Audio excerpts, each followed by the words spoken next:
Thursday night world. And welcome to another episode of Lab Talk with the Dog God, aka the Coach, aka the Elon Musk of high performance working dogs. That is me. That is I. I am him. Yeah. Oh, very big salute to my brother Reddy with that pole position. Big salute to my brother Lucky Mills with that second place. And big salute to my brother Blue Line Terriers, my brother Bill with that third place. 1, 2, 3. You know how I feel about that 1, 2, 3. And big salute to my brother Cooper. Cooper. Big salute to you, Coop. And big salute to everybody who will be trickling in. Big salute to all the ones who will be watching the replay. I appreciate all of you who have been consistent every week to this unique classroom. The only classroom like it for us high-level dog men and dog women engineers, man. The only classroom for high-performance working dogs. The pinnacle of performance dogs. This is where we come to learn, to congregate, to think about the future of the dogs, the foresight of just making next level competition working dogs. This is where we congregate on Thursday nights to learn. There is no other platform like it. Pioneer dog men and dog women, man. We come from, see, us dog men and dog women, we come from the ones who created the breeds that all these people love today. That all of us love today, the breeds.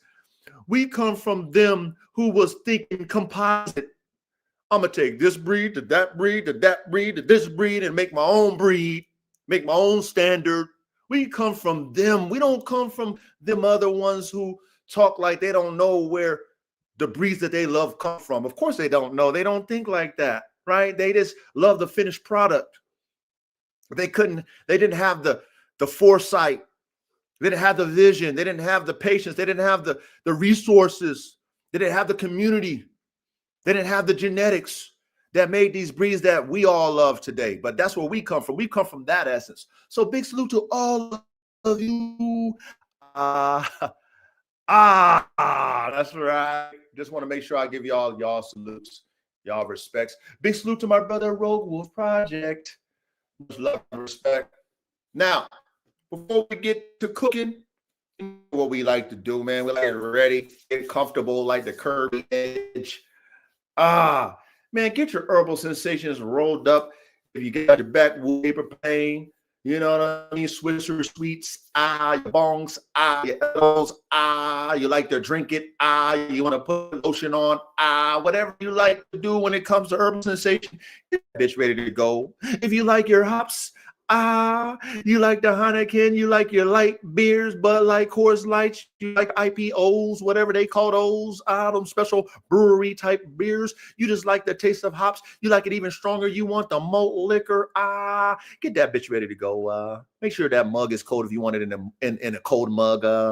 But if you like to crack that bitch out the can or pop the top, man, make sure that bitch ready to go. Make sure it's nice and cold. And if you like your hard liquor, you like it light skin or dark skin, you want to chug it from the bottle or take it in a shot. Whatever you like to do, make sure that bitch is ready to go on the table. And if you like to chase it down, you like a concoction with your alcoholic beverages. You like the coach and you like to keep it simple because life is hard as it is. You know what the coach got? You know the coach got is vodka lemonade. Yeah. Big salute to y'all, man. To another Thursday night in the classroom. Nothing like it. Nothing like it, man. But cheers to y'all, man. I love y'all. Cheers.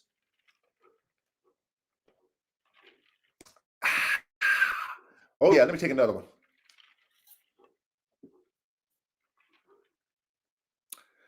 Boy, man, after a hard day of work, after a whole week, it's always good to have something to calm the edge. You know what I'm saying? Everything in moderation, though. You know what I'm saying? Everything in moderation. You don't want to overdo it, but it's always good to have something to calm the edge, especially when it's time to pay attention in class, right? Especially when it's class time and you got to pay attention. You want to be focused. Back when I was in sensation, I used to partake in it. That's one thing to like about it. It helped me really get tunnel vision on my focus and stuff like that. You know what I mean? Like when I used to go out on my motorcycle and I ride, you know what I mean? And I like to ride aggressive. You know, I'm an aggressive rider. And, you know, I like to do wheelies and all the tricks and all that shit. You know what I mean? You know what I mean?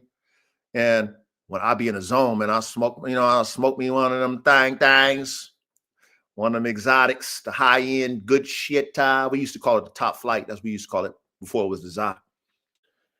Man, I used to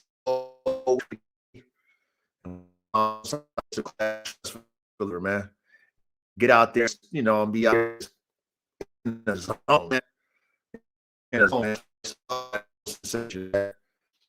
For that zone. But you know what? I done retired from that. I didn't get no more out of it. I done slutted it out. I done slutted that herbal sensation out. I done had the best, all the shit. I'm out here in Northern California, the mecca of the shit, man. We've been smoking on the best of the best, man. We the pioneers over here, Northern California.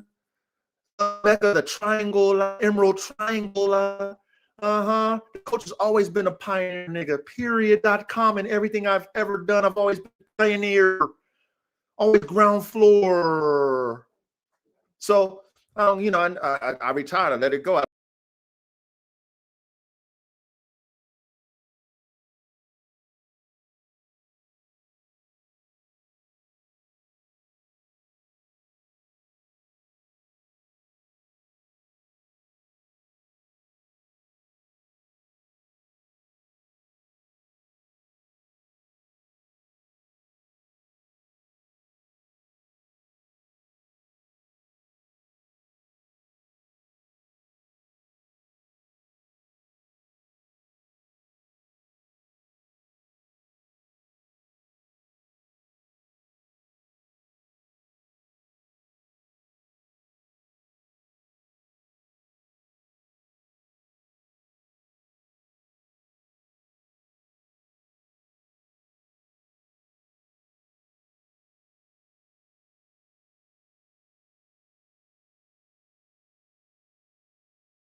Can you guys hear me? Let me do something real quick, man. I don't like the fact that my damn shit is acting a fool, man. Let me try something real quick. I apologize. Can y'all hear me? Say something in the chat. Make sure y'all hear me, man. I think I disconnected. I got disconnected. I don't know. StreamYard acting stupid. Y'all hear me? Do y'all hear me? Let me know in the chat if you hear me. Okay, cool. All right, we back. But anyway, I digress off of all that shit. I'm sure y'all probably didn't hear what I said, but it is what it is. Let's keep it going. So, my brother. Yeah, let me talk about my week. I always like to, you know, let you know my week and stuff like that. And definitely want to shout to yeah, thanks, Coop. Salute, Coop. I want to shout out to Meta, aka Facebook, aka Instagram, especially over there at Facebook. Like I told y'all, I've been telling y'all consistently that, you know, Facebook is, you know, shit, the algorithm is falling in love with the coach. Falling in love with me, man. I mean, you know, shit, like They made me Inquisitive Dejin, my brother. Big salute to you, Inquisitive Dejin.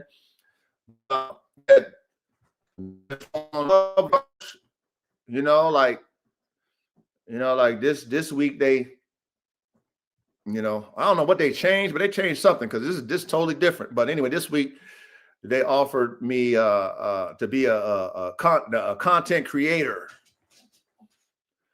They said because my content is so good. Okay, so you know, which you get special perks and all that type shit. You know, so they're trying to encourage me to keep going. And they said because my content is so good, they're going to share it to more people than they have.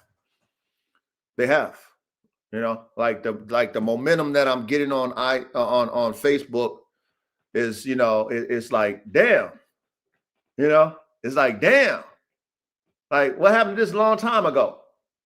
But again, like I was telling you guys about me, I've always been ahead.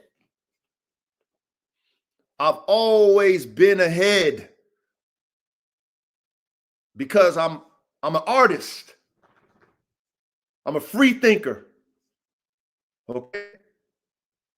I love create. I'm a creator. I like to create. So where I'm at in my mind and in what I'm doing with my dogs, or what if I'm doing with my motorcycle, how I'm riding motorcycles, how I do on my car, what I'm going to do at my house, how I'm going to come with my clothes, I'm coming different. Now, even though I'm different, I'm not trying to be flamboyant. I like class. I like balance. I like balance.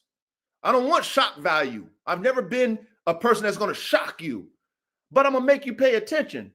And then I'm like, then you're going to be like, oh shit, like, bro, what you doing is different, but I like it.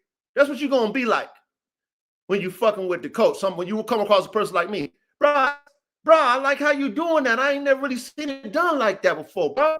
Like you fall into it. Yeah, that's always been me. So to see now, I've been on fucking Facebook since 2018 and never caught a wave. Now, of course, you know, I've had to develop my style of presentation, right? I had to develop and find myself as far as how I want to present my content. But now, probably within it's crazy, bro. And I'm very grateful, but it's a trip because it's like, damn, I kind of already been doing this on IG. But I know there's the difference. I would say the difference now versus then is that, now if you reading my content and now if you reading it, like the shit is like it forces you to engage, especially if you a fucking hater, especially if you a naysayer, especially if you a fucking commentator, it forces you to engage and feel some type of way. So then, of course, Facebook, Meta, they love engagement. So not only do they like the way I present my animals,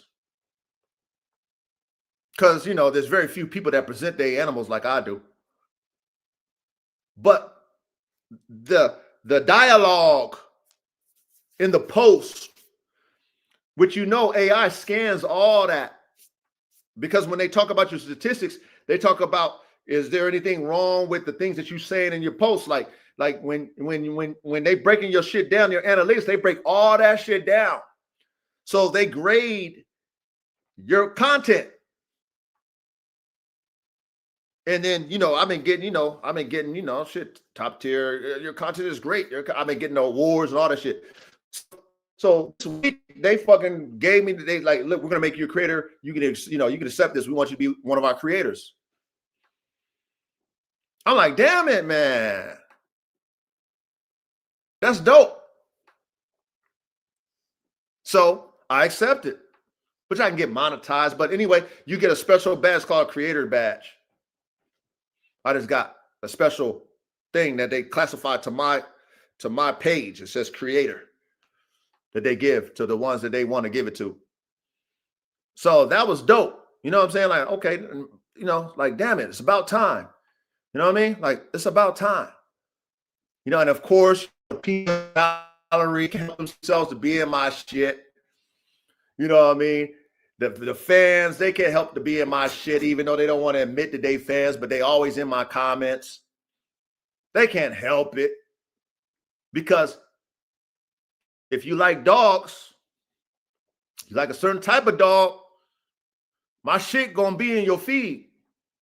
So you're gonna be feeling some type of way. Like, why is this nigga coaching my shit?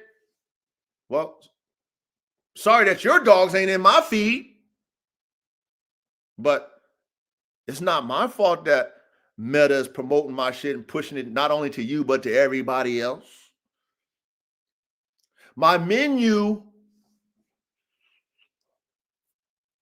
my dog menu, y'all, okay?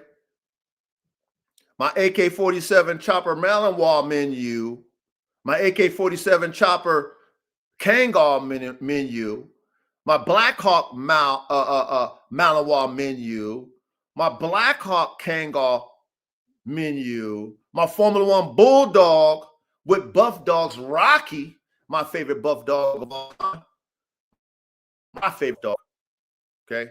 I'm going to resurrect him back from the dead, Return of the Living Dead. Y'all remember that show? I'm about to bring him back thanks to the DNA, okay? That menu, Chopper the Man Stopper, Malinois menu, that shit, I mean, shit, damn near 800.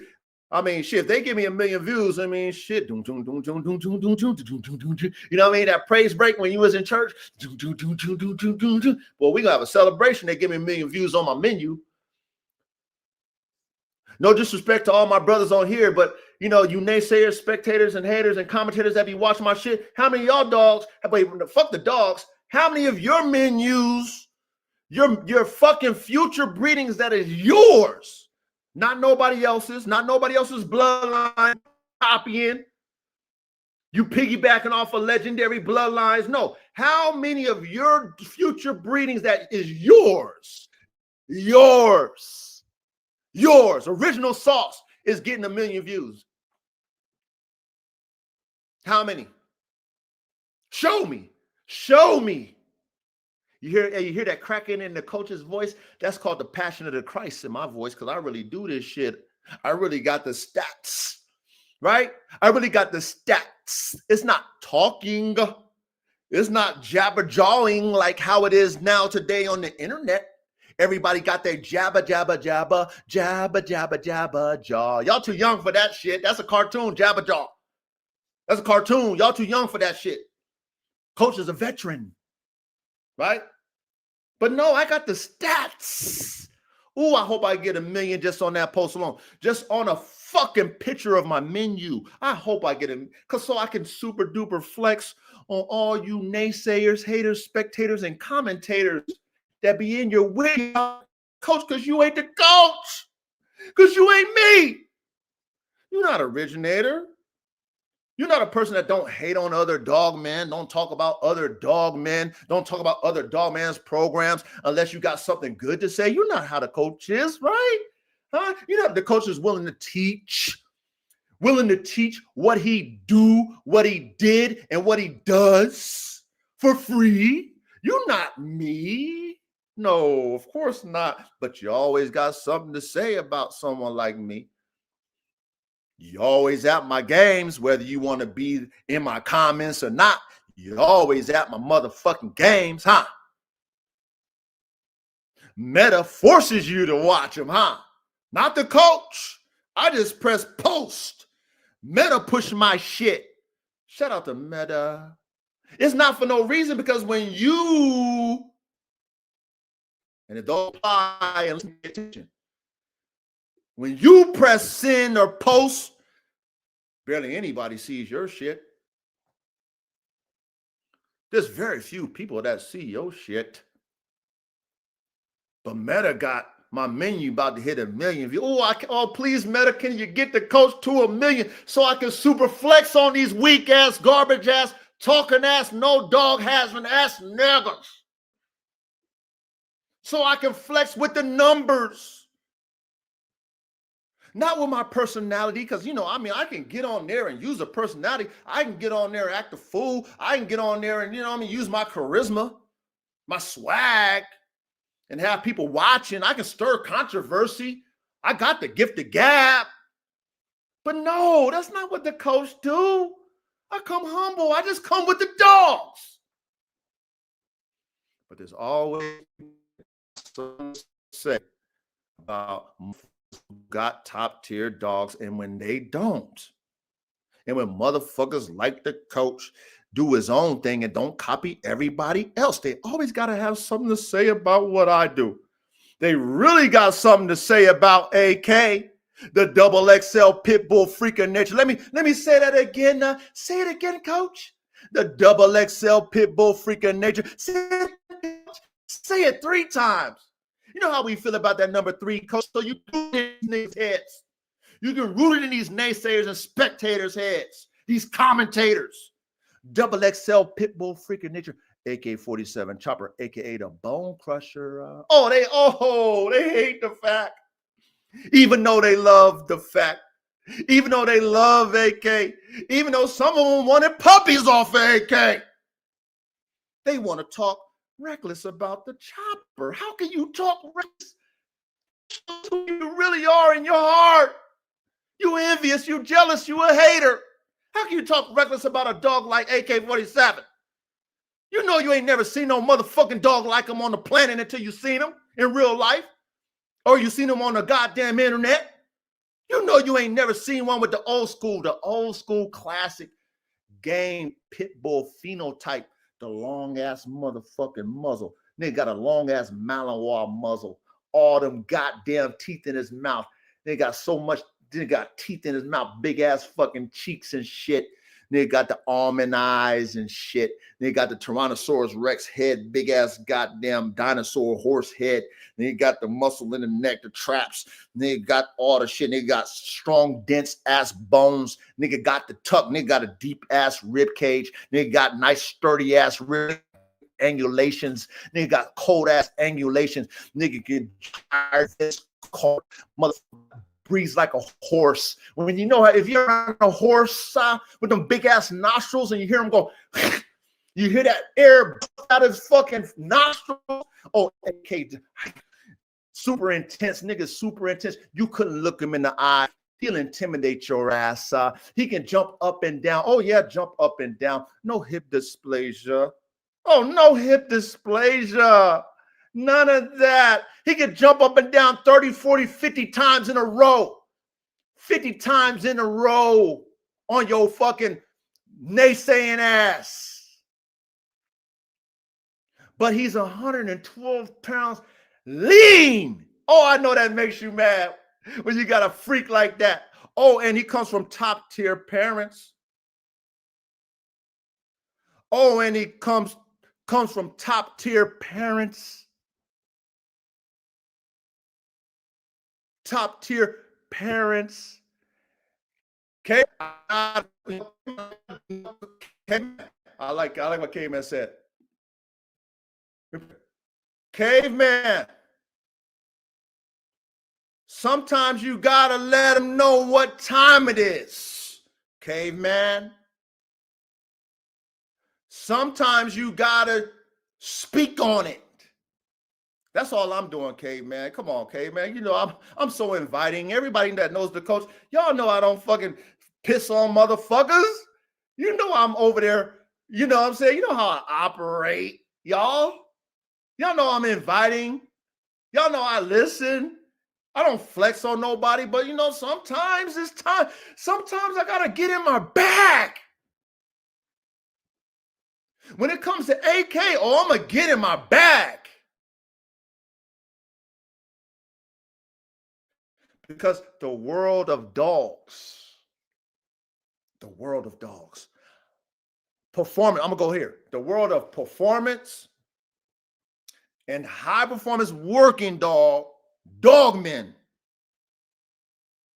if they ever came across a dog, and some of us have, this is my first one in my lifetime,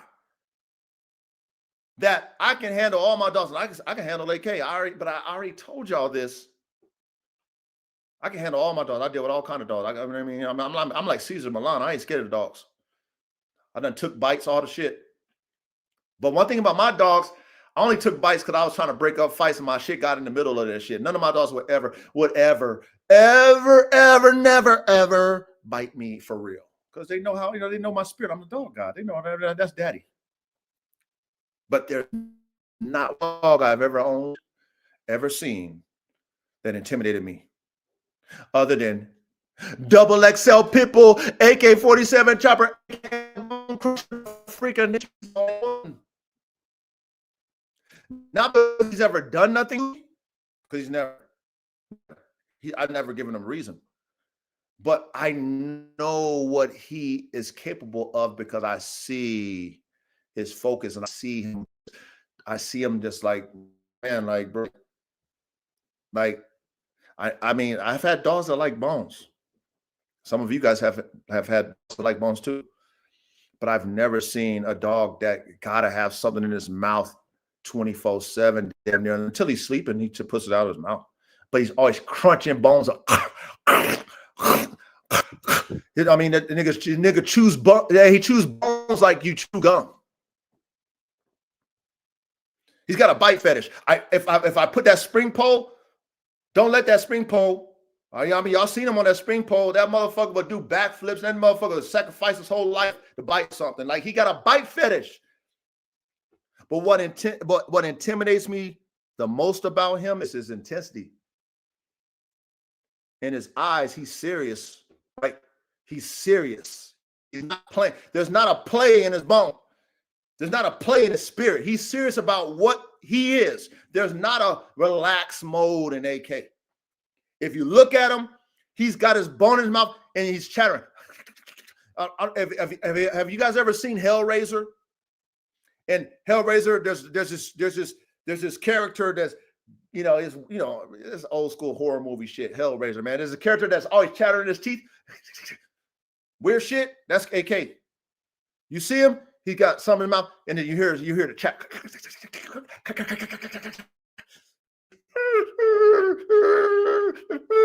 That's who he is. That's who he is. That's who he is.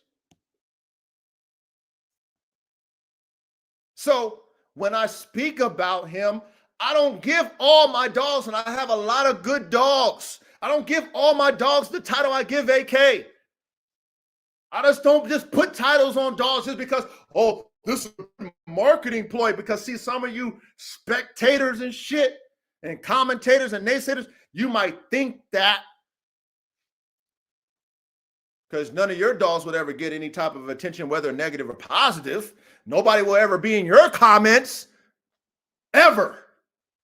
But because everybody be in my shit, you got something to say. You got something to say about a dog that you never experienced in your fucking lifetime. You couldn't even afford that motherfucker. If the shoe fits, wear it.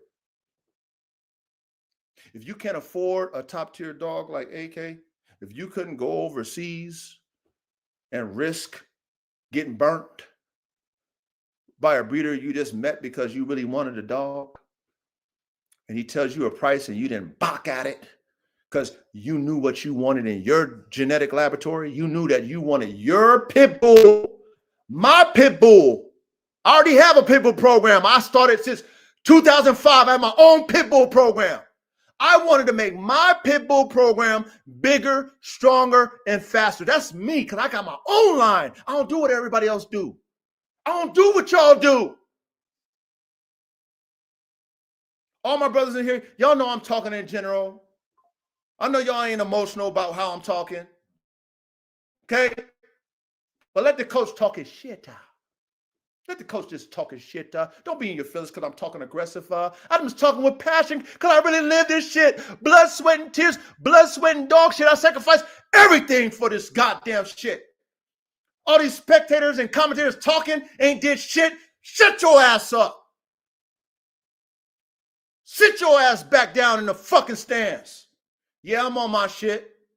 Yeah, I'm on my shit. Yeah, I'm on my shit. You don't compare to me. Sit your ass down.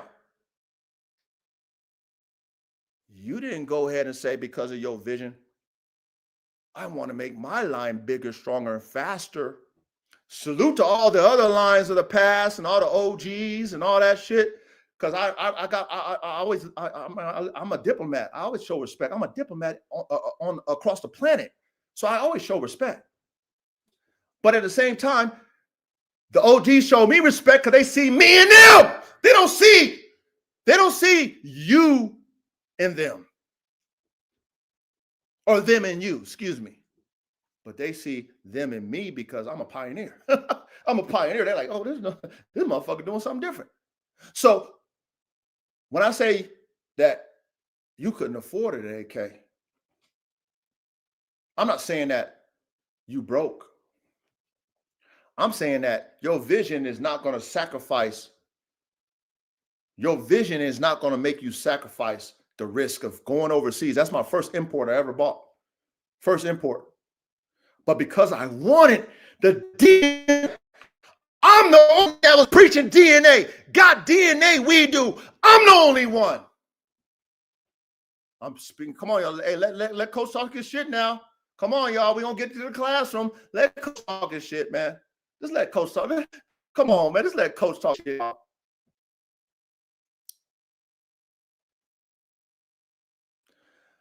I said, I want AK's daddy genetics. And I seen the mama and how much leg she had and her structure.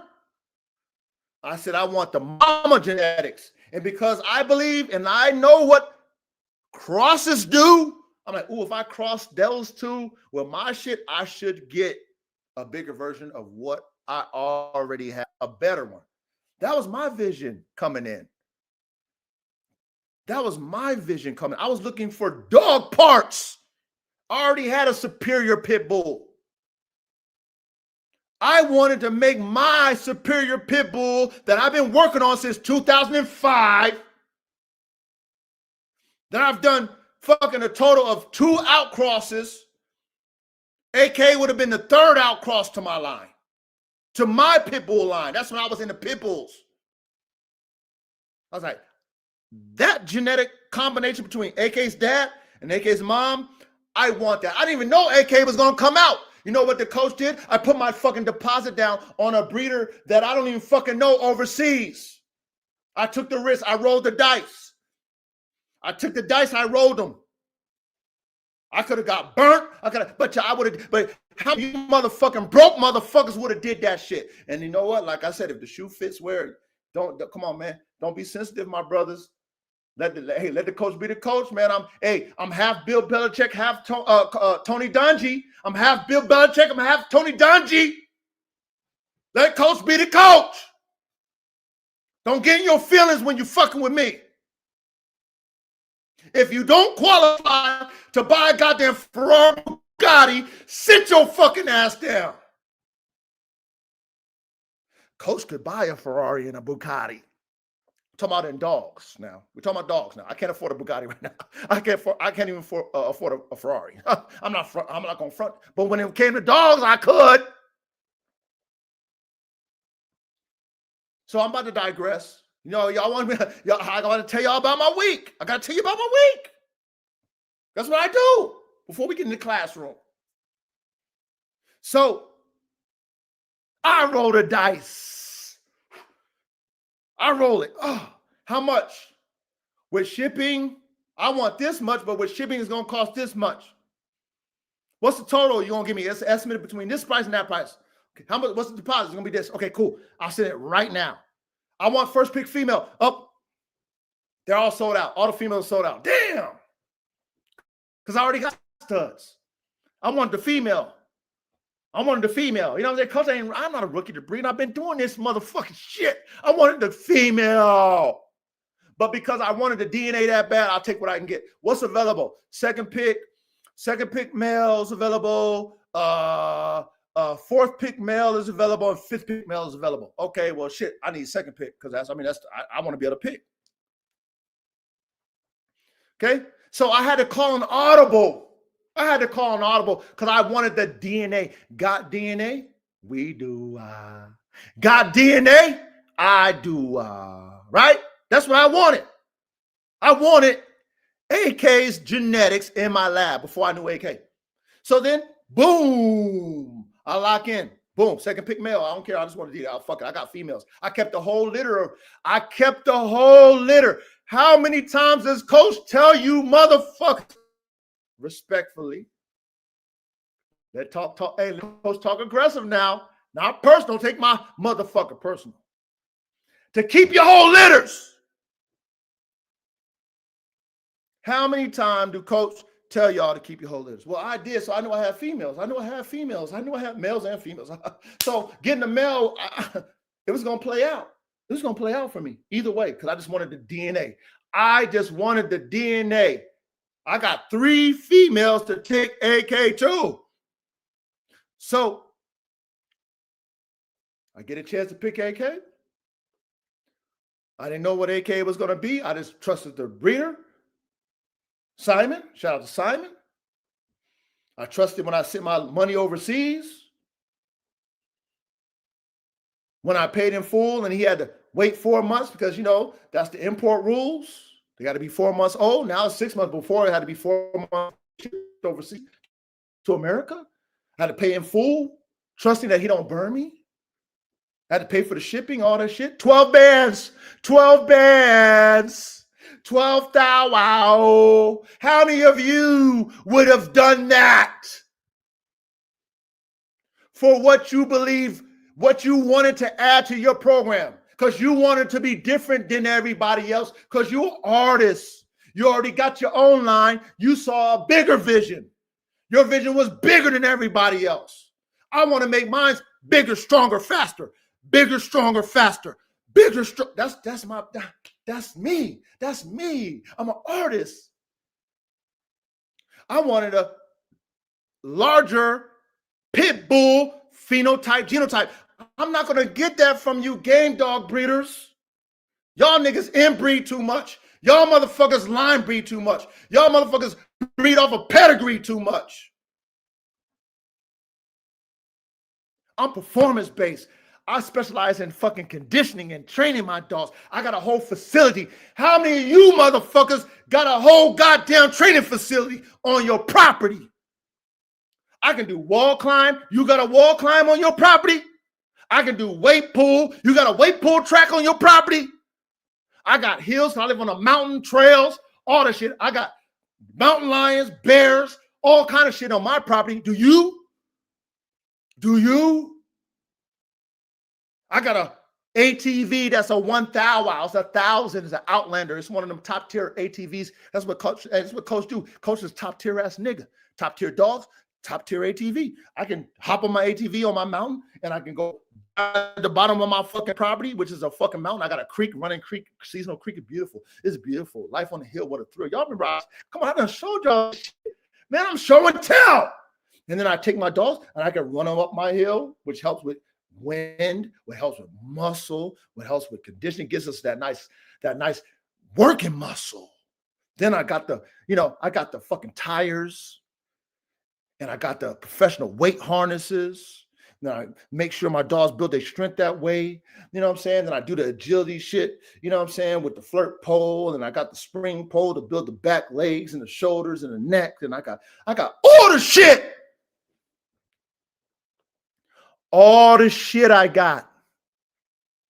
All the shit. Please hear my passion, y'all. Please hear it. Okay? And I put the work, and more work 3 times in. I don't talk about it. I put the work, and more work 3 times in. Okay? I was going to do a like almost like a reality show, but I knew that you guys wouldn't be entertained by the work, right? Because y'all want fucking fun and games and shit. Y'all want to be entertained. The work is not entertaining. Picking up pitch and shit, talking about the L's more than the victories, it's not entertaining. So I just wasn't intrigued by it. I didn't want y'all in my business. I stopped. I started, then I stopped. I'm not intrigued by it. This shit ain't fucking fun. This shit's work. This shit is not entertaining. I'm not here to entertain. I'm here to do dogs. So I digressed. But this week, I just had to think about everything because I've just been on this reflection play for the past few months. I've just been reflecting on everything, all the work I put in, all the time I put in. I've been reflecting on the dogs, all the breedings I done did, all the dogs I done lost, all the failures I done had, all the little victories I done had too. And, just being in the stands as a spectator to others and hearing how,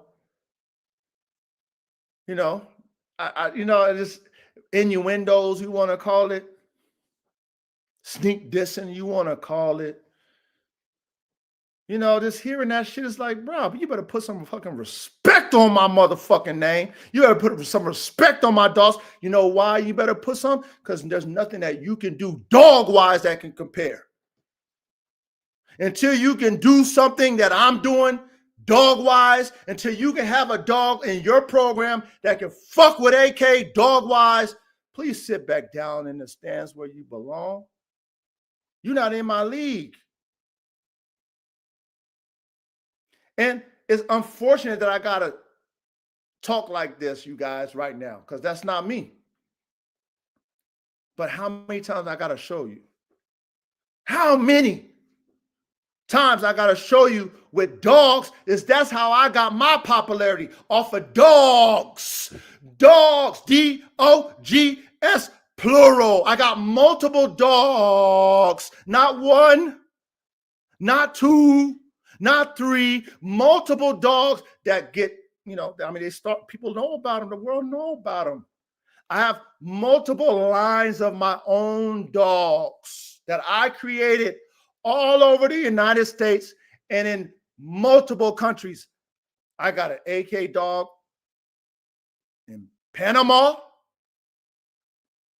I got a XL Bully in the Czech Republic. That's a grand champion. I got a Formula One band dog in Peru.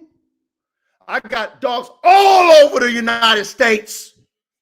I got game dog OGs that are like our dad's age,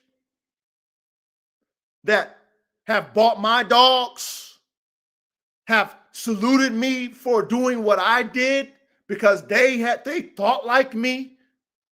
Not only have they bought my dogs, let's say with AK dogs, they double back and bought another one. They bought two from two different type breedings because they believe they got the one they wanted two. Then one of my game dog dudes, shout out to you, Unc. He know who he is. He paid top tier for that first AK, the black one. They wanted the black one. It was him and his nephew. They wanted the black AK. They was game dog dudes. They got money too. They was game dog dudes. But they liked what I was talking about, what I was cooking. They liked the way AK looked. And then I remember when he was reaching out, like, yo, I love AK. Is he, does he got this? They got that. He's real dog, man. They got real bread. They got dogs. They got a real program. I said, bro, I already know what my shit is. I want to make my shit bigger, stronger, faster. AK gonna do that. He gets the black AK. First pick, he paid 4 bands for that motherfucker. Yeah, he did. 4 bands, and that's the jug, because I paid 12 for AK. That's a jug. Something happened. Partners, kennel partners and shit, all the shit, how it goes. Something happened, he had to sit it down for a little bit. You know what I mean? Dog got stolen, never got his dog back. Never got his dog back. When he got out of his situation, guess what he did? He called the coach. He said, Coach, I know it's been a while, but at the same time, I ain't got that. Something happened. I ain't got that. I need that, Coach. When you gonna do that same? I need that same breeding. Do it over again, Coach. I'll pay you what you need. Do it over again. That's what he said. I said, man, I ain't doing that no more. You know what I'm saying? But for him and then the other ones and all the other ones, but for those, because there's a lot of people who do them type game dogs that want to speak on what I do, that don't know what I do, that don't know that I really am Formula One of this shit. Like I really have dogs with extreme prey drive. Not regular shit, extreme. I really know what hybrid vigor, how valuable hybrid vigor is to a program. Oh, I really know. I knew that AK was going to come in and just bring something to the table. I knew exactly what, but I knew he would bring something to the table because that was my vision. I knew what my pit bulls were because I already been doing that shit since 2005, my own line. So AK should only enhance it, not make it worse. So anyway, I'm about to digress, y'all. I'm about to land it. This week, just a lot of, I get it all the time in the comments. It is what it is. Shout out to Meta. Like I had to get Meta because, more and more people. I'm getting more and more followers, more and more fucking naysayers and spectators in the comments. It's a given. It's a give and take. I get it. But it's like, sometimes it's like, sometimes like, bruh, it's like, I stay in my lane for a reason, man. I don't be worrying about what you doing with your dogs unless you want to bring it to me and ask me a question. Hey, coach, what you think? I'll let you do what you do. I don't hate on you. I don't talk no shit. I don't do none of that shit.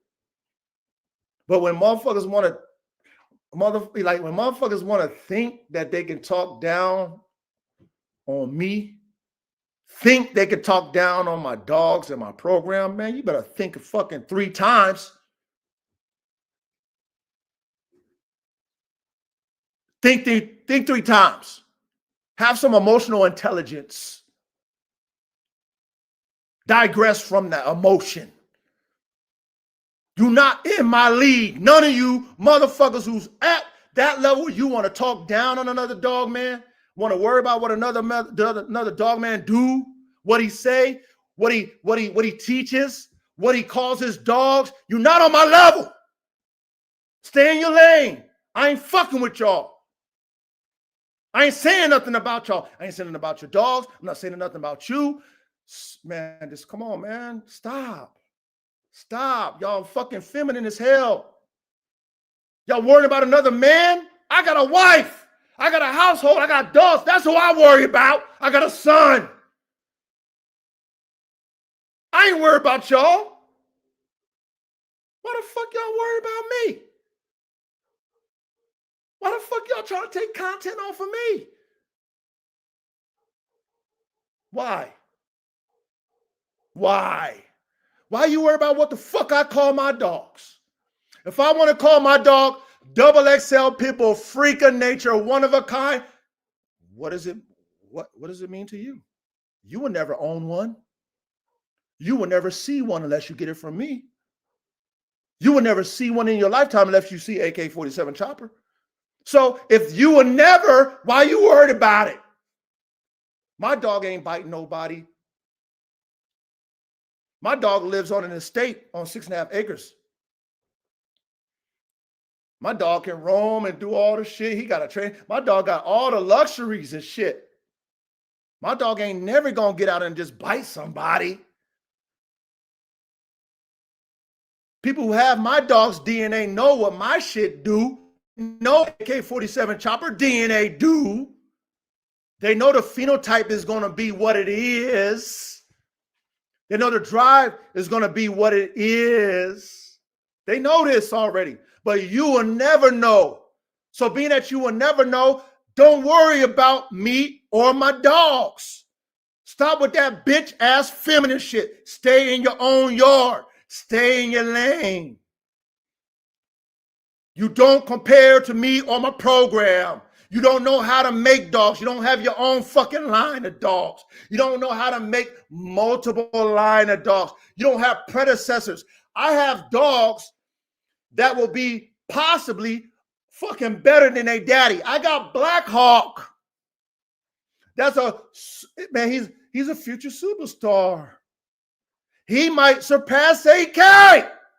Do you have a dog that come off your fucking superstar dog that might pass his daddy as a superstar, as a popular dog? Now he got to produce now for me, but he got the looks and all the swag. He got all the shit that come from his daddy. But you know what else he got that people love is that black coat.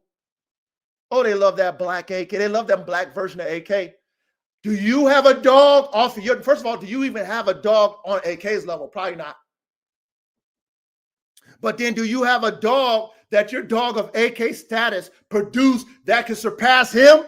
That could possibly surpass him? Do you also have a dog that is a fucking band dog? Got 4 different dogs in him plus AK that look like AK, that if he can pass on those genetic characteristics of all those other dogs into what he, what he goes into, could possibly pass his daddy? Do you got multiple options of dogs that you created that could surpass the legendary dog? Probably not. Probably not. So again, I'm gonna digress. We're gonna get into the content tonight. I apologize, but shit, I gotta say it. I gotta say it. I stay in my lane, y'all. I stay in my lane for a reason. I always got the olive branch out there for y'all for a reason. Because I know how hard it is to do these dogs at a high level. I know about the losses. Oh my God, so many losses. I know about the sacrifice, about the rolling of the dice. I know about all that. You know why? Because I'm EA Sports in the game. If you ain't on that level, stay in your lane, man. Just stay there. I'm not going to downplay you.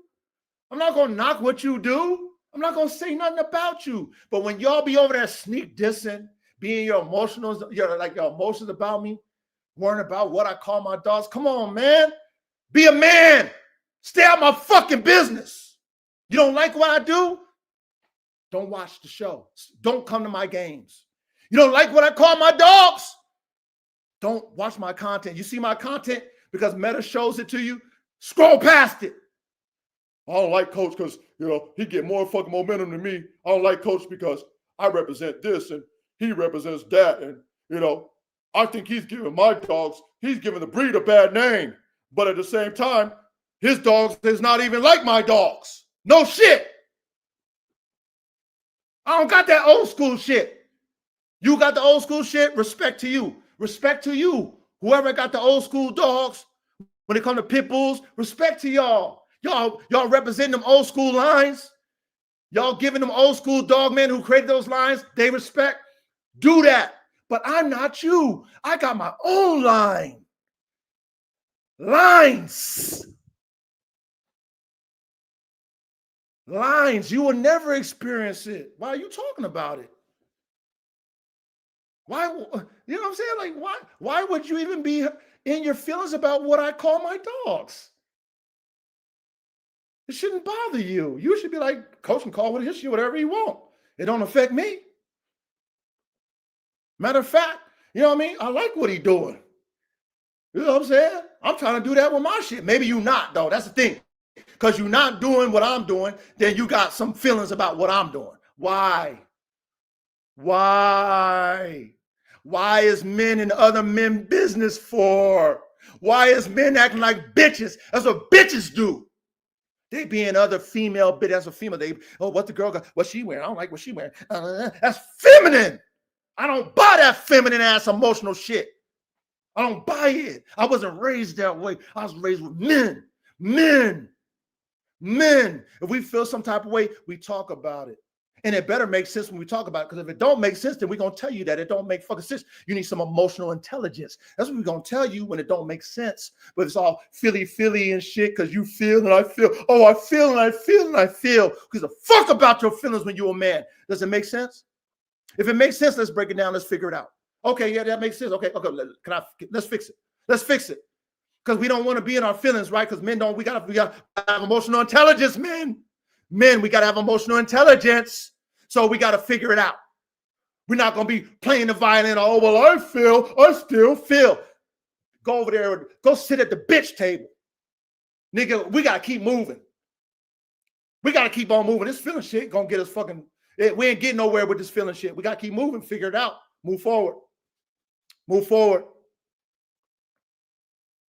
Move forward. So I digress. Let's get ready to cook, man. Let me go ahead and drop this. Let's go ahead and drop this link. Thank you for listening to the coach's rant. I just had to let that shit out. I know you spectators, naysayers that want to hear this shit. I know you didn't want to hear that shit, but you better hear it, nigga. And regardless of what you guys got to say, I don't give a fuck. I got the dogs, nigga. I got the program, nigga. I don't need no naysayer, spectator, hater, or commentator. I don't need none of you. I'm a one-man band. And who fuck with me, fuck with me. My brothers who fuck with me, fuck with me. My dog men, feel me, do what I do, respect what I do, respect what I offer, fuck with me. And I fuck with them. Other than that, I stay in my lane. I ain't got nothing to say about y'all. I leave y'all alone. I'm not sneak dissing and none of that shit. I don't care what y'all say about your dog. I don't give a fuck. I don't care about your content. I don't give a fuck. I don't care. Just know at the end of the day, when you want to come at me, bring the dogs. Plural. Bring your lines of dogs. With an S. Plural. Show me what you created. Show me your numbers. Till then, stay in your lane, spectator. Sit back down in the stands. If you watching my game, sit your ass back down in the stands. Leave the stadium. I can care less. But I digress. Let me put this link in the chat time.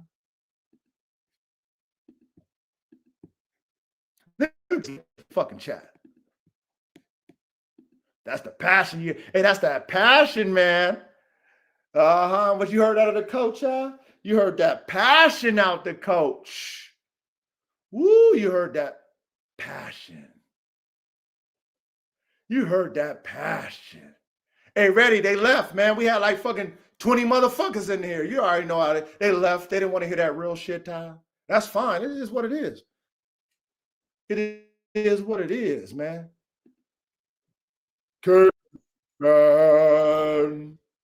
What's up?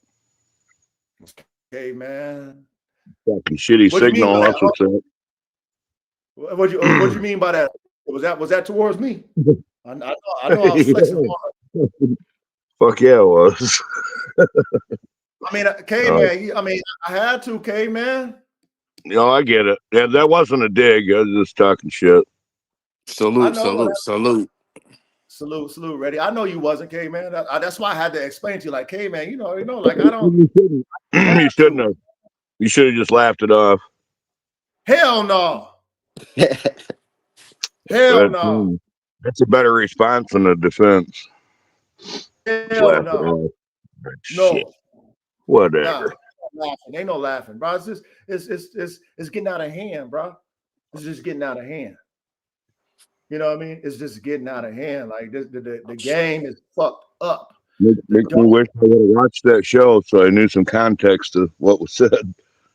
No, it's not just a show. It's the whole dog game. It's not even the show. It's the whole dog game in general. It's, you know, if the shoe fit, wear it. That's why I made sure I said that. But at the end of the day, it is the whole dog game. Period. Yeah, period. Yeah, that's any game.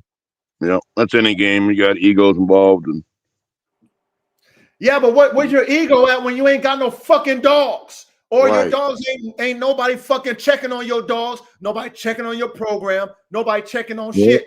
But at the same time, you because the internet. Somebody who got their own wave, boy, you better fucking check yourself. Nigga, like that shit is ridiculous to me. Like, come on, man. I'll show you numbers. Show me numbers and then talk to me. Show me your fucking dogs doing numbers and then talk to me. Other than that, shut your ass up and leave me the fuck alone. You know what I'm saying? You don't belong in my arena. If you want to watch the games, watch it.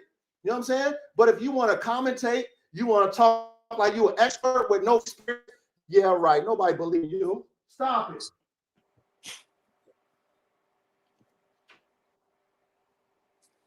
Failure. That's where I'm at. That's where I'm at now. You know what I'm saying? Yeah.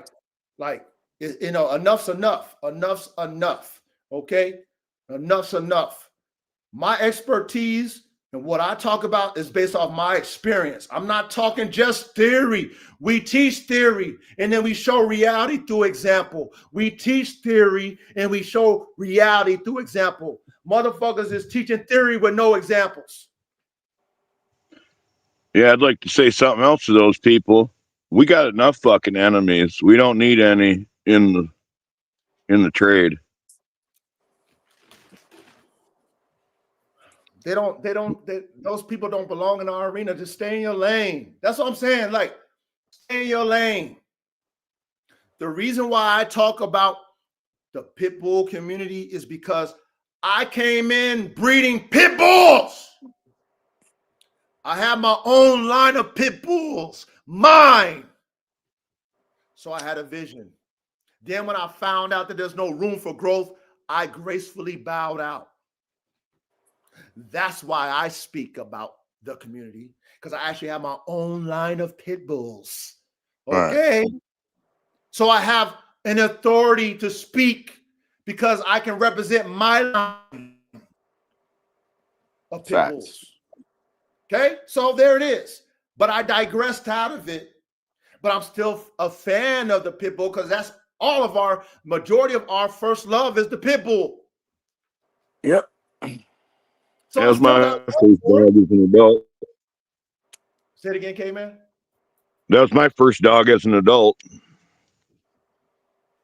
That was mine. I grew up with other breeds, but yeah, as soon as I was old enough to get my own dog, I got me a pit bull. Mine too, man. So we all agreed to that.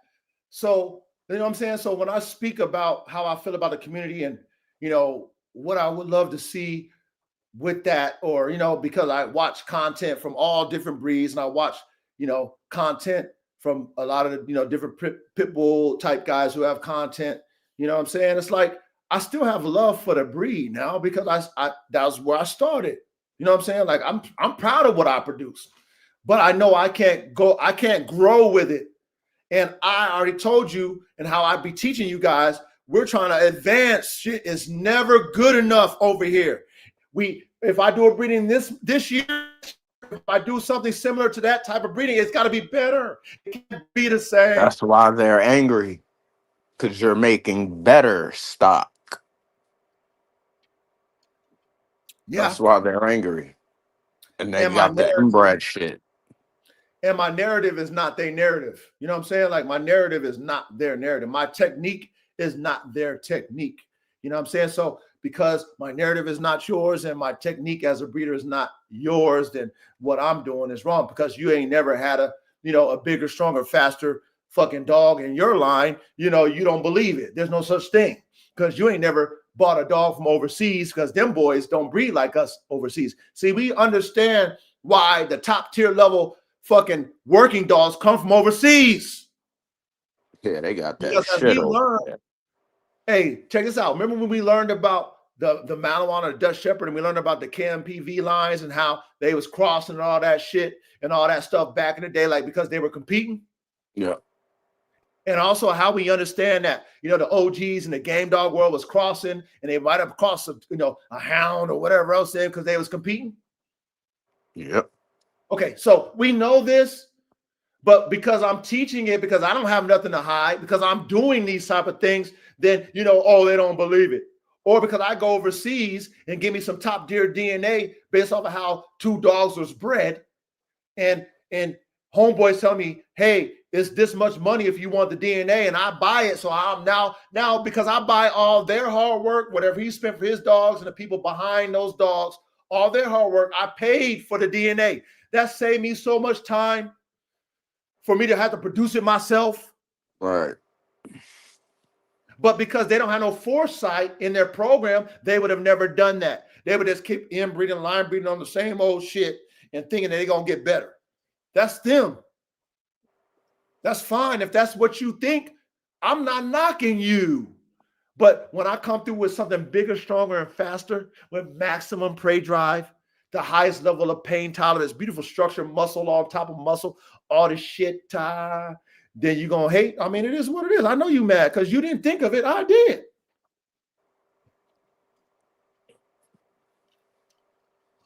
But all that extra credit shit, all that sneak dissing, all that extra credit shit, that shit gotta stop, man. Y'all, hey, move on. All I'm saying to y'all, move on. Do y'all, man. Just move on.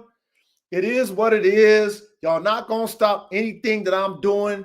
You can act like you try to rebut what the fuck I'm doing or what the fuck I'm saying, but I got the proof. What proof do you got other than your mouth? Our classroom, we talk theory and then prove it. Where's your proof?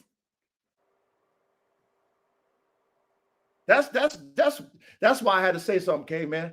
You know, enough's enough, man. And it just, you know, it is what it is. But all that negative ass, feminine ass, worrying about what somebody else is doing and shit, that shit gotta stop, man. Move on. Y'all not in my lane. You not in my lane. You don't do what I do. You not in my lane. You don't have the dogs I got. You will never have the dogs I have. You will never produce the dogs that I have produced with an ED. ED produced different types of dogs, not just one breed, not just one breed, not just purebreds. So it's like, you know, that's what this like I said, just for me, it was just like, bro, you know, I mean, it's, you know, I deal with it every day anyway, and I respect all my fucking supporters. I got more supporters than the naysayers. So I respect all y'all. Okay, man. Everybody in the chat, you ready? All y'all. All my new cats from on Facebook that's fucking with me. You know what I'm saying? I even got motherfuckers in my Facebook comments fucking, you know what I'm saying? These niggas, they knew they over there fucking yapping and battling with the motherfuckers on Facebook in the comment section about my shit. You know what I'm saying? So motherfuckers that know what it is what it is. Yeah. I saw that cowboy picture you put up. A cowboy. That's a good looking dog, man. Bro, that motherfucker doing numbers over there on Facebook too. You know what Hell I mean? yeah. Hell yeah. You know, so, but the point I'm making to y'all too is y'all my brothers and, you know what I'm saying, y'all in the classroom, y'all fellow dogman pioneer engineers, is like, if I wasn't thinking outside the box to create a circle, I wouldn't have dogs like Cowboy. I wouldn't have dogs like AK. I would have never got fucking the DNA from Buff Dogs. I would have never produced the dogs that I produced with my pit bull program. I would have never did my pit bull my pit bully program and produce Suge and all these different. I would have never have done it thinking like these motherfucking commentators. I would have never done these things and have it to show the world if I was just listening to all these people that tell you there's only one way to skin a cat. Hey, I read this. This is the only way because I read it. Oh, I would have never. Oh, that's too much money for a dog. I would never pay that money. Well, you would never have a fucking AK-47 chopper, aka the bone crusher. But guess who does? I do. You would never have Buff Dog's whole DNA profile because you would have never paid what I paid for all the DNA. But I do. You would have never produced AR-15. My first band dog production. Him and his sisters. You would have never produced a dog of that caliber if you didn't have the money to buy that whole DNA profile plus his foundation dog, Red Bull, that everybody knows who knows Buff Dogs. Everybody knows Red Bull. Who got Red Bull? I do. You know why? Because I paid for him. Would you have paid for him? Not y'all, but you know, the naysayers. Would you have paid for him? Probably not. Probably not. So anyway, I'm done with my rant. Let me take a drink. Cheers, y'all, man. Hey, man, how's y'all's week, man? I'm done with my rant. How's y'all's week, Good week. Good week. What about you, K, man?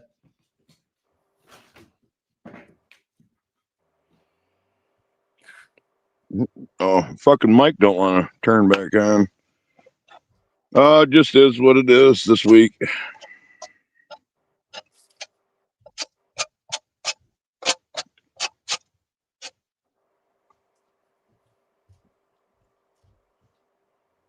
Did I lose you? Nah, we here. Oh, No, here I just had to. yeah. I never know with my shitty signal. It's fucking raining here. We don't hear that background noise like we did the last few times. You know what that noise was my fire. Oh, okay. Mm. Okay.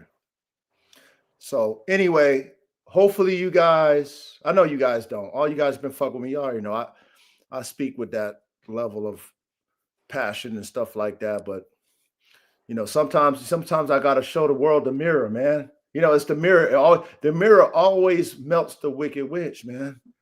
It's just when you see yourself in it, it is what it is. You know what I mean? Like, coach don't do what y'all, you know, those naysayers, spectators, and commentators and haters. I don't do what y'all do. I'm not over there knocking what y'all do. I don't knock what nobody's doing. I'm not over opinionated on what y'all doing. I'm not. So why are you over opinionated about me? Well, I know why, but you just won't admit why. Right. That's the reality of it. I know why, but you spectators, naysayers, haters, and commentators won't admit it. Because I know deep down you respect my program. I know deep down you like my dogs. But because I am a player coach, I play on a team that I own and I coach it. And I earned my respect through the dogs. And then I come on Thursday and have our community, build our community up of engineers, and where we can talk dogs and we can push the envelope. We can really get this game, and like we can really like see from a perspective of real dog man trying to make next level dogs. And like I come in, I open the mind gate and tell you guys, think beyond what is possible. You might not have it in your breed. You might have to go and get you another breed. You know, that dog that you thought was prepotent might not be prepotent. You know, all the shit that we teach over because I do this and y'all don't, y'all in your feelings about it, and y'all want to sneak this to coach. Stop it, man. I don't do that to y'all, whoever y'all are. I just stay in my lane. But see, I can prove it. To speak tonight the way I spoke. I can prove it in my program, in my dogs, in my multiple production, in my statewide productions all over the United States, and my dogs overseas. I can also show you, shout out to Manny, shout out to Madden Productions, shout out to Functional Focus, shout out to my brother Levi for having their own vision and taking my DNA and adding it to their DNA and having a successful outcome, whatever that might be for them. Shout out to them for being satisfied, for hearing the coach, seeing the coach's dogs, believing in the coach, spending their money with the coach, or getting blessed from the coach, whatever it might be, because I can do either one. I can bless you and give you something, or, you can spend your money. Either way, it's all love. If I gave it to you, it's all love. If you spent your money, you earned it. That's your investment. But to see you guys elevate your programs with my DNA is confirmation for me. But I don't take no credit for y'all.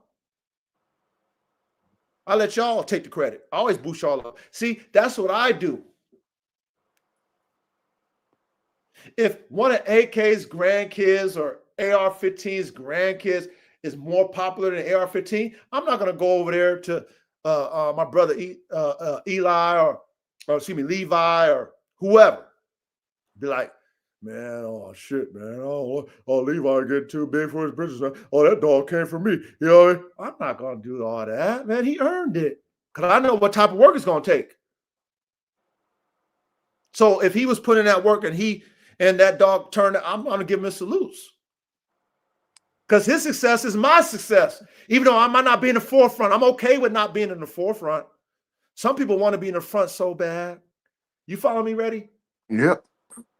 Some people want to be in the front so bad they just can't play their position. They just can't play the background. Bro, I've been in the front all my fucking life. I'm okay with playing the background.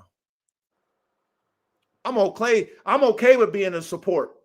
Matter of fact, I like it that way. I like being in support. But you know what? When you are the coach, it is what it is. You got to play the position.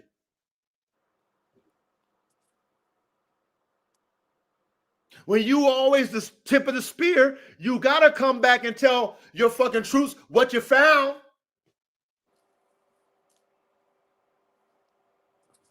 That's what the tips of the spear do. If you're not willing to be the tip of the spear and take all the fucking wear and tear of being in the front with no cushion, then play your position.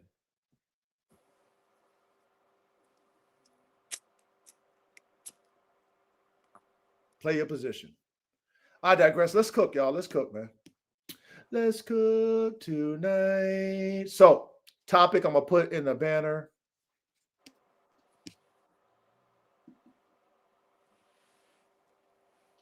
We're going to talk about this. And you know, we kind of, you know, hit some of this in our previous classrooms. If you guys haven't watched, you know, the previous lives, you know, we got a lot of good information, levels of hybrid vigor, you know, all the shit we done, you know, the mountain wall master class and how it relates to all high performance type working dogs. Like if you haven't had a chance to watch those, please, you know, pay attention in class and watch them. You know, this is a classroom setting. This is not an entertainment setting.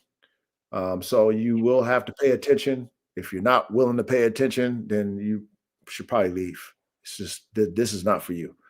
But if you really want to learn something, you know, watch all the classes that we gave, man. Like so much good game. We got, you know, a great panel with Caveman and Ready. We got a great chat.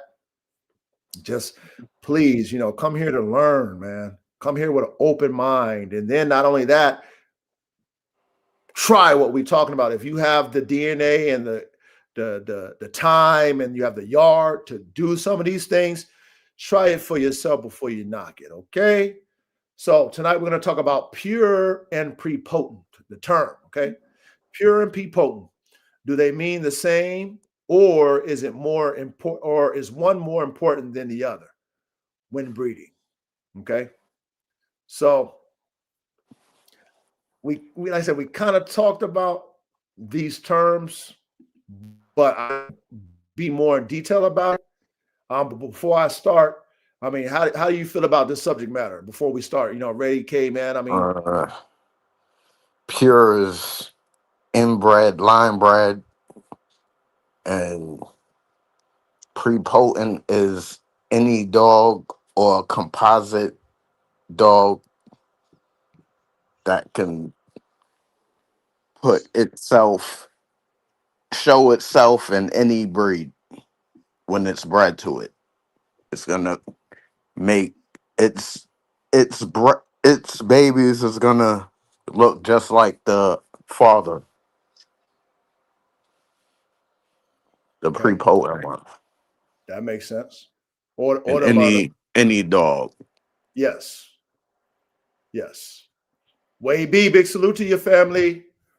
What about you, K, man? Before we get into this classroom. I'm gonna say to me that pure is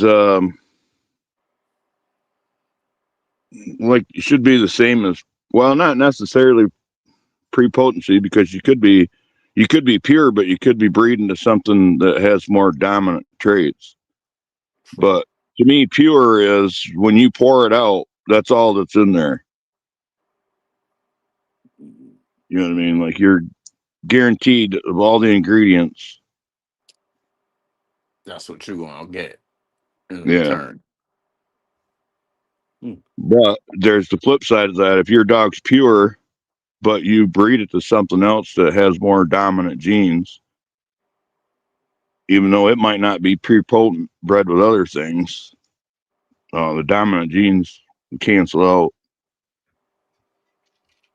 So pure might not necessarily be pluripotent, but Okay. Yeah. Okay.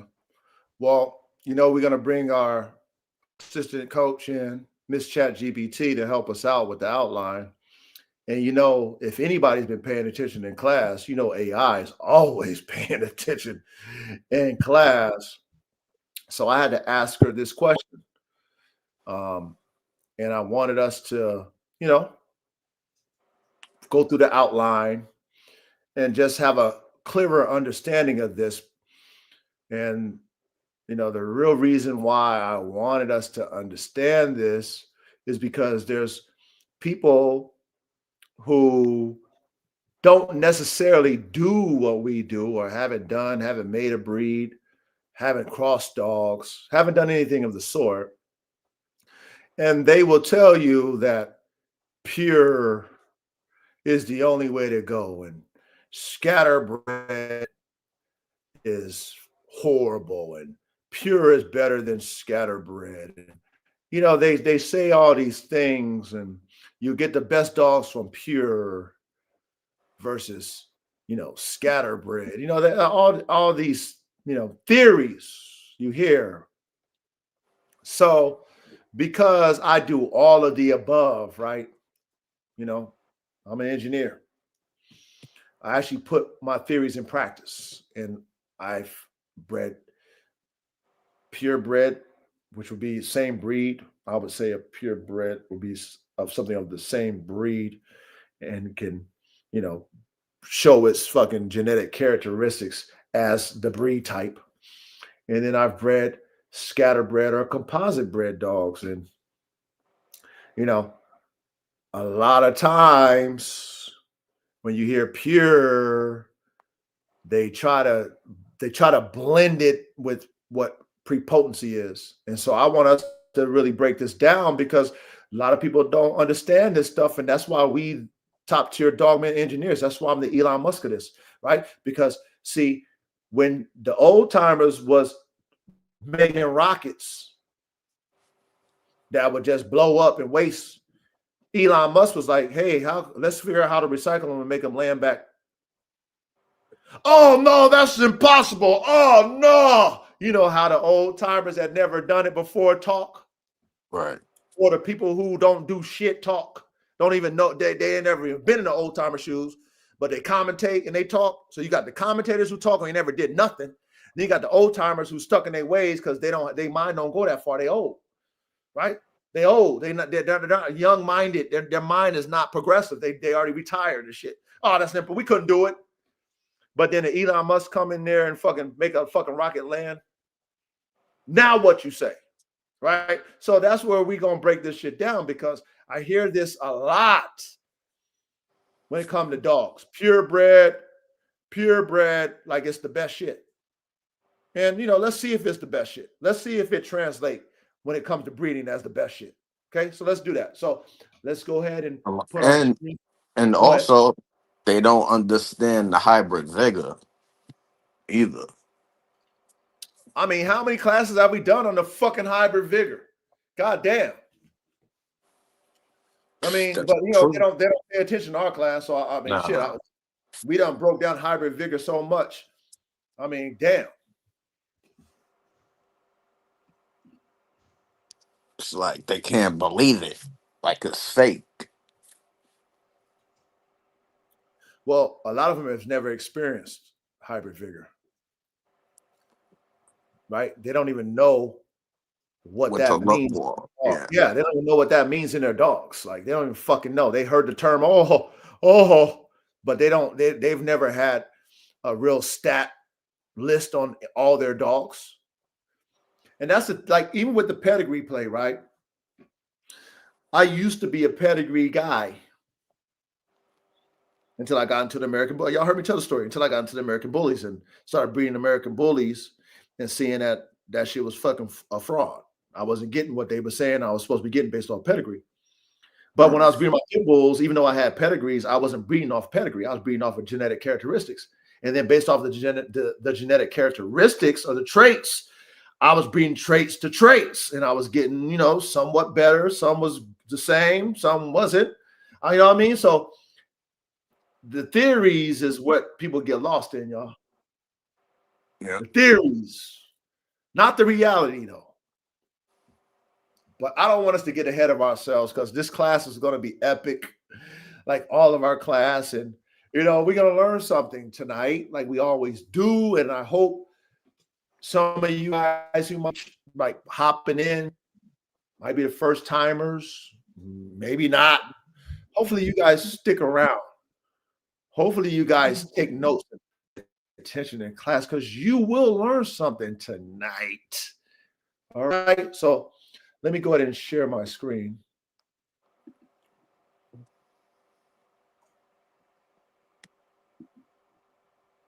Oh, yeah. Oh, Verde. It's going, you know, all of our shit is top tier. Great. Tony the Tiger. But yeah, this was going to be a good one because, you know, I just want to, there's a lot of myths. Just, I'm going to say theories, a lot of theories out there. And then, you know, unless you're a real engineer or a scientist, you know what I'm saying? That shit's just theories and shit. It sound good when you talk about it. But have you done it, Ty? Prove it. That's prove it. What I mean by prove it, okay, you have your purebred and you have your scatterbred. Okay, you can prove that one outproduces the other. Can you do that? We're gonna talk about it tonight, so let's do that. Now, hey, ready? If you can, chat. If you see something that needs to be brought up, then let me know. Ready? I'm gonna be reading. Okay. Also, chat. I'm gonna be narrating. So please don't hold me to the fire when I might mispronounce something. All right. Just follow along. I understand that we're here to learn. Okay. I'm not an English teacher. I'll do my best at the same damn time. All right. I'm just a dog man. You know, I'm a high performance dog man engineer that's trying to give y'all some game. That's all I am. But don't hold me accountable like I'm some professor because I ain't that. So here we go. So, prepotency and pure breed. Okay. Are they the same? Are they different? What do they mean? Which one's more important? So here we go. She said, short answer. No. Pure breed and prepotent do not mean the same thing. And prepotency is far more important than purity when the goal is producing elite competition or working dogs. A scatterbred but prepotent dog can absolutely outproduce a pure breed dog and often does. Okay, I just want to stop there because you know how she do. She go deep into the internet. She take what we've been talking about. You know, she put together a nice little breakdown for us. So we're gonna, she gonna make it pure and plain for us and potent at the same damn time. Right. But she gave us a short answer just really quick. Okay? Because like how you guys defined before we talked about this, before we get into the topic tonight, you guys both pretty much said like, no, they don't mean the same. Even though people try to use purebred as they try to relate pure as prepotent. Like we hear that a lot. Purebred dogs is better than scatterbred dogs. You take pure to pure, you get the maximum hybrid vigor and all that shit. Okay, oh yeah, sound good in theory. So let's just break this down tonight. Let's do this because we're gonna debunk theory. Because like you said, K-Man, you said theory is a starting point. Isn't that what you said, K-Man? Yeah, that's right. That's how you start your scientific process based on your theory. On your theory. Okay, so you guys chat. You guys heard K-Man say that maybe I don't know if it was last class, a couple class, but K-Man did let us know this. That's a starting point. But understand that people who don't do this shit, they take theory as the gospel. And being that we are the ones that put these, we're the engineers that take theory and we build the shit to a reality. We make a theory a reality. This is why we're talking about this tonight. So here we go. What purebred actually means and what it does not. Purebred only means the dog belongs to a closed registry or breed. All ancestors are from the same recognized breed. That's it. Purebred does not guarantee genetic uniformity, performance ability, consistency in offspring, prepotency, health, hybrid vigor. Parentheses, it actually limits it.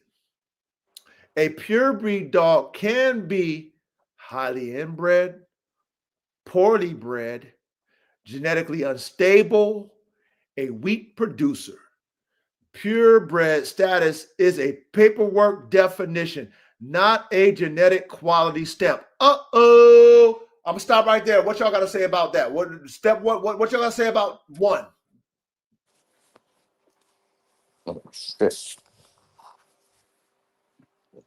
Yeah, I think like the results of a pure breed are a little more consistent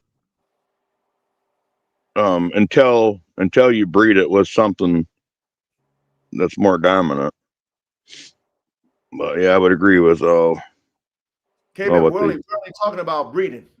Okay, because you produce something that resembles those traits of that pure breed doesn't mean that it produces. Yeah, it's weak. Yeah, okay, but see, that's pure and a purebred dog are kind of different. I'm thinking too scientific on the definition of pure when we really don't have that scenario too much in the dogs. Not when you're breeding them.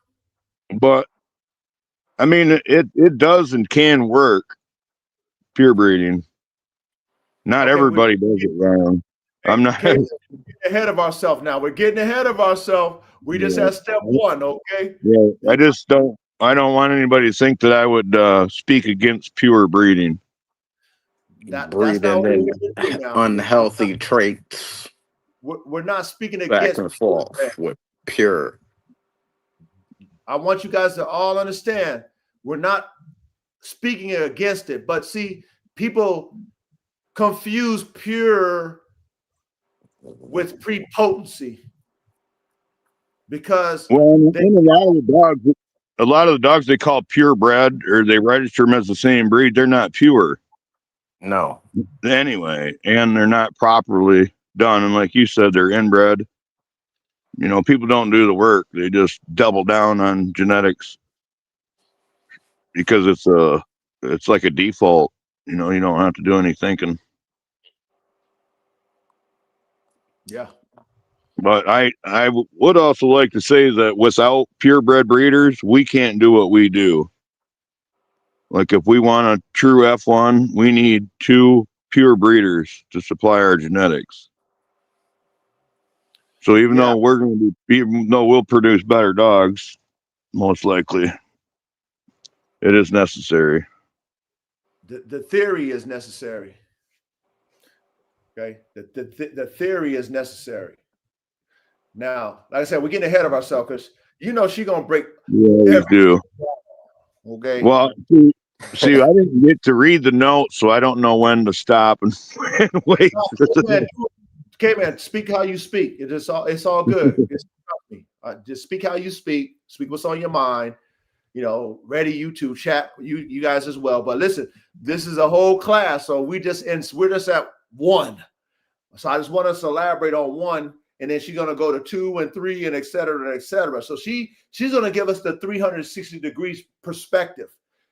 The perspective that you were talking about, she's going to break down as well. Okay, so speak how you speak. Speak freely. Okay, man, and speak freely. Ready? You know what I mean? So that's why I want you guys to elaborate. But let's go to 2. Verde dropped 2 joints. Okay, so hold on. Okay, so Verde says you do get the phenotypic point, but what on that side of working in health? Yeah, that's the COI. Yes, you do. Yes. Good one, Verde. Good. You've been paying attention to class, Verde. Yeah, you do get the phenotype, but what about all? Because this, like where we're at, our lane is high performance. So we want the ultimate working dog at the end of the day. Even though, you're breeding breed to breed, breed type to breed type, you should get somewhat a similar breed type. It might not be twins. Your coefficient of inbreeding might not be high, but you should be able to recognize, okay, let's say that's a pit bull. But what we're trying to guarantee is a high level of performance. We want to improve the frames, brains, and motors. Okay. You can't see that in a phenotype. It is what it is. But we don't want to get beside ourselves. Okay, so let's keep going. Good one, Verde. Let's go to 2. Number 2, what prepotency actually means. This is the level of power. Prepotency equals the ability of a dog to consistently stamp its traits on offspring.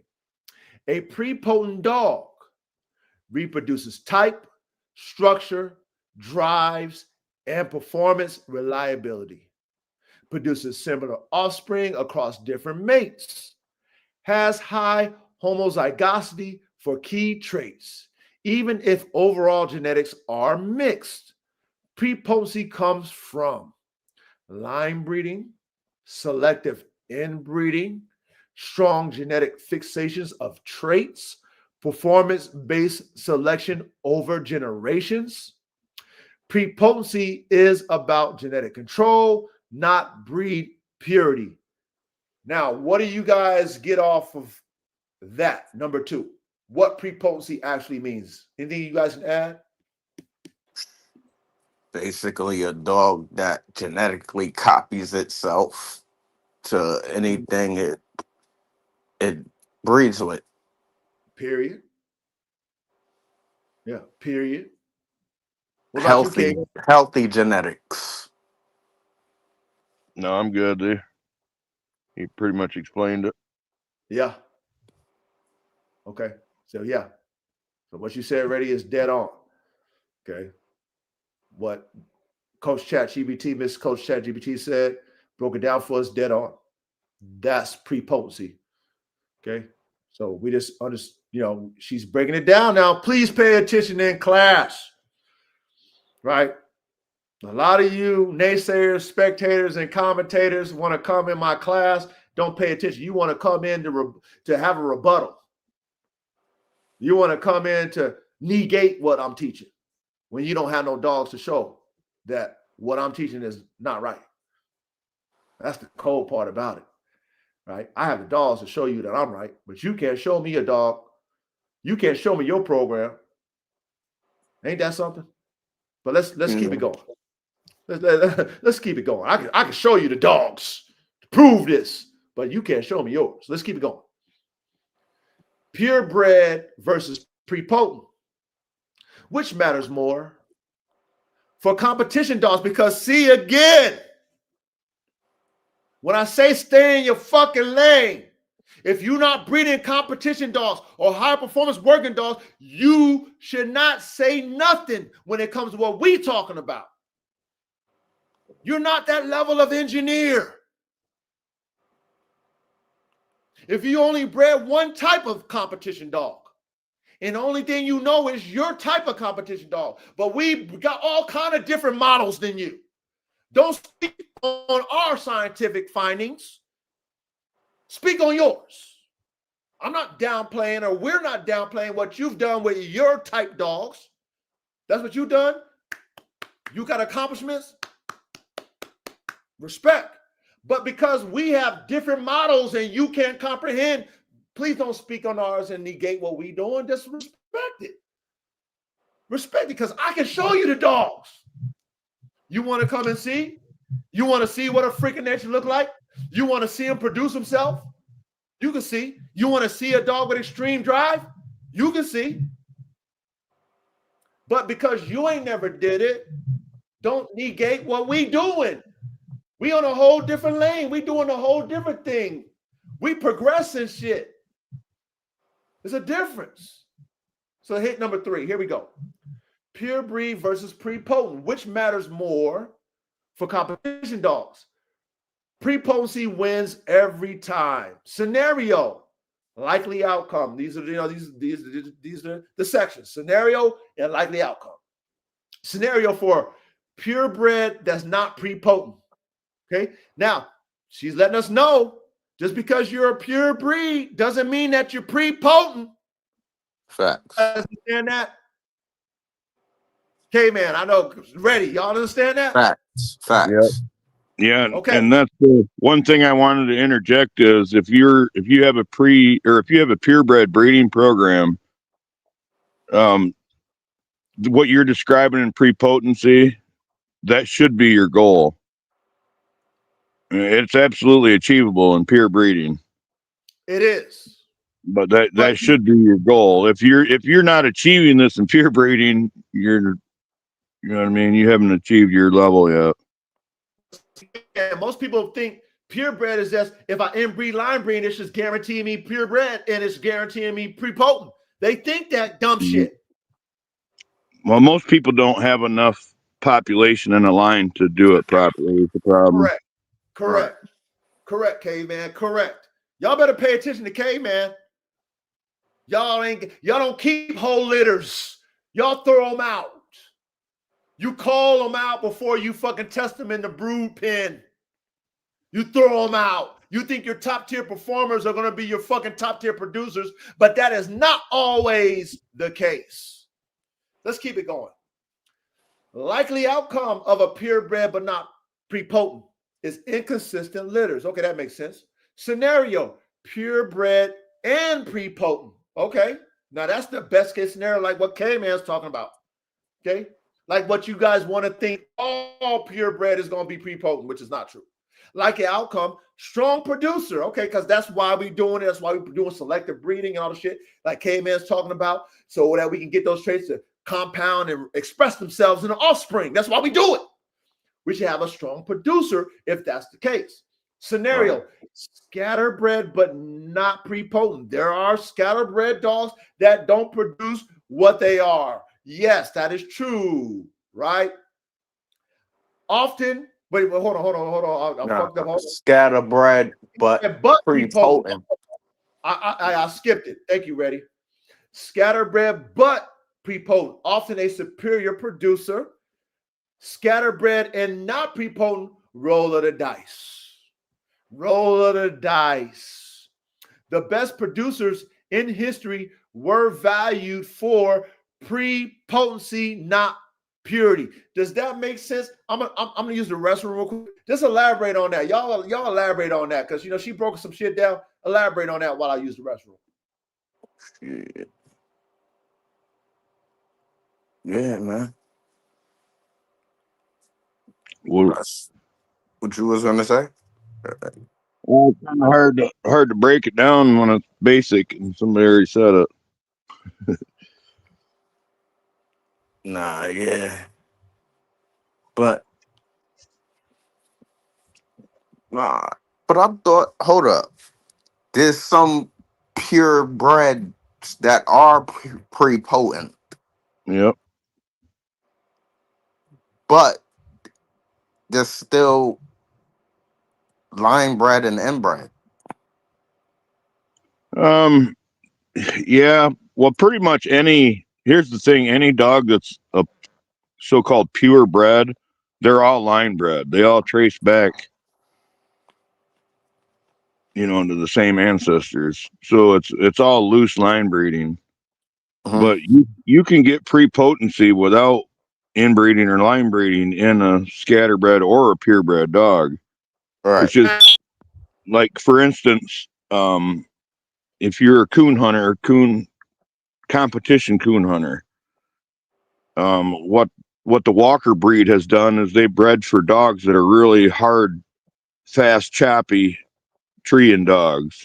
So they'll bark like 70 times in a minute or more. Right. Well, when you start doubling down on that with other dogs that act like that, it gets more and more intense of a trait.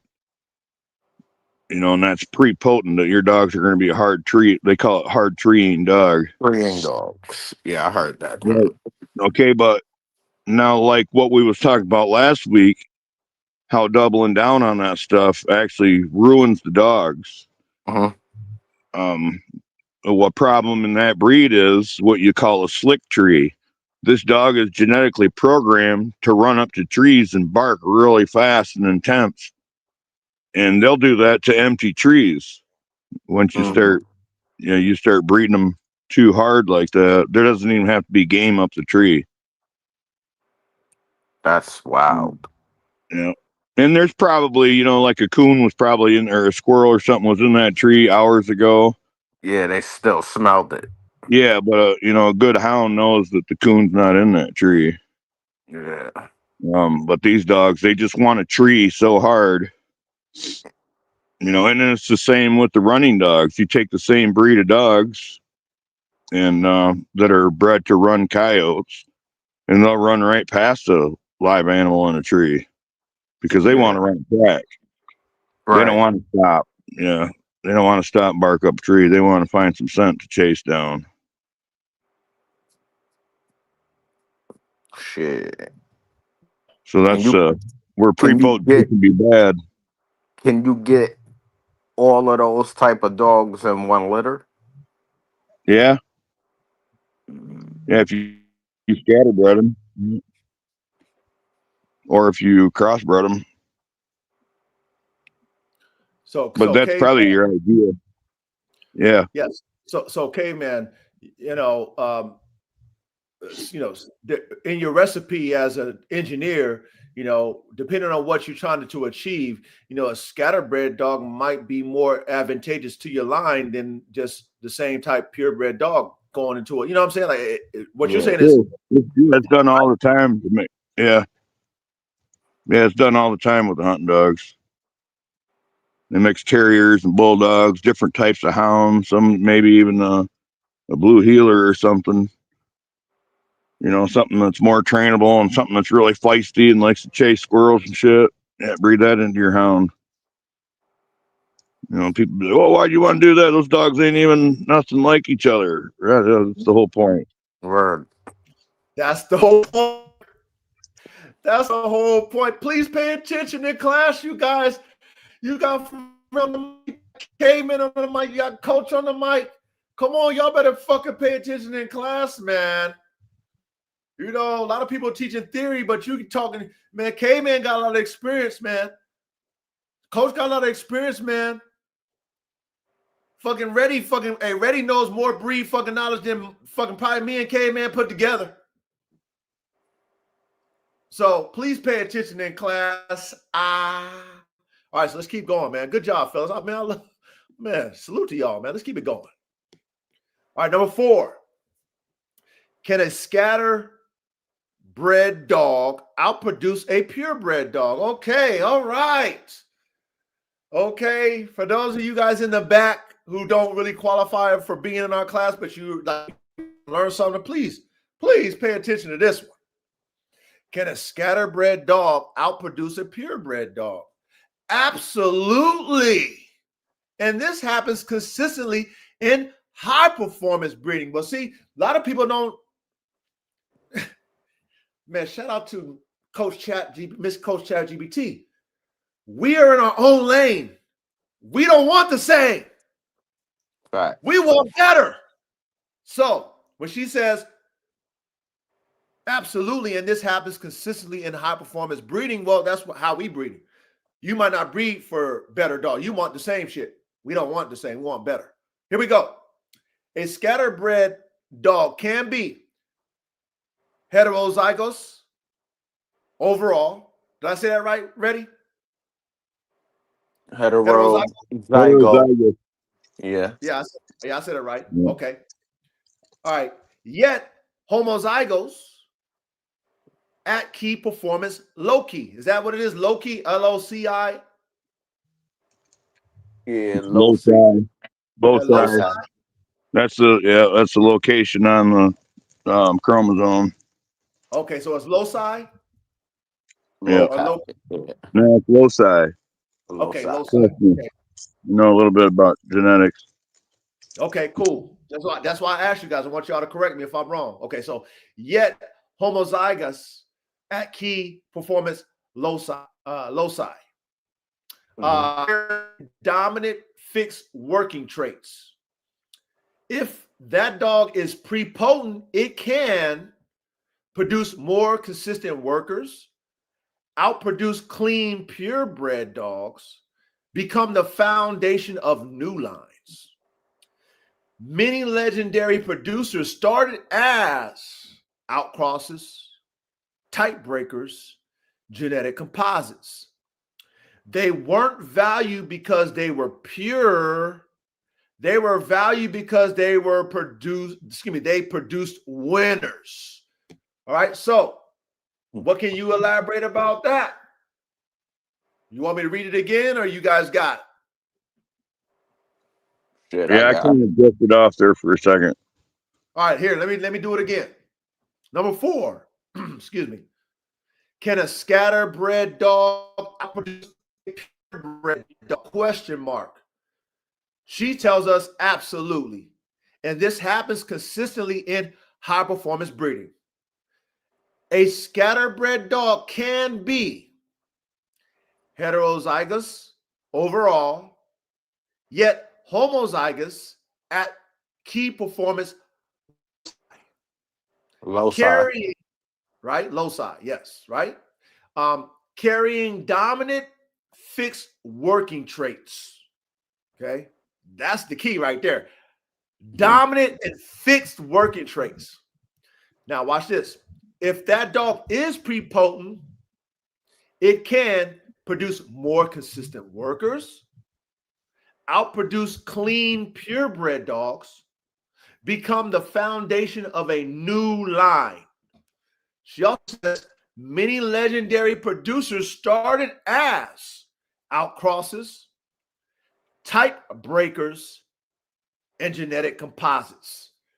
She says they weren't valued because they were pure, they valued because they produced winners. Can y'all elaborate on what she just said about Shit. scatterbred outproducing purebreds? Can you say anything on that? They had the best genetic traits possible from mixing all of those lines together, and that gave them the better dogs, which entails beat all of the regular pure dogs in every competition. Yeah. And competition meaning breeding and having the strongest, healthiest litters. That and competitions literally, whatever Yeah, that competition might be. facts.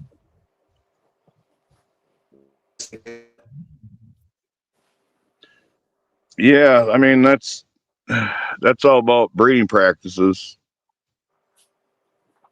to me.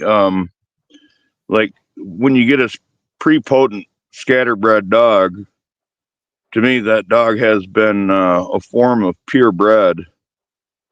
You know, like its traits have been selected from different breeds or different lines. Right? You know, it wasn't. I mean, it does just randomly happen, but if it's done with a purpose, even though it's crossbred or scatterbred or whatever, it's still selectively bred. Correct. And Correct. I actually call like my Pioneer Shepherd. I called that pure breeding just for the fact that my dogs were tested in real life situations for the job they were bred for, and that's how they got selected to breed. even though they were different breeds and some of them were mixed breeds to start with. To me, they were still pure in those traits. Right. Right. I understand what you're saying. Yeah. And they were prepotent. I mean, they were born that way. They were born for the job. You see it when they were 8 weeks old. Okay. Okay.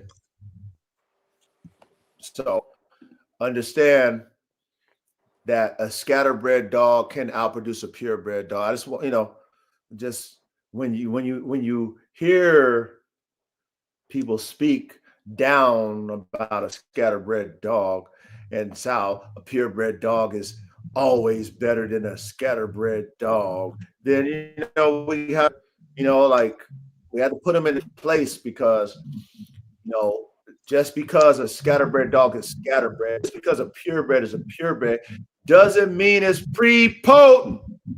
Doesn't mean it can produce itself better. I gotta put the emphasis on that. Gotta put the emphasis on that. Imagine you like bred greyhounds off of Facebook, right? You got a greyhound, so you match up with a paper greyhound on Facebook and you breed them. You do that for 5-6 generations. And meanwhile, Reddy's taking the fastest greyhound and he's going to Russia and getting the fastest Borzoi, and he's going to Afghanistan and getting the fastest Afghan, and he's mixing them up and racing them and picking the fastest ones. His scatterbred they're actually crossbred, not even scatterbred, but his dogs are going to smoke your fucking greyhounds. Oh shit! Don't say that, caveman. Don't say that, That's caveman. fact. That's true facts. Yeah, just because they're purebred, they're what people call purebred, doesn't mean shit. Damn. That's why I love our classroom. That's why you guys should be grateful that we have this classroom on Thursday nights, because we teach you how to think outside the box to create the circle. Ain't nobody teaching you this shit. Everybody's talking theories and shit. Everybody want to talk about shit. Who can tell you experience that you know what, you gotta think beyond the theories, man. We gotta every theory we should be challenging. We should be challenging every theory. That's what makes us top tier engineers. That's what will make us fucking land a rocket. That's what make us fucking be like Elon. Take a rocket, then we throw it in orbit, and then we land that bitch.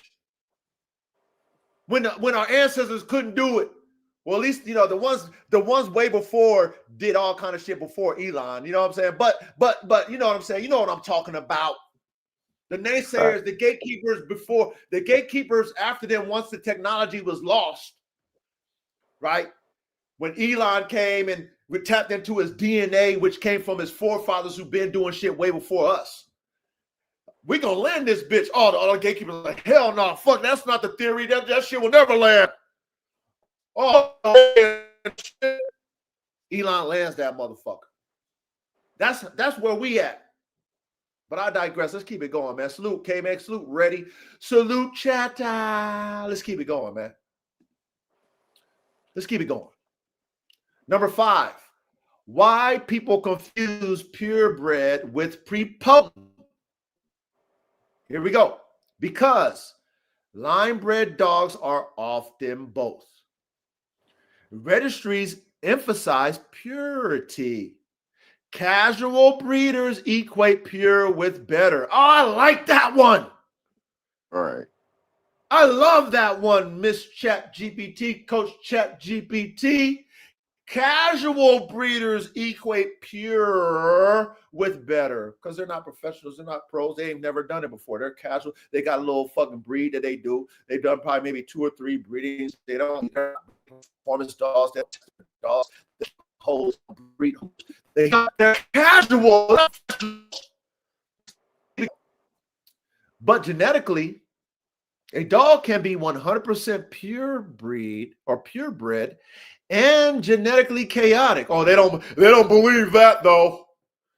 A dog can be mixed or scatterbred and genetically tight. Oh, they don't believe that though.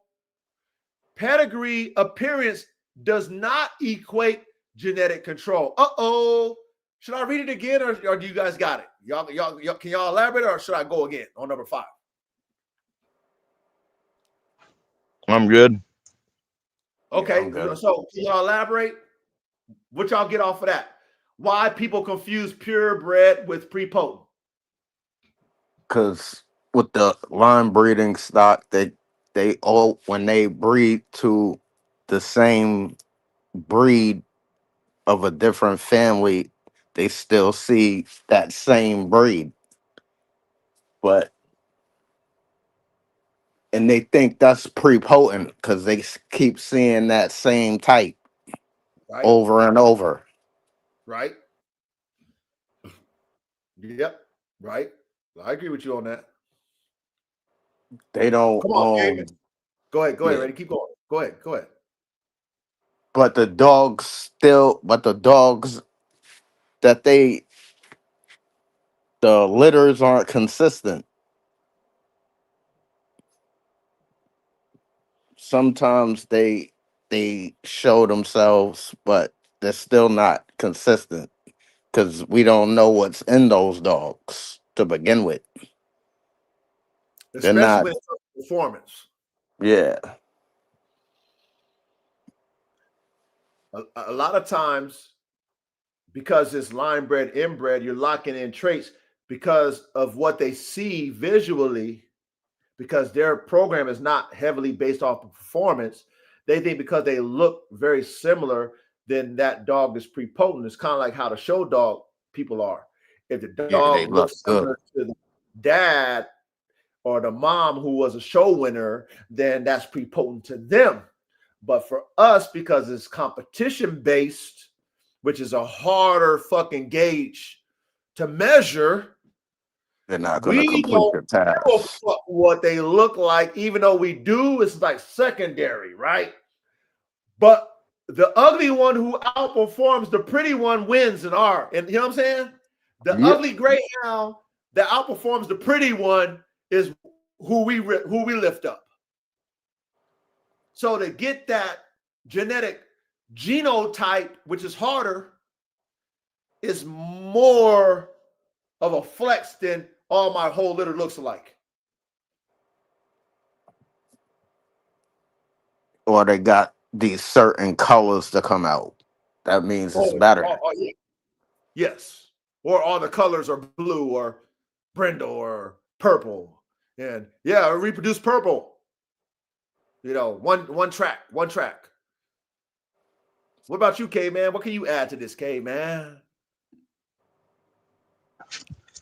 Oh, not much. Beat it up already. All right, let's move on, man. Let's go to number 6. All right, so she says, how this relates to hybrid vigor, heterosis. Here's the key relationship. Hybrid vigor comes from internally stable lines. Best case scenario, prepotent sire times prepotent dam from unrelated lines. That produces strong hybrid vigor, high performance, still good consistency. Worst case scenario, scatterbred times scatterbred with no fixation. That gives randomness, inconsistency, unpredictable results. So, 2 categories we have. We have dog type and we have hybrid vigor potential. These are the 2 categories. Dog type, purebred, heavily inbred. Hybrid vigor potential, we know that's low. She says low. Purebred, line bred. Hybrid vigor potential, moderate. Scatterbred, but prepotent, high. Potent lines, maximum Hybrid vigor is strongest when genetic diversity is layered onto genetic stability. We already understand that, but do we understand that? Yep.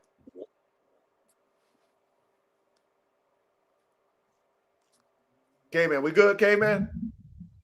Absolutely. Yeah, I don't know what's up with my phone, but it takes me a couple of attempts to get the mic to turn back on. Oh, you It's might okay. got a Look, little we lag. yeah, we patient with you. You It's all kind of good. breaking up a little bit too, Coach. Just a little bit. Okay, can you hear me now? Yeah. Okay. I apologize. Salute, Council. Oh shit, that's my brother, the council, man. Yeah, salute, council. Hey, he fucking AR-15 on his yard. Hey, you naysayers and spectators that want to question my fucking recipe, why don't you ask only the council how much he loves AR-15? Who AR-15 is? Why don't you ask him? He a real dog, man. He'll tell you. You know what I'm saying? Yeah, All you second favorite dog of yours. say it again. I say that was my second favorite dog of yours. Oh, salute, K, man. Thank you. You know what I mean? But see, this is like I said, a lot of people want to talk reckless about me. You know what I'm saying? They want to talk reckless about my dogs. You know, why don't you ask the people who got my dogs? Why don't you ask them? Because you guys don't have my dogs. So stop speaking about my dogs when you don't have one. Okay, why don't you ask other than if you don't believe the coach, go tap into the owner of the council. He broke his money. He spent his money on AR-15. That was one of his favorite dogs. He bought him. Why don't you ask him about him? Why don't you ask his family about him and see if I was capping? Why don't you ask Manny about his dogs? He bought 2 dogs off me. Ask him if I was capping. You know what I'm saying? I digress. K-Man, I had to tonight. K-Man, please forgive me, K-Man, because I was out of character. But I had to tonight, K-Man. Come on, man. Give me a break one. Give me a pass one time, K-Man. Come on. I suppose. Just give me a pass one time. Okay, so number 7, the correct mental model. This is important. Think of breeding like this. She says, purebred equals what breed box the dog fits in. Prepotent equals how strong the genetic signal is. Hybrid vigor equals what happens when strong signals from different lines combine. The elite breeders ask, and this is where we are. This is why our class is not like no other. If you are not a pioneer dog man, you are not an artist in the lab. You don't create shit. You follow the leader. You're not a leader. You're not an elite level breeder. But if you think for yourself, you like thinking outside the box to create the circle, you like testing theories in reality, then you're an elite breeder. There's only a few of us, guys. So don't confuse yourself with these people who think they are, but they work don't show it. All right? Don't confuse yourself with them because they're not us.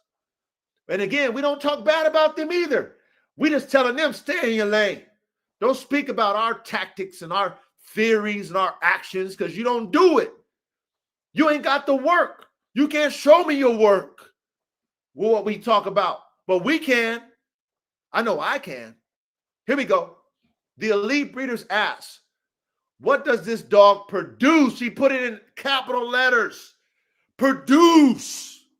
Not what the dog looks like. Not just how it performs. Not just what its genetic characteristics. Not just what it was behind its pedigree. What does this dog in front of my fucking face produce? Okay? Not, I got ahead of myself. Not what does the paperwork say? Okay? A lot of people believe in paperwork, but they're not high-performance working dog breeders. They're not high-performance working dog producers. You know what I'm saying? They believe in paperwork. Paperwork don't tell you nothing but a name of a goddamn dog. Okay? See what the council said, right? hold on. Let me see it. Hold on. Thank you. Ready? You said a few things, but He said, when a dog can come off a mountain his whole life and go straight to being a family guardian, learn house training under 3 weeks, be well-tempered, not human aggressive, great at, he said, great at threat assessing. I mean, shit. you hear it from the horse's mouth. You hear it from the, and everything I told the council about AR-15 was was on. He a family man. He got a wife, kids. And everything I told him about AR-15 is dead on. So, you know, I mean, shit. And he also said, but we aren't into just talking. We're getting ready to show. I mean, you know, only the council is a real dog man, like how you guys are. My brothers here, we all real dog men, but there's a lot of people, hey, only the counselors, a lot of people who watch us that was fans before or that's really fans still now that want to downplay what we do. They want to downplay the coach's dogs. They want to downplay the coach's ability to produce top tier level dogs. They want to downplay my recipes. You know, they want to downplay the shit. But again, it sounds good. How many times you spectators heard the coach tell you that in the comments? Sounds good. I digress. Let's keep it going, y'all. Salute only the. All right, so number 8. Bottom line, truths. It's number 8. No sugarcoating. We don't want you to sugarcoat, Miss ChatGPT. We like you. We want you to keep it raw for us because we can handle it. We don't get in our Whitney when you fucking tell the truth. Here she says, purebred does not equal better producer. Let me repeat that. For those of you in the back, let me say it louder. For those of you who don't know how to produce what we produce, who ain't never produced what we produce, who don't have the proof, who only produce one type of dog, one breed of dog, who only has one theory of breeding, ain't never tested all of them, who ain't never bred all of their dogs, who ain't never seen maximum hybrid vigor before. This is for you guys, okay? Pure breed or purebred does not equal better producer. Keep that in your head. Learn something tonight. Prepotency is greater than purity. Prepotency is greater than pure. So if I have a purebred that is pure, that's prepotent, I'm valuing that. And if I have a scatterbred that's prepotent, I'm valuing that too. And if I have a scatterbred that is more prepotent than my pure dog, I'm valuing the scatterbred. Facts. Or vice versa. Because we're not prejudiced here. We're not prejudiced over here because you know why? We test everything. You don't test everything. But we do. Keep it going.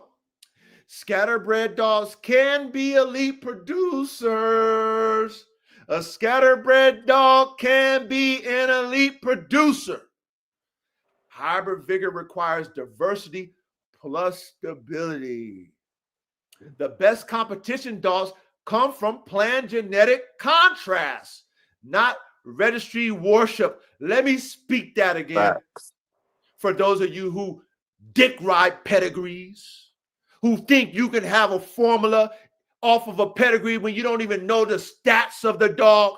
You don't know the genetic characteristics of the dog. You never seen the dogs in the back of the pedigree to assess them, to know what your dogs in front of you has based off of those dogs in the pedigree. Let's talk to you. We're talking to you. Okay? The best competition dogs come from planned genetic contrast, not registry worship. Okay? Pay attention in class. If you want next, she says, if you want next, we can rank breeding strategies from weakest to strongest, break down line breeding, okay. So anyway, I asked her to analyze. Okay, that's what I asked her. Analyze Mayday Frisco, Secretariat type examples, and give me examples in inbred line breeding versus scatterbred. Okay, so here we go. So before I get into that, anything y'all want to add to the bottom line? Was she dead on it with the bottom line? Yeah, she bodied that. She killed that. I think she did too. What about you, K, man? You think she hit the nail on the head? Yeah. I'm walking right now too, so I'm trying to stay muted for about 5 more minutes. Okay, but chat, we agree that did she hit the nail on the head? Y'all understand? Y'all following? You know what I'm saying? Did she break down the differences between pure and prepotent? Y'all understand that there is a difference and they're not the same?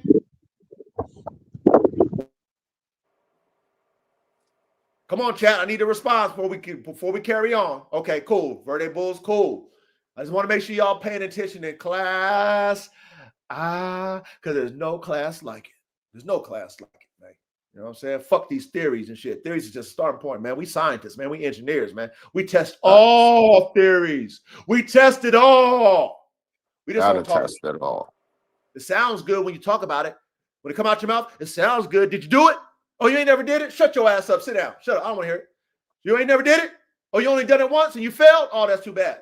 Because we already know how we do. If at first you don't succeed, try again. If at second time you don't succeed, try again. And if third time you don't succeed, try again. Maybe you get on the fourth time. That's how we do. That's how we do. Maybe you don't do it. Maybe I don't get it the first time. Oh, it never doesn't work. Oh, I'll throw it in the trash. That's how you do because you ain't got the perseverance. You ain't got the long suffering. You ain't got the vision. You ain't got the goals. You ain't got none of the above. You ain't got the talent. You ain't got none of the above to make a next level dog. So you don't qualify. You ain't in the league. You would never get selected in our fraternity. If we got a fraternity, you would never get accepted into our high level college. If there's a college for us, you would never get accepted because you don't know how to keep trying, keep going, break it down, build it back up, break it back down, build it back up, correct your mistakes. You ain't got that in you, man. You know, you think you can try it one time and you could try it with some bullshit ass genetics and then you're gonna make top tier dogs. That's what you think. It don't work that way. Let's keep going. All right. So, okay, let me read what she said. Because I wanted her to break it down with American Pit Bulls and Secretariat, all the dogs. So she's gonna break it down in real life scenarios for us because that's what we like. We want real life scenarios. She goes, I can't help dog fighting oriented breeding, which we understand. That includes analyzing American Pit Bull Terrier game producers, naming lines as best champion game American Pit Bulls Terriers, or comparing inbred / outcross strategies specifically to produce fighting winners. That's facilitating violent wrongdoing. So we understand what she means by that. Yeah. What I can do for us, because we like to break it down and build it up, and I'm happy to go deep, is analyze those same real world producers' archetypes through a legal lens. How line breeding versus outcross affects prepotency, soundness, drive, durability, and consistency in legitimate performance arenas. Weight pull, obedience / IGP, style work where applicable, sport conditioning, hunting where legal, conformation, etc. And I can also do the Secretariat type part freely because it's mainstream sports. Okay. Y'all get what y'all get what she's going to break down for us. Yep. All right. Yep. Make sure. All right, cool. She goes, here's a useful producer-focused breakdown without illegal framing. The producer archetypes you're pointing at. She talks about the Jeep type. For those of you guys familiar with Jeep, the Jeep type characteristics. She's going to, give us an archetype, a breakdown of the Jeep type for us who are putting dogs together. Typical pattern. Not necessarily the most extreme specimen, but reliably transmit key traits. All right. So not much of a looker, but is known to transmit what he is. Okay. The key traits, performance traits. So we're talking about performance dogs. Often becomes a hub in pedigrees because breeders keep going back to what he throws. All right. Breeding lessons. These dogs become famous when their descendants are line bred, tightened in a way that locks in the package without collapsing health and athleticism. All right, so that's why they was breeding Jeep dogs. Best results usually come from line breeding to the producer, not random same breed purebred pairings. All right, so All right.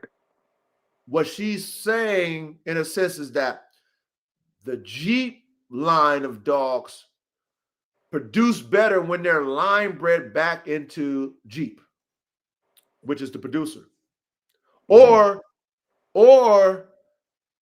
Jeep's offspring that are producers of Jeep as well, not same breed, pure breed pairings. Does that make sense? Yeah. Yeah. Okay. Hopefully you guys get it. Okay. All right. Number 2, the Frisco type, high influence, high risk producer, typical pattern, very strong, stamp, but breeding outcomes can be polarizing depending on mate selection, inbreeding level, hidden faults that concentrate when tightened.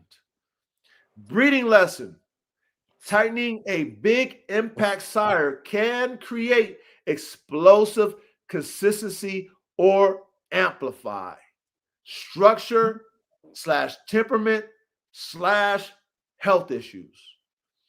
The highest hit rate mating are usually complementary line breeding. Same performance goals, compatible structure rather than paper matches. You guys get the Frisco type? Yeah. Yeah. All right, number 3, the Mayday type. Outcross successes that becomes its own line. That's AK. Okay.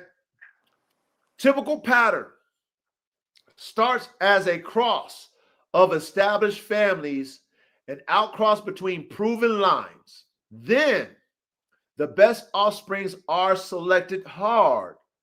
The family is rebuilt into a line breeding around the best sons and daughters. Breeding lesson: this is the class create hybrid vigor, then fix it approach. Plus new trait combinations. Line breed to make it reproducible. Does that make sense? Yes.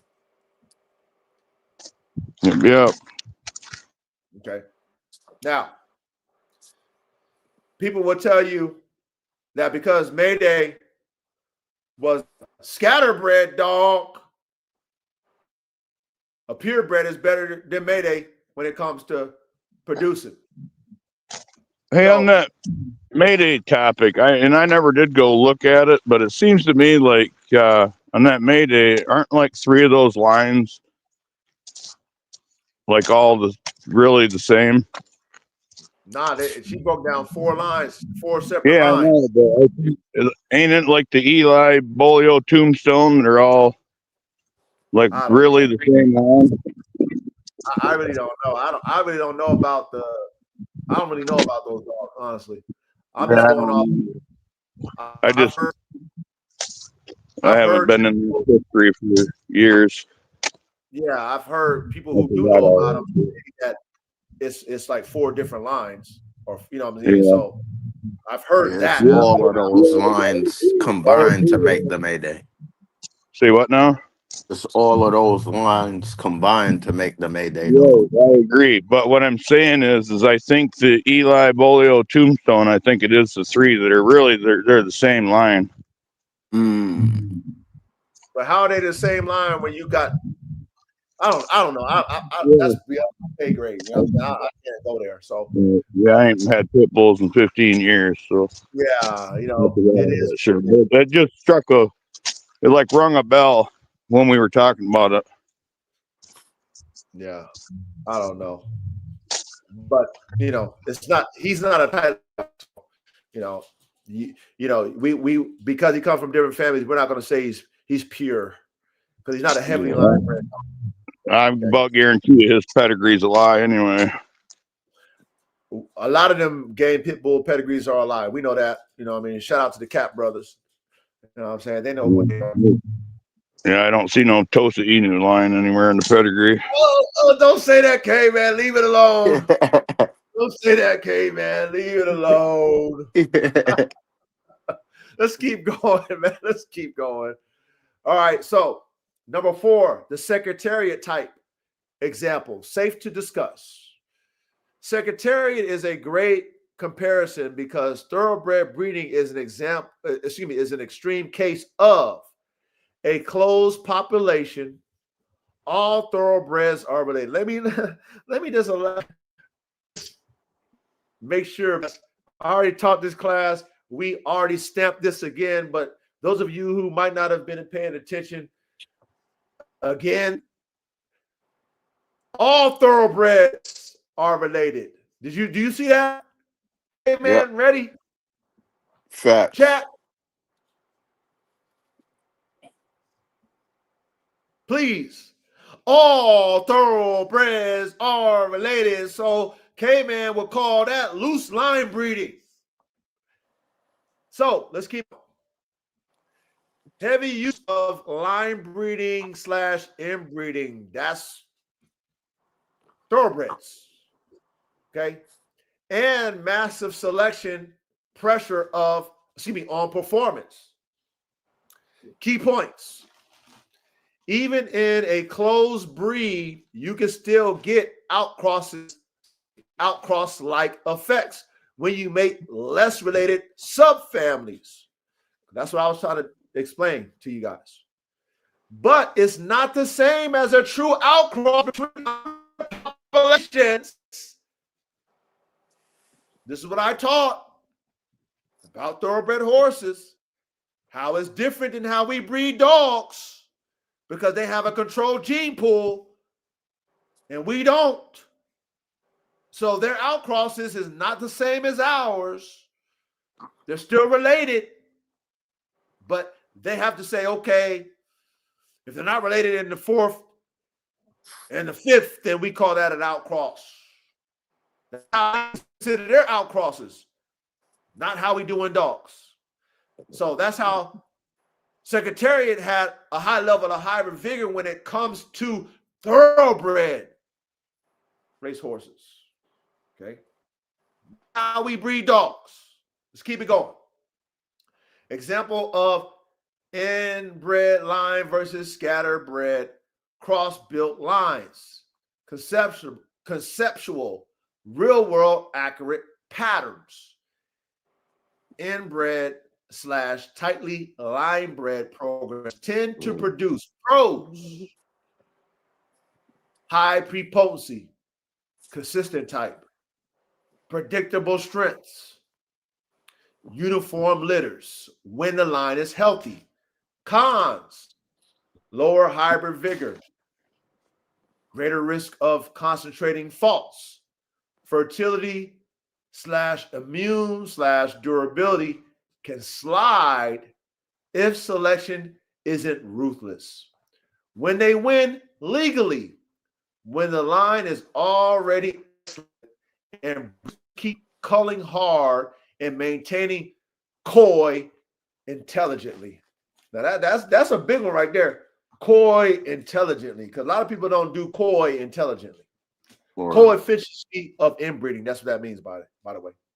Mm-hmm. Okay. Now, before I go to the cross-built outcross program, what can y'all elaborate about examples of inbred line versus scatterbred lines? Okay. It says cross-built line, conceptual, real-world accurate patterns. It says inbred / tightly line bred programs tend to produce. So everything I said with the pros and the cons, anything that you guys can add to that?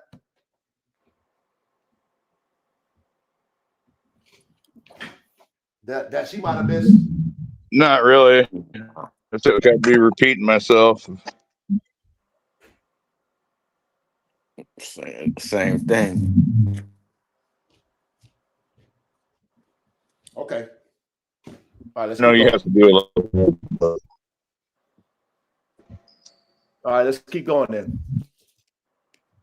Now, cross-built / outcross programs tend to produce pros, more vigor, often better immune / fertility and durability, ability to combine complementary traits, can break plateaus in performance. Now, I want to stop here. This is why I love outcrossing. This is why my program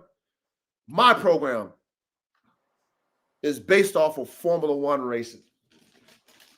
I'm always trying to raise the bar. I want extreme hybrid vigor because I want to make my dogs better. I don't want the same. You might want the same as a dog man, and you can do what you want in your program. I'm not in your program. I'm not telling you about how to breed. I'm not telling you how to do your dogs. That's you. That's you. That's your level. My level is the highest level. Highest. This is an art for me. I don't want to get bored breeding my dogs.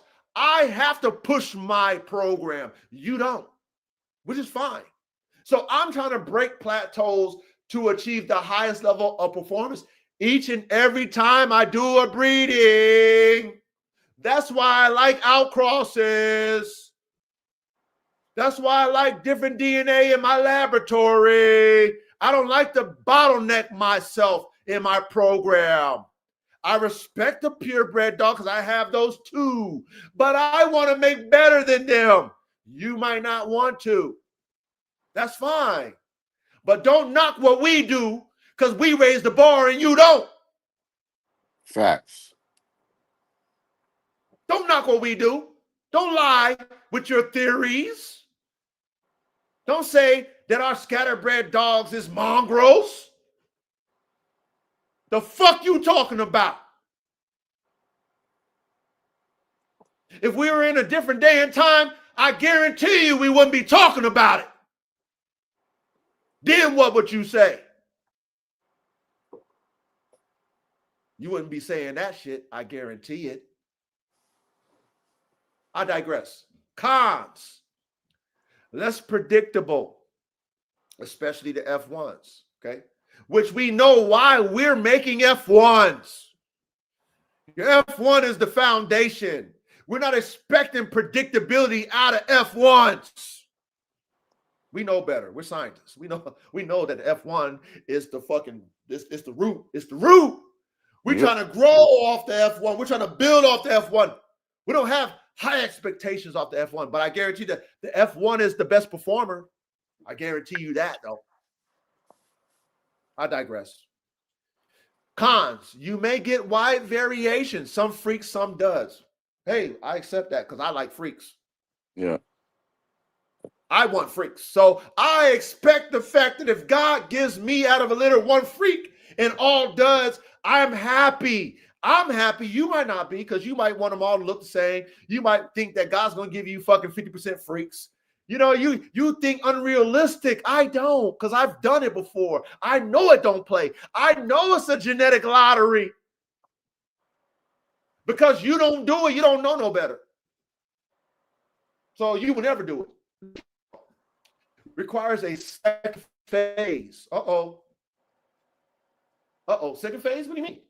Fixing the well, damn, you know, you're going to take the F1, you got to find a formula, you got to keep all of them motherfuckers, beat them all together, see who produces the best, you know what I'm saying? See, you know, assess those dogs, okay, cool, break those things down, you know what I mean? Measure them up with the parents, okay, cool, keep the breeding stock, okay, test those, okay, breed those, see if they can produce, like, that's work. That's time. That's effort. Are you willing to put that in? Let's keep it going. When they win legally, when the breeder treats the outcross as a step, not the finish line, outcross, select the best, line breed around the best. Anything y'all want to add to that? I know I'm gonna beat that shit up. Anything y'all want to add to that? I was about to ask I want to ask a question. Go ahead. I can prepotency be dormant? No, hell no. It's either you prepotent. What you was about to say, What do you caveman? mean by that? All right, like say in that, like the first, I guess the first time you breed your male, like where you see where it Yeah. says freaks and duds, Yep. where you were saying maybe one of those duds, but you still kept them. You still keeping the litter, the half of the litter.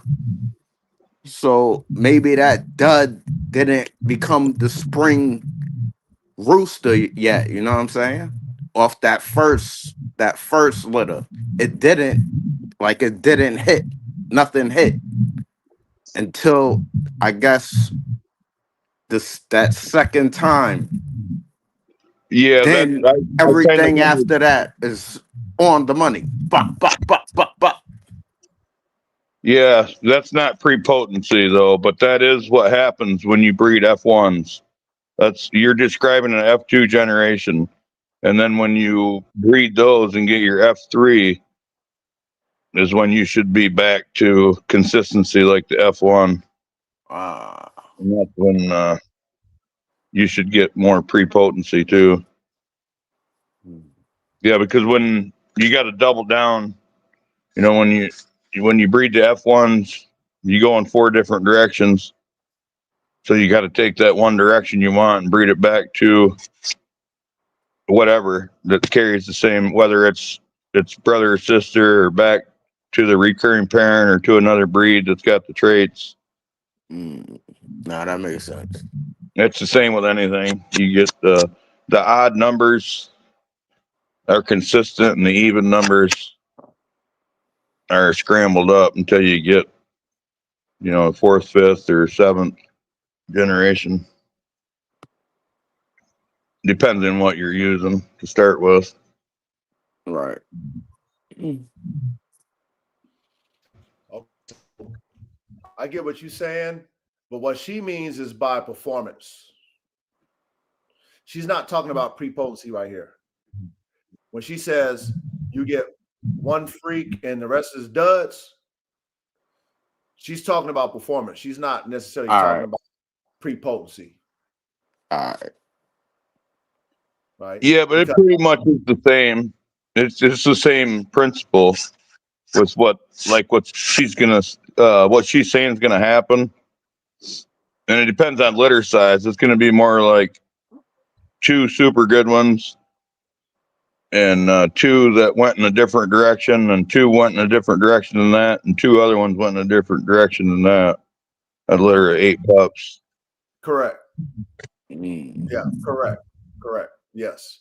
But like we said, right? Because the topic tonight is pure versus prepotency or pure and prepotency. Like, are they the same? Are they different? Well, just because that dog is a freak and that other dog is a dud when it comes to what we expect in genetic characteristics and performance doesn't mean that the DNA that we want to see passed on that's going to create the next dogs doesn't mean that that dog that was a dud in performance is not going to outproduce that one that was a fucking freak of nature Right. in performance. Right. Yeah, if you take two duds that both carry a copy of the trait you're looking for, like 25% of their puppies are going to be doubled up on that trait, one from each parent. There you go. Hopefully, y'all listen to K Man. You heard what he said. But see, K Man, people throw duds in the trash. K Man, they call them. Facts. They call them because they believe in theory. We talk about theory that your secretariat is going to produce you secretariats when it's his daughter that's crossed with another totally different horse from a different family that produces somewhat close to the level of that secretariat, and none of his sons have ever done it. But it took his daughter in her dominant mitochondria DNA with that male to produce something remotely close enough to be of the caliber of Secretariat. But the daughters might not have been a great performer. You just got the genetics. Right. Because I spent, 2.5 million on the mare, on the bitch, and she performed okay. But because I got so much investment, I'm still gonna breed the bitch anyway. Shit. I'm still breeding the bitch. I don't care if she lost every fucking race. That's Secretariat's fucking fault. She a great producer and a great mom. And she got the genetics. And we don't know. That's the thing. Like, we don't know if the dud in performance is prepotent or not. We don't know that the fucking freak of nature, star-studded, triple crown winner is going to be a producer or not. We don't know. That's not guaranteed. Not as guaranteed. Nothing is. Let's carry on. That's why I say we don't believe in just theory. Theory is a starting point for us. These people who now just talk. And there's a room, like I said, I don't hate on nobody. Do you? If that's who you are as a commentator, do you. But when you speak as if you're an authority and you downplay people who are an authority in this, we're going to check you. I don't downplay what you do. Don't downplay what we do. You don't do it, I don't do it. I mean, I don't do it anyway. Commentators, if you ain't never studied a real program, and you want to know both sides of the coin as a professional commentator, but you ain't never studied both, don't comment about it. You sound stupid as fuck. Ain't nobody gonna respect that shit. If you don't want to be biased, you need to study both sides of the coin equally. Don't be biased. Be equal. Give your perspective on both sides and leave it alone.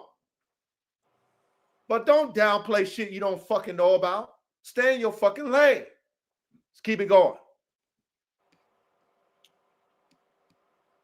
The honest answer to which produces the best across any performance animal, dogs, horses, livestock, the highest long-term success usually comes from, drum roll please, 2 strong, internally consistent families. Plan, cross, then rebuild into a line. That get hybrid vigor plus elite combinations from the cross. Repeatability from rebuilding / line breeding. So when she says this, we know that all breeding practices is available in our toolkit. We don't downplay any of the breeding practices. Line breeding, we don't downplay. We don't downplay inbreeding, and we don't downplay outcrossing. They all are relevant to the end result. Yeah. But if you are skilled and you really try different methods, you're not biased to any of them, but you try them, and through your trial and error, or you have mentors who can show you paperwork and dogs and give you some insight before you do some shit overkill to the extreme. It's a balance of it, and it needs to make sense while you're line breeding, inbreeding, and out. It needs to make sense. It's just not a rite of passage. All I do is line breeding. All I do is inbreeding. All I do is outcrossing. If you're not line breeding, it's not great. If you're not inbreeding, it's not great. If you're not, like, all that shit, that sounds good until you do it. That's why I tell you, these theories, if you guys really want to know, you aspiring dogmen, try it. That's what I was telling my brother Chris. Our brother Chris. Theory sounds good. Try it first. Try it. Your theory can possibly be proven wrong if you try it. But then if you speak to someone like myself who tries it all, tried it all, and still does it all, I don't throw none of them out the trash. And I can show you in a dog what a scatterbred looks like that's prepotent. I can show you in a dog what a composite breed looks like from hybrid vigor. I can show you all these things. I can show you the failures too. I can show you the crosses that didn't work. But I'm never going to tell you like, oh man, that don't work. Oh, don't do that. Oh, you can never do that. I'll never say that. I'll say try it. Just because my dogs aren't good, heavily inbred, maybe your dogs are. I'm going to tell you, do it with caution, though. That's what I would tell you. But I'm not going to say, don't do it if you can do it.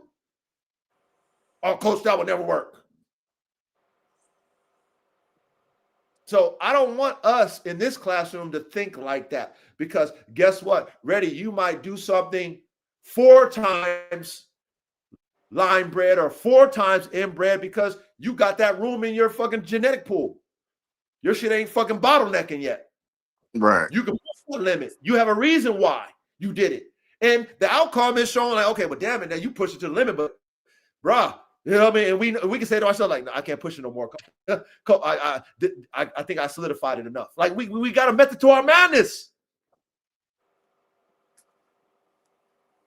You have a reason why. You're like, well, shit, I got room to tighten it up a little bit more. Coach, I'm gonna do it 4 times. I'm gonna say, Reddy, don't do that shit, or Caveman or Chat, don't do that shit. I'm like, if you feel that you can do it, try it. I'm gonna say try it, because it might be the right thing to do. It all plays, man. Yeah. Do it. I will say this, that there is no practice that works every time. Nope. So you got to stay in the game and stick to your methods, because you could be doing it right. It could be working out right. But when you're in this high level competition, 90% don't work when you're running against even 90.5%.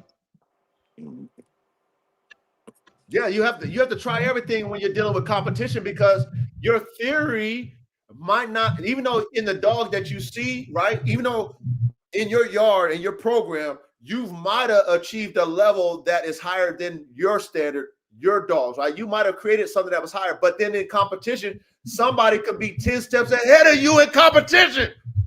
Oh, yeah.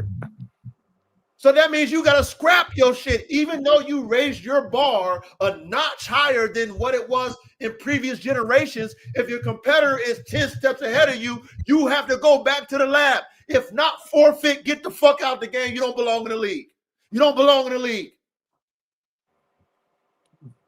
So all these practices come into play.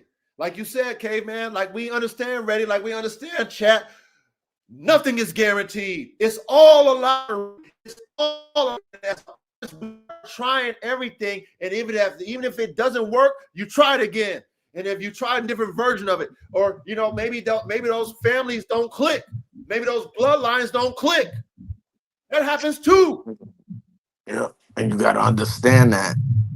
A lot of people don't understand that. Oh, they don't. They don't. Yeah, they don't understand the sheer numbers of dogs and breedings they'd have to go through to get that high level and maintain it. Because even the high level competitors that they're written about in history, what you gotta do a lot of research and listen real close, because it's not covered very much. But they would have 4 or 5 litters on the ground, and they would have 4 litters out of those 5 that were trash, and they would have 2 pups out of the next 8 pups or 6 pups that were worth the shit at that level. Mm. You know, so you just can't go buy 2 dogs from these high level performers and breed them and expect to get that, because they're not getting that either. Exactly, K-Man. Just Thank like you. what you're talking Yeah. about in horse racing. Yeah, how many of them thoroughbreds do they use for polo horses because they just don't make the cut? Facts. Right. Yeah, or those jumping horses. Because they use a lot of those ones that don't make it for that. They use it for those jump. I forgot what they do. You know, the ones that jump the little shit and that jump the stuff. They Yeah, I use don't know those, what it's called, but those jumpers, whatever they call those. I just call it equestrian. I don't know what the real name. Yeah, but they use those ones that don't make it for those quarter-mile races and all the top-tier races. They use it for those too. Yeah, you gotta do something with them because there's a pile of them. Yeah. Like greyhounds. Yeah, anything you spend a lot of money. They're all super great horses, but they're just not at, you know what I mean? They're not all running at that level. That At that top level. tier. Yeah. You can mean 1% in that world is a win or a loss. Yep. No matter how close you were. Yep. And if you're a competitor, you're not going to go back into your lab coming with the same fucking horse or the same dog. We have to do something different because we lost. Yep. I don't care how good we thought we was on the battlefield, we lost. Yeah, that's another thing too. Then, you could lose one place, but you might win 90% of the time anywhere else. But it's just that one animal you went up against. Inquisitive Jin said something. Said, think it's called horse dressage. Dressage.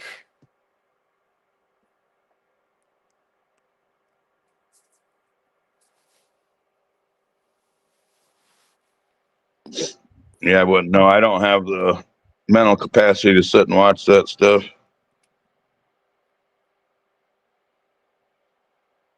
I actually haven't owned a TV in years.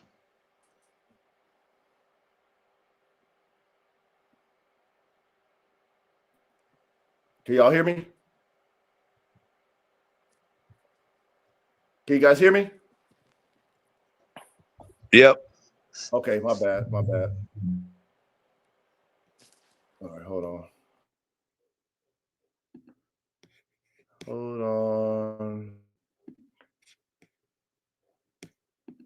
Make sure I got everything correct. Yeah. Yep. Can you hear me? Ready? I hear you. Sound. Ready? You hear me? Can you hear me, Ready? I hear you, K-Man. Yeah, I hear you. I hear Ready. But we went through this last week. He had some. Yeah, I did something wrong. I did something wrong. I pressed the button and fucked up. Hold on. Right. You hear me? Ready? Ready? Ain't that a bitch? Yeah, this happened last week. Chat, can you guys hear me?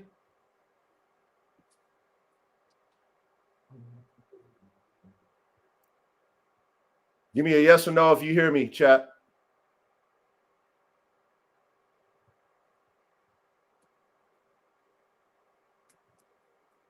Okay, cool. Verdi hears me.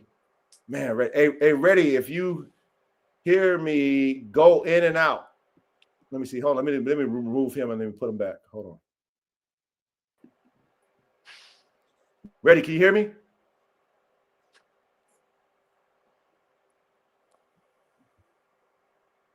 Damn it, man. Yeah, Ready. Yeah, we don't hear Ready. Send him a message, text message on the private chat. All right, hold on. You know what he got to do? He probably got to come back, go out, and come back in. Yeah, that's what I was wondering if that would work. Yeah, that probably will work. Let me let him know. Bear with us, chat. That was my fault. I like a button and I got popped out. Okay, so then he got out. He gonna come back in.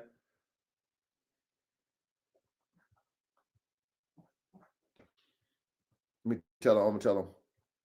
Hey, Reddy, if you hear me, hey, I think you logged out, but come back in, Reddy. Come back in and see if we can hear you, because we can't hear you right now. Bear with us, chat. Technical difficulties. Blame it on the coach. I pressed a button I shouldn't have.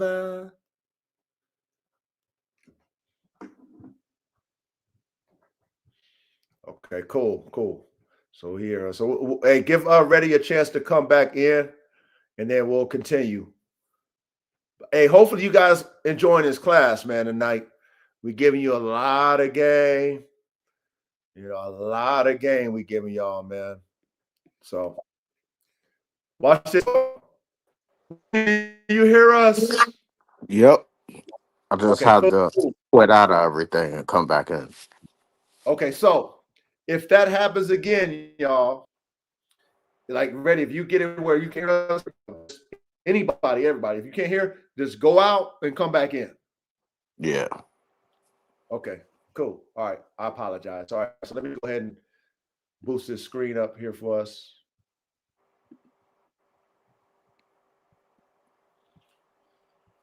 All right, so let's move on to the next. Okay, so master, if even though a dog is not purebred, okay, can it still produce maximum hybrid vigor as long as it's prepotent, right? So you know how a theory might be like a dog produced by hybrid vigor that's an F1 can't produce hybrid vigor. Some people might think that, right? So it's a theory. So I asked her, because I have proof that I have a composite breed that produce hybrid vigor. So I'm like, well, because people just think only a purebred dog can do this, but they don't have composite breeds. They've never been on the side of someone who created a breed using multiple breeds, and because they used them, they got better than the original. Every time they added a breed, a lot of people have never done these things, so they talk in theory. So I just got to make sure that we explain that there's a flip side to every coin. There's a heads and the tails. You got to look at both sides, not one. So she says yes, and this is a crucial point. A dog does not need to be purebred to produce maximum hybrid vigor. Okay, y'all hear me? Yeah, I hear you. Okay. Chad, I hope you hear me. Yeah, I hear you. Thank you, Kay, man. I hope Chad, hopefully. She says, a dog does not need to be purebred to produce maximum hybrid vigor. But there's an important correction to make. Prepotency does not create hybrid vigor. It controls it. Okay. So when people use purebred, they confuse purebred with prepotency. We know this. That's why we have this conversation tonight. They substitute purebred with prepotency, and we know that it does not mean the same. So she's letting us know prepotency does not produce hybrid vigor. It just controls it. Let me explain this clearly and precisely. Number one, what actually creates hybrid vigor? Heterosis. Hybrid vigor comes from genetic diversity, specifically increased heterozygosity, masking of deleterious. What's that, Reddy? Yeah. Deleterious. Yeah, recessive genes, improve metabolic efficiency, immune response, fertility, and recovery. So the source of hybrid vigor is genetic difference between the parents, not registry status. A dog can be mixed. A dog can be scatterbred. A dog can be outcross built and still generate very high heterosis when bred correctly. All right, I'm going to stop there. Anything y'all want to add to what we just said on number one? That was correct.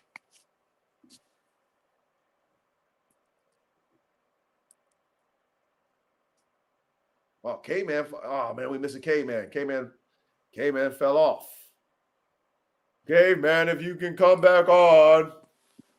Lost his connection. But, yeah. What'd you say again, Reddy?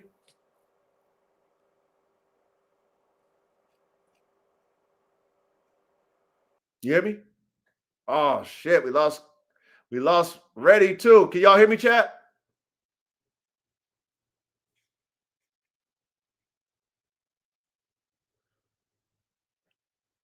Can you hear me, chat? Yes or no?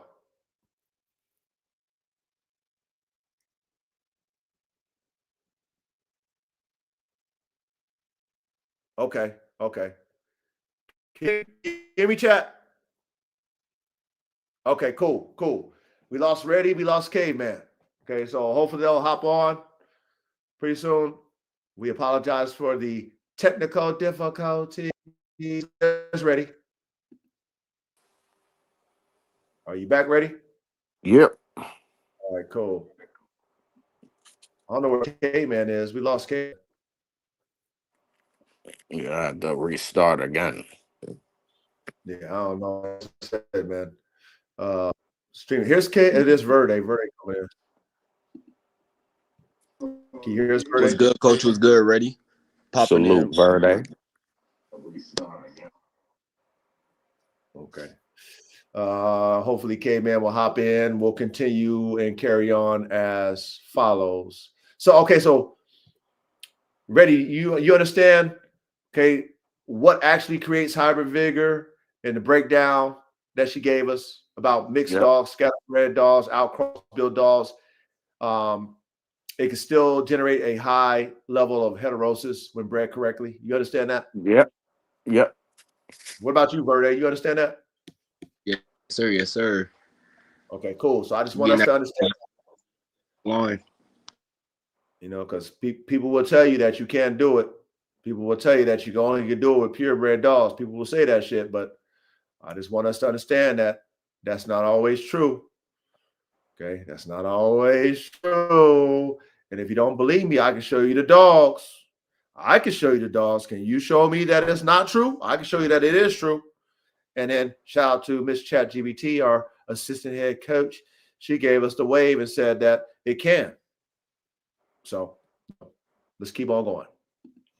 Let me make it big so we can make sure everybody can see it. Number 2, where prepotency fits in. This is the key distinction. Prepotency does not equal hybrid vigor, which we know.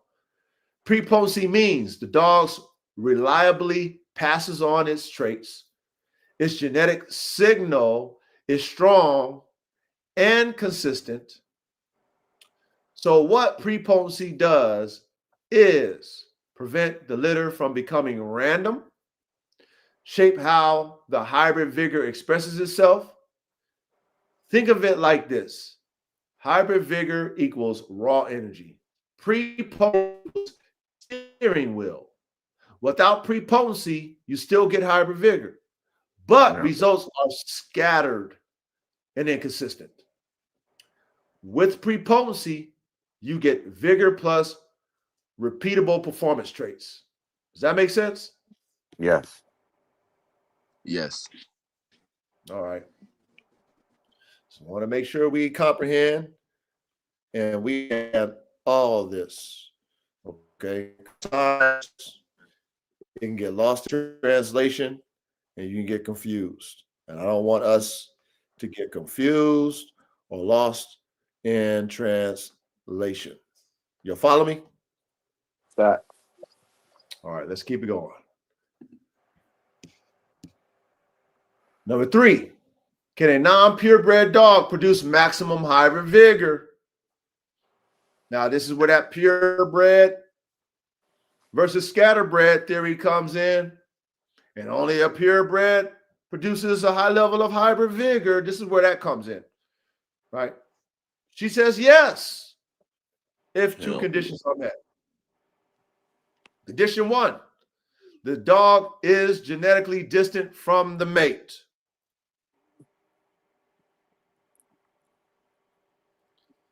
Right? Yep. Different line histories, different bottlenecks, Hmm. different selection pressures.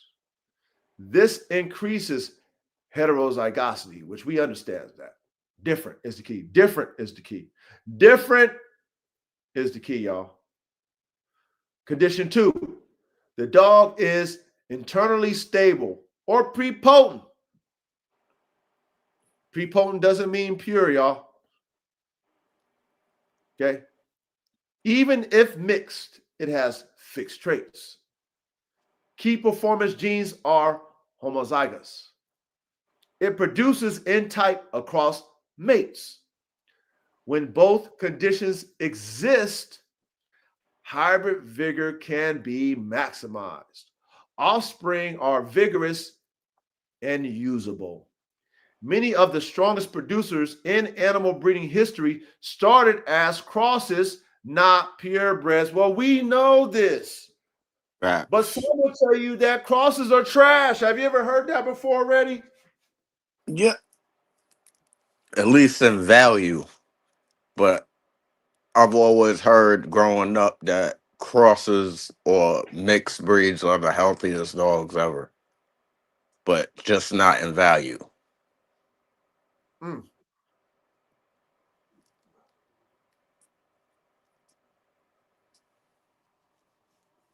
Hmm.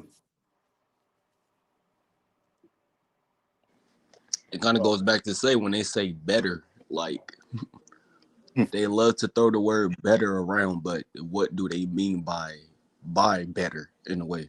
Because these scatter, like you say, these scatterbreed dogs, they can produce, if not better than a purebred dog, but the dog itself can outperform a purebred dog. Yep. Yeah, all of that. Everything. Everything, all of that plays. And understand, we're not knocking a purebred because it all plays. If a purebred can produce its desired genetic characteristics and is proven to do that, then that's a value to us because we know that we're going to get that phenotype and that genotype. So that's a value to us. But we like all the tools in our toolbox, not just one.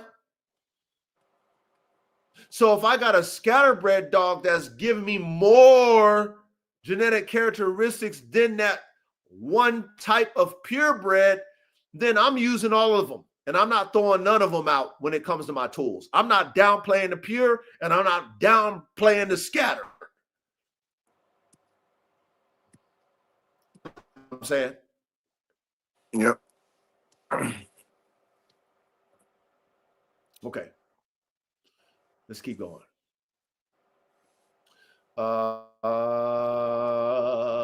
Why purebreds is often misunderstood here.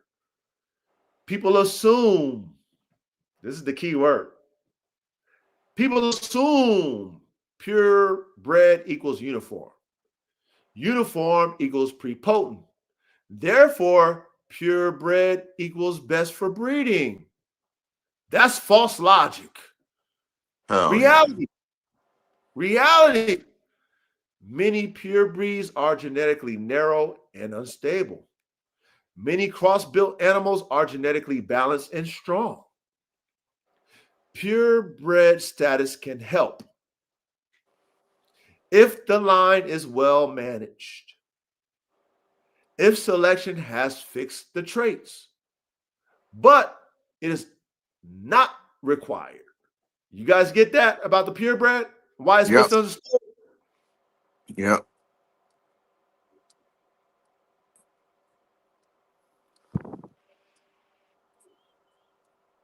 Because, you know, You know what's crazy?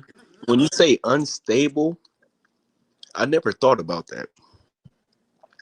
But now I actually have like you say, Coach, it's a difference between talking from a wonder and a hypothetical speaking like point of view, but it's like when you got the bulls and them dogs right there in front of you, it's like what I'm reading, it's like literally what I'm going through right now. So it's like I'm not gonna downplay once again, I'm not gonna downplay the purebred dogs, but to say that a purebred dog is more unstable than a scatterbred dog is it just hit me like it's true though. It's true. It's very much true. A purebred dog can be more unstable than a scatterbred dog that can honestly be more usable in different ways because it has this diversity genetic type of trait. So you can do this and that with it.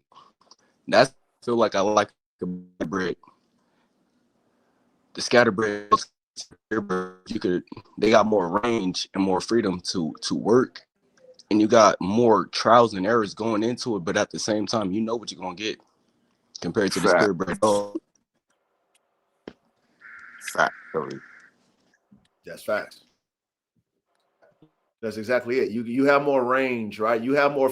It's more forgiving with a scatterbred dog because you can try something and then let's say you didn't get everything that you wanted, you can tighten it up with another line breed, like you can line breed it again and see if you can lock in some things. Like it's more forgiving because your genetic pool is broader, and not only that, you're getting more options genetically when you breed. You know what I'm saying? Your options are broader when you're breeding and stuff like that. You know what I mean? With a scatterbred. However, if you do have a purebred that is giving you everything that that purebred is guaranteed to give you, then that plays as well, right? Because you won't have to outcross this.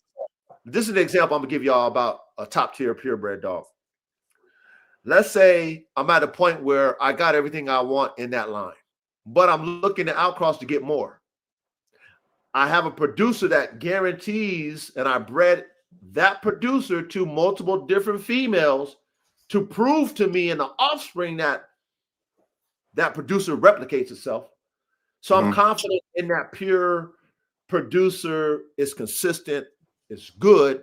But for me, as a high performance dog engineer, I want more. So I'm gonna take a pure and take it into something totally different and know that I'm not gonna lose, but then hopefully add to what I know I'm gonna get from that pure. Right. That's real.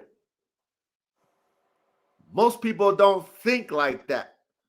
They're thinking, I'm gonna breed to something that already got what I got in it. I'm gonna breed to that. Why would you do that? That's why would breed to, yeah, or like I'm not getting nothing. Why I'm gonna breed to something that matches my dog? If my purebred dog already produces that, I'm already because getting they that. want the same. Okay. Stupid shit. Hold on. That makes sense.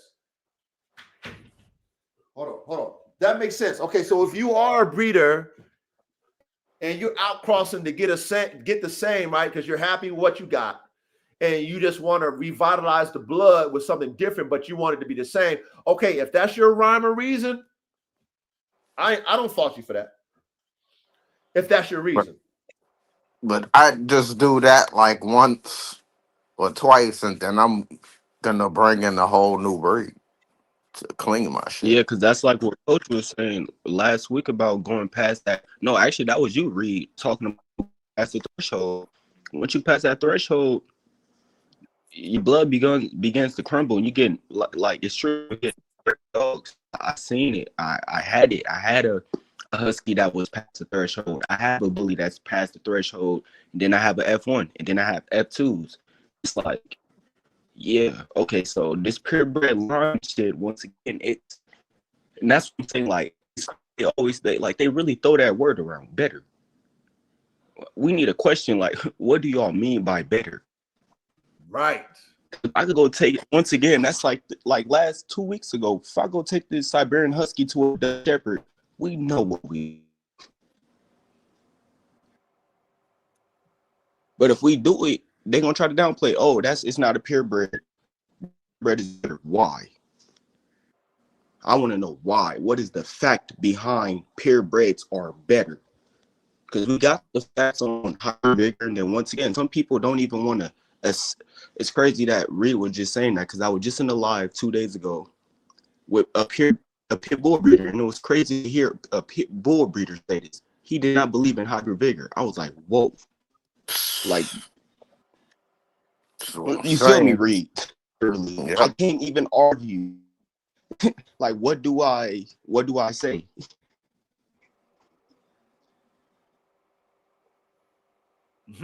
Yeah. What do you say to those people? Literally, like it'd be leaving me speechless sometimes, coach. Like, Just seriously. bottleneck themselves. It's already bottlenecked. Bottleneck mentality. Hey, there you go. Ready? Mentally bottlenecked. Yeah. But, like I said, this classroom isn't for everybody, and it is fine. That's why there's not many top tier dogs in the world today. There's a lot of average dogs and below average dogs, but there's not many top tier legendary dogs in the world today because there's not dog men who have programs or dog women who have programs that's trying to push the bar for their program. Like, you know what I'm saying? They're not looking at a freak in their yard and like, I want to make another one. Freakier than this. Freakier. Word. Freakier. Word. I like that. Freakier. They're not thinking like. The only way you can do that is you got to push the genetic envelope. You can't be the same in your mindset. You got to have the best dogman engineers, the best dogman mind in your program to fucking keep pushing each other. We need to be thinking, you know what I mean? Like how you be doing, ready? Like, hey, coach, have you ever seen this dog? Hey, coach, have you ever seen that dog? Now, and you study that dog, like, damn, we ain't got that in the program. Facts. Damn, imagine if we added that to the program. Like, now that makes our brains think. Imagine if we added that into the line and then we disguised it and made it look like that, but we got that dog's motor or we got that dog's temperament or we got that dog's athleticism in our line and our DNA. Don't think of that.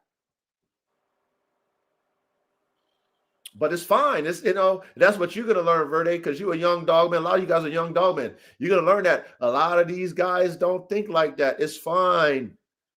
It's okay. It's very few dogmen who created the breeds that we love today. There's only a few of those dogmen. Think about how many dogs there are and how many official dog breeds there are on the planet. Not many to many how many dogs there are. Facts. Official dog breeds where people actually plan out.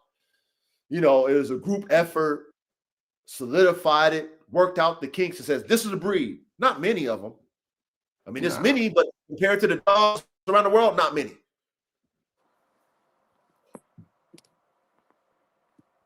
So let's keep it going. Now, number 5.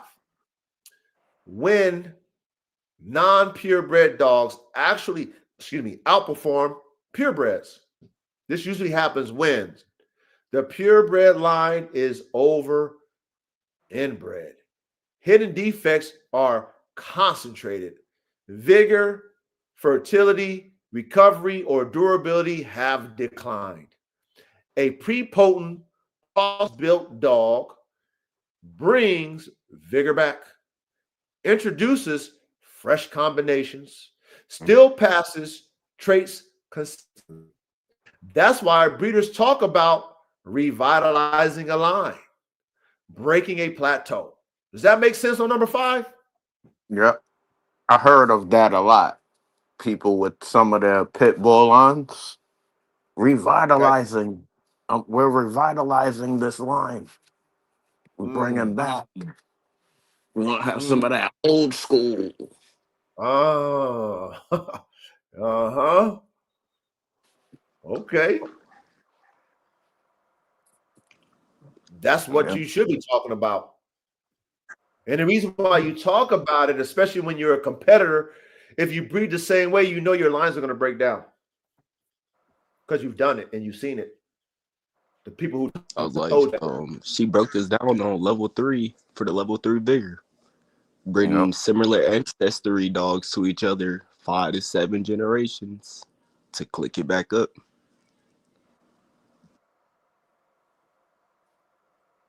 I mean, remember, it's an art. You guys have to try and assess what you've produced and be honest when it comes to performance on what you got in front of you, and then be honest as what you're going to produce to be better or to keep those genetics that you see in front of you. You got to be honest that, okay, this one is a producer, this one's not. This is a performer, but he's not a producer. This was not a performer, but a great producer. Like, you got to be honest with your program so that you keep elevating. You got to believe in your genetics and know Fact. that we're blessed as dog men and women to have litters of 3 or more, 2 or more, 6 or more, 10 or more, where we can test them all. Where the horses, they might have 1 or 2. That's it. So we have more options. But most people aren't patient enough to test everything and keep everything. Like Caveman said, you got to go through a lot of dogs to find the best ones. Facts.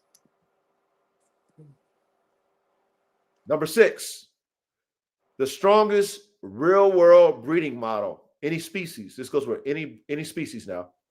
Across dogs, horses, cattle, poultry, and swine, the most successful pattern is build strong, prepotent families. Cross complementary families, hybrid vigor. Select the best offspring, line breed to fix the winners. This cycle repeats. Okay. Now, I want to add to this. Not all winners produce the best.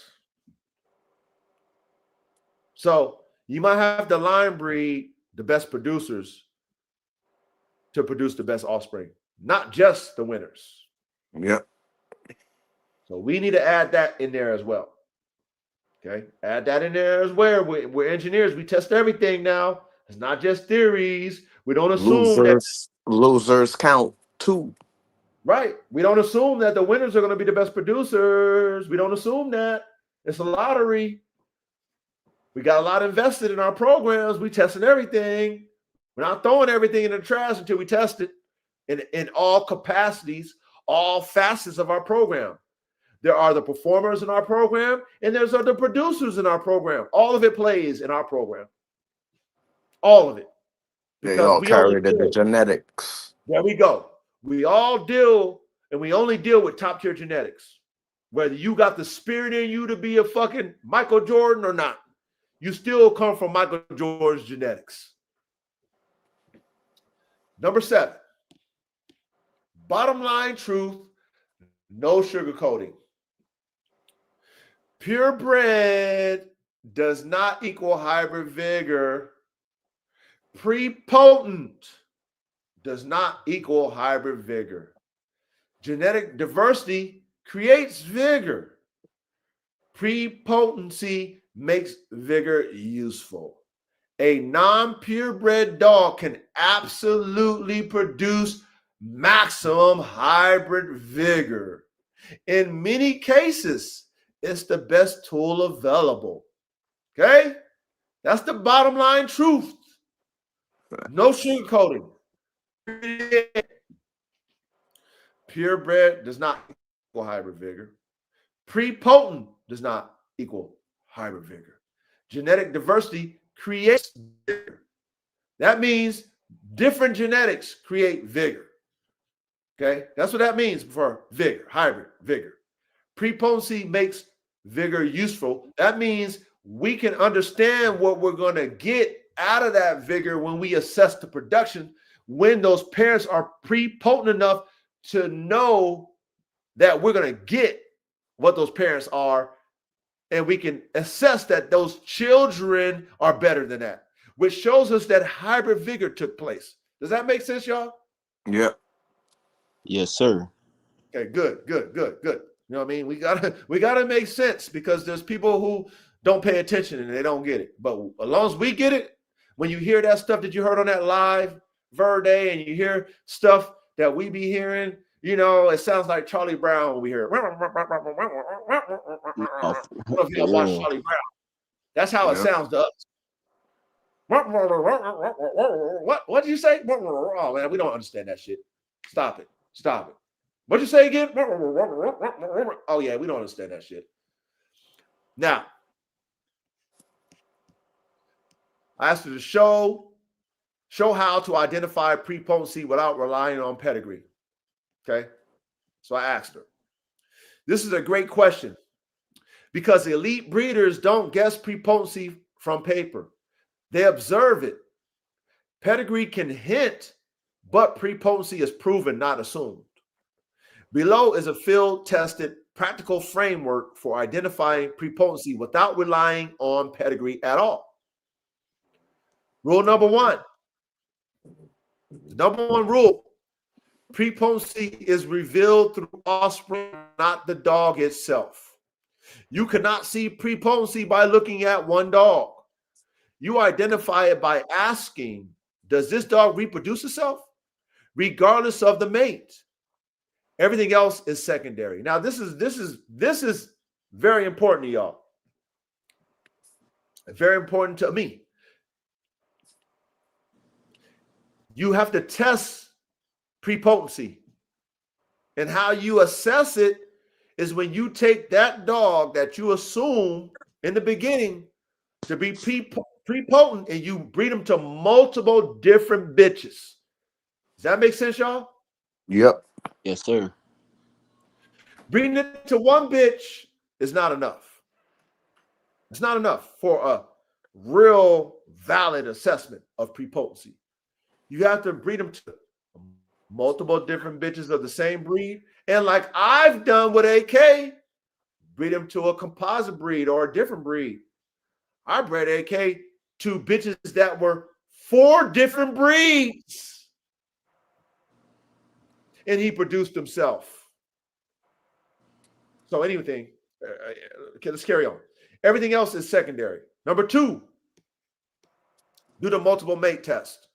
That's the gold standard. A dog showing prepotency will produce similar offspring across different females, different blood backgrounds, and different body types. What to look for? Across litters, do you repeatedly see same head type, same chest, shoulder assembly, same gait style, same drives and recovery patterns, same temperament tendencies? If yes, strong prepotency. How many people assess their dogs like this? Ready? Do you Not think? many. Not many. Not- I don't think. Yeah, I don't think many do. They assess their dogs just off of looks alone. I mean, Yeah, just the looks. yeah, but they don't go deep like how she's breaking it down for us. Okay. If offspring look wildly different each time, low prepotency. A prepotent dog overrides the mate. We get it. Number 3, trait dominance versus blending. Very important. Non-prepotent dog, offspring look like averages. Traits blend or wash out. No clear stamp. Prepotent dog, certain traits appear unchanged. Those traits show up even when the mate lacks them. You can identify offspring without seeing the parents. This is how experienced breeders spot a producer from across a yard. Okay. Number 4, consistency beats excellence. This is where people mess up. A dog that produces 1 superstar, 5 average dogs, 2 weak dogs is not prepotent. A dog that produces 6 very good dogs, all similar, all usable, is prepotent. Now, this is where I'm going to add, because I'm breeding for superstars. That's what I'm breeding for because I want competition dogs. I already have a dog, or I might even have dogs once I test them and prove that they are prepotent, that I'm going to keep in my lab that I will continue to use because I know that they will dominate my litter no matter what, who, how, what breed, whatever I take that male to, it's going to produce itself. But Facts. I'm speaking for me now. Mhm. I'm not looking for 6 very good dogs. Me, I want freaks. So if God blesses me with one freak and 5 average dogs, I know my standard is high. So my average dog to me might be a very good dog to you, Ready? You, Verde, you, Chat. But the superstar is why I'm in the lab. Because everything that I do, when you have a freak on your yard, you ain't settling for less. When you have a Mayday, you want Mayday or better. Or any other legendary dog that you might feel is superior. As a breeder who produced one of those or whoever owned one of those, your goal is always to reach the level of that dog or greater. And if you don't, you're not satisfied. So I'm not looking for 6 very good dogs. God give me one superstar. To me, that's a successful breeding for me because I know how hard it is to produce a legendary superstar. And all it takes is one superstar to build your reputation as a breeder. 6 very good dogs is not better than one superstar in my program. Because I know my competitor is trying to produce superstars just like me. Does that make sense, y'all? Yep. Yes, sir. So just understand there's levels in your perception of a superstar or a good dog or average dog is probably not mine. Or vice versa. You know what I'm saying? So it's all subjective to what you consider a high level dog is versus what I consider a high level dog is. You know, like I said, my average dogs might be superstars to you. But like I said, you might have never experienced a freak of nature yet. Because once you get one, then you're never gonna want to look back from that. You know what I'm saying? Like you can't get that dog out your mind. You always going to be chasing the superstar. Yep. You know, very good dogs is not good enough when you have a superstar. So always keep that in mind, you guys, because that's going to keep you always pushing yourself. It's going to keep you always scouting out other dogs and other programs because you never know when you get bottlenecked in your program when you just got a whole fucking yard of very good dogs, but it ain't good enough for you. So guess what I got to do? I got to go give me something different so I can bring something different so I can get that superstar again. I'm always working hard for the superstars. Now she says prepotency is about repeatability and not peaks, and I agree with her on that. Okay, so don't take prepotency as you're going to be able to produce freaks. Just understand that prepotency is reliable when it comes to offspring. Oh, that's Caveman is back. Hold on. All right. Caveman. Back. Okay, let me make sure we put the screen up correct. Salute Caveman. Yeah, he's back. All right, let's go to the next one. Performance stability under stress. Prepotent dogs reproduce stable traits, not just flashy ones. Look for consistency in recovery after exertion, stress tolerance, focus under distraction, pain or pressure response, work ethic across environments. Says if offspring fall apart in different conditions, that's genetic instability.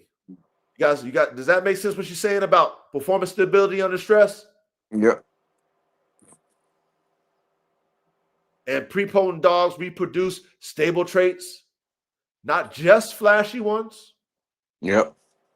Okay. Number 6, structure anchors. These rarely lie. Certain traits are highly heritable and reveal prepotency clearly. High value indications. Shoulder layback and upper arm length, spine strength, no roach / reek coupling, hip stability and rear drive, foot structure, tight, durable feet, bite eye, and jaw strength. If these repeat across offspring, strong genetic fixation. Number 7, correction tests. Breed the dog to a mate with a known weakness. Now, some people tell you don't do that. But if you have a dog that is prepotent enough that you think that it can correct it, and that dog that has a known weakness has strengths that you like, us as dogman engineers, we don't throw the baby out with the bathwater. We try to fix it because that's our job, is it not? Yeah. Yes. Yeah, that dog also has genetic diversity that you don't want to get rid of. That too. That too. So some people might tell you something because they don't do dogs, and you might believe it because you ain't never done it too.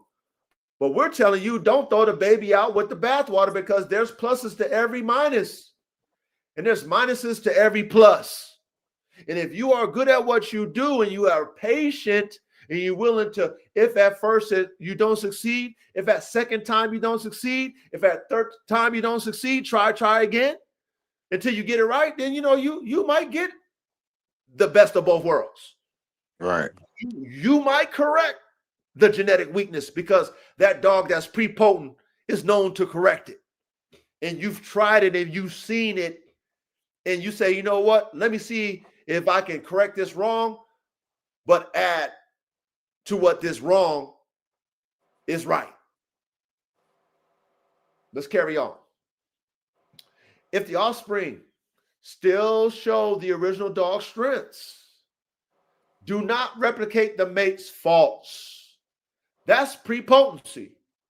Example, prepotent sire with strong top line times weak back down. Pups will still have strong backs. I like that. Mm-hmm. If false appear, prepotency is weak and absent. Okay, that makes sense to me when you try it. Yeah. Okay. Number 8, uniformity within litters. Within a single litter, are pups similar in size, shape, and behavior, or is there extreme variations? Prepotent producers often throw uniform litters, even when mated out. Scattered variations equal genetic looseness. Now, I like genetic variations. However, I like to see, like, for example, AK, I like to see an AK version of a Mastiff. I like to see an AK version of a Bulldog. I like to see a twin version of it. Like, I like variation in my lines because I like the genetic diversity. But I want to see AK in each version of that diversity. Does that make sense? Yeah. Oh yeah. Yo. So this is where theory comes in. And when she breaks down theory for us, depending on how you want to see your litters is how you would breed. I value my genetic diversity. I didn't get my genetic diversity cabinet, or I didn't get my DNA so diverse to dilute it all. Some of you might want to dilute all your shit. I don't. But I want to see a line built off of a dog that's prepotent, regardless of what I mix that dog's genetics with. I still want to see those genetics play that I added to that dog, but I want to see the influence of the main dog on those genetics. That's the art for me. I don't want none of my dogs to look the same. Some of you guys might really want that. And I'm not knocking you, K-Man, you ready, you chat, for wanting what you want in your program. That is why we're all artists. And that's the value and the beauty of what we bring to the table. I digress. You want to say something? Anybody want to say something? No, I was gonna say, nah, I'm into the same shit. I like genetic variation too. I like to see new shit. You see what I'm doing? That's why I'm up over here read. You feel me? Like I had to realize this. Like you say, the diversity is real. It's real and it's needed. It's not even. It's like something like where people be like, "Oh, I want this." Well, it's not even just wanted. It's needed. Like, yeah, it's the only way you progress your line. Coach, you said some real shit. It's like once you realize, like once again, overseas, they breeding our military contracts. They buying our dogs and saucing it up better than us and selling the same dogs we selling them back to us. Yep. It's like, when are we going to realize, like, we as a whole in America with the dog community as a whole need a real life, we need to start saucing this shit up, get this diversity back, real life, because we was doing it back in the 1900s and the 80s. I don't know why we stopped now. Because a lot of, I'm not even going to take it there. They weren't a lot of breeding. these registrations started doing stuff for money and not the breed as a whole. So that's where we lost the shit. They stopped breeding for functionality. Yep. Most people aren't artists. They taking what's already done and they copying. They just, it's like tracing. The motherfucker take a art piece and they trace it and they're like, oh, they're replicating, which is, again, I don't knock y'all if that's what you do. I'm not do it. It's fine. I get it. That's the game. You want to copy its work and copy it. However, don't knock us who create the wave that you copy. You might not see it now until the masses catch on, then you copy. But don't knock us because we don't do what you do, and we the creators, we the innovators, we the pioneers. We know the formulas to the greatest dogs. We know the recipes. We got all kind of breeds in our program. You only got one breed. You ain't never seen other breeds before in your life, so you think your breed is the best breed of all time when you ain't never seen any other breed in your life. You never own one. Don't knock us because our palate is broader than yours. Don't knock us because we know that every breed on the planet was a mixed breed before it became pure. Don't knock us because we know the truth.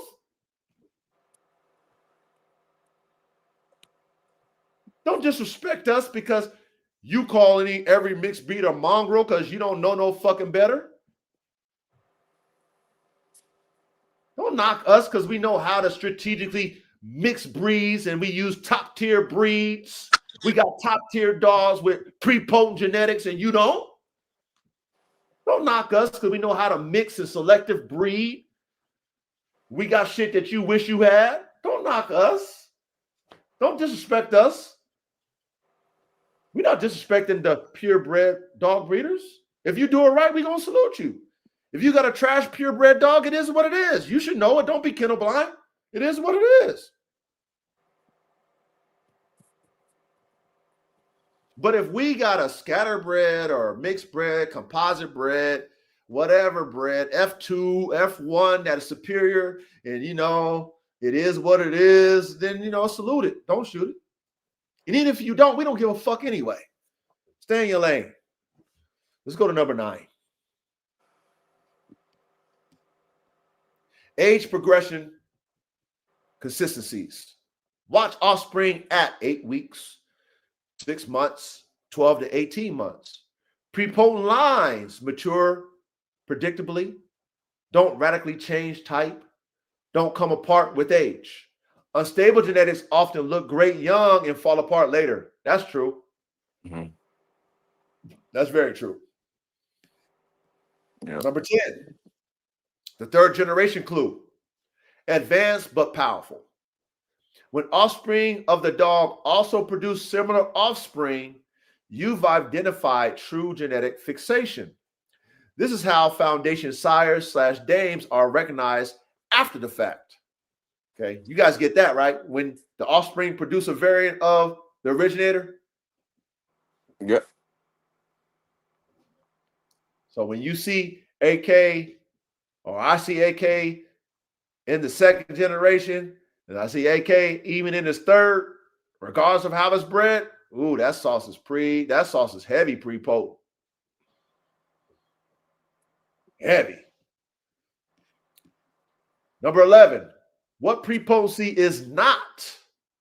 Important reality check. Prepotency is not being purebred. Stop. Did y'all hear that? Facts. Yep. Okay. So for you individuals out there that happen to be in the back of my class, you want to prove the coach wrong. When you downplay a scatterbred dog and you want to talk about purebred is the best and scatterbred is this and mongrel that, prepotency is not being purebred. Even though you have a phenotype that is solidified through line breeding and inbreeding over the years, and it produces puppies that look phenotypically the same, it does not mean it's prepotent. That means it's going to produce. So if that purebred happens to be top tier in its genetic, makeup, does not mean it will produce itself or better in its offspring. That's what that means, you guys. Yeah. That's what it means. So we're not knocking purebred, but don't confuse purebred with prepotency, because that's what you guys try to do when you downplay dogs that are scatterbred that are prepotent and that produce better than your purebred dog. That's what you guys do.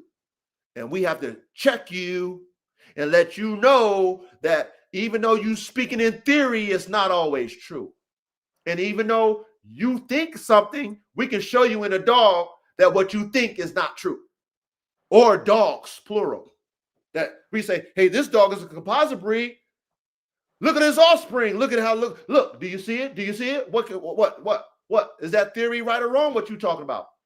Is my purebred, composite bred type dog, multi-breed dog trashed in? Is it everything that you see in that dog genetically? Do you see it in his offspring? Oh, you do. Oh, so what? You gonna take back your theory again? Next one. Prepotency is not being famous. Prepotency is not being extreme. Prepotency is not winning once. Prepotency is not looking impressive as an individual. Y'all get that? Yep. Yes, sir. I hope y'all paying. I know you guys are paying. I hope y'all paying attention in class, man. You know what I'm saying? Ain't nobody teaching like us. Ain't nobody teaching like us. They're not engineers. Of course they not. They're not pioneers. They're not artists. They spectators. They commentators. They naysayers. They don't do what we talking about. They don't have the lab notes to prove what they talking about. They breed only one way. They only breed one breed. They never mix bred. They never outcrossed a certain type of way. So, of course, their data don't show them the truth. They only read theory. They don't believe in reality with dogs in your face. Let's keep it going. Some of the best producers were slightly playing themselves. Oh, yeah, we've talked about that one, huh? Yep.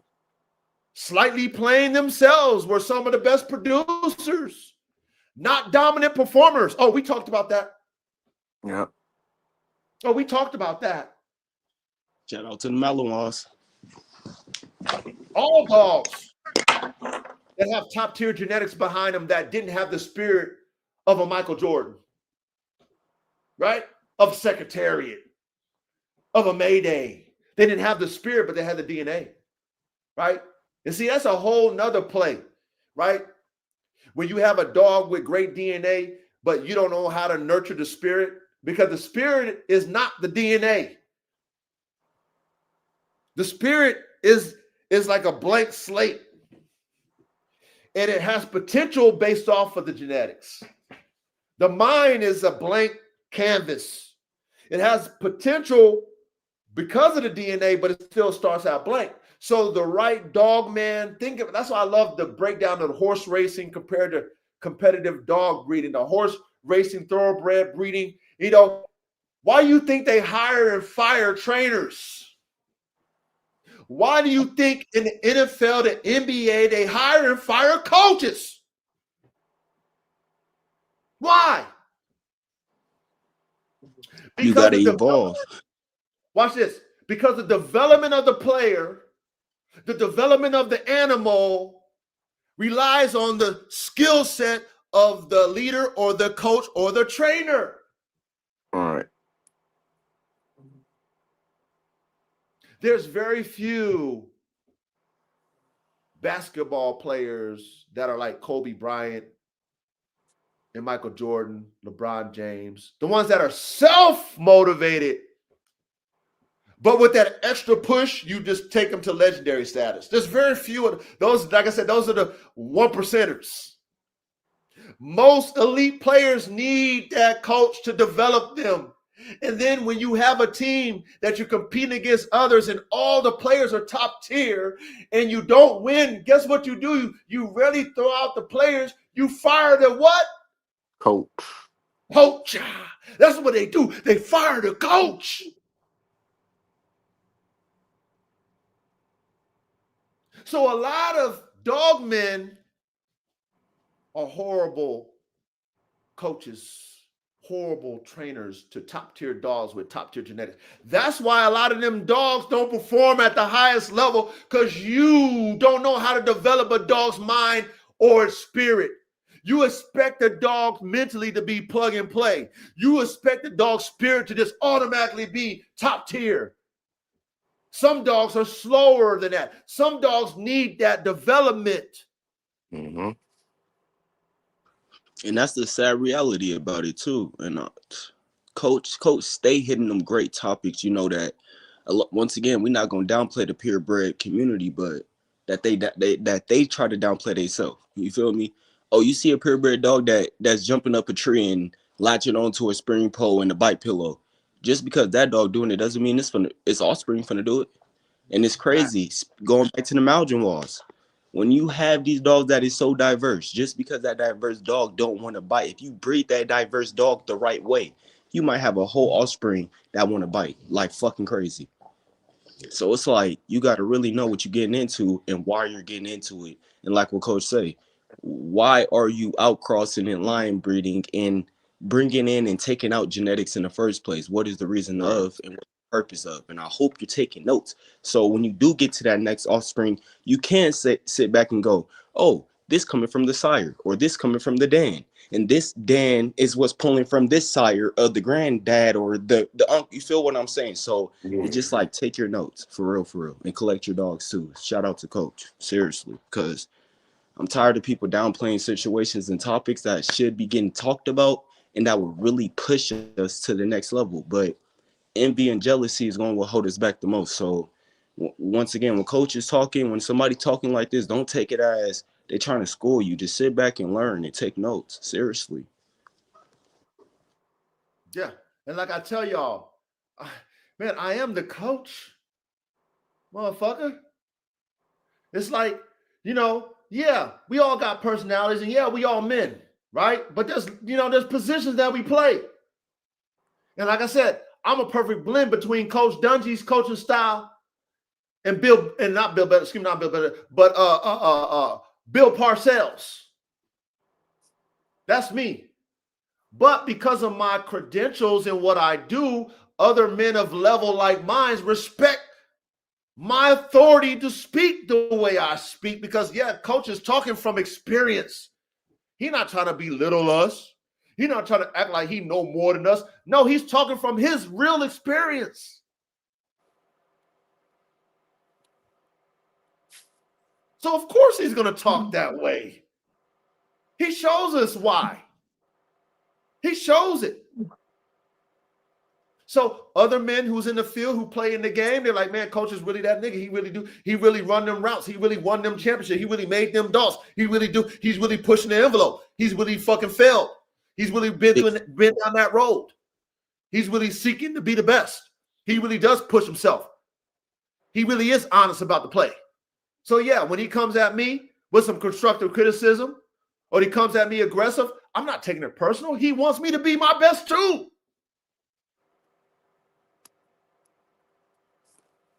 That's how we come at each other. Right. We're not here to pussyfoot.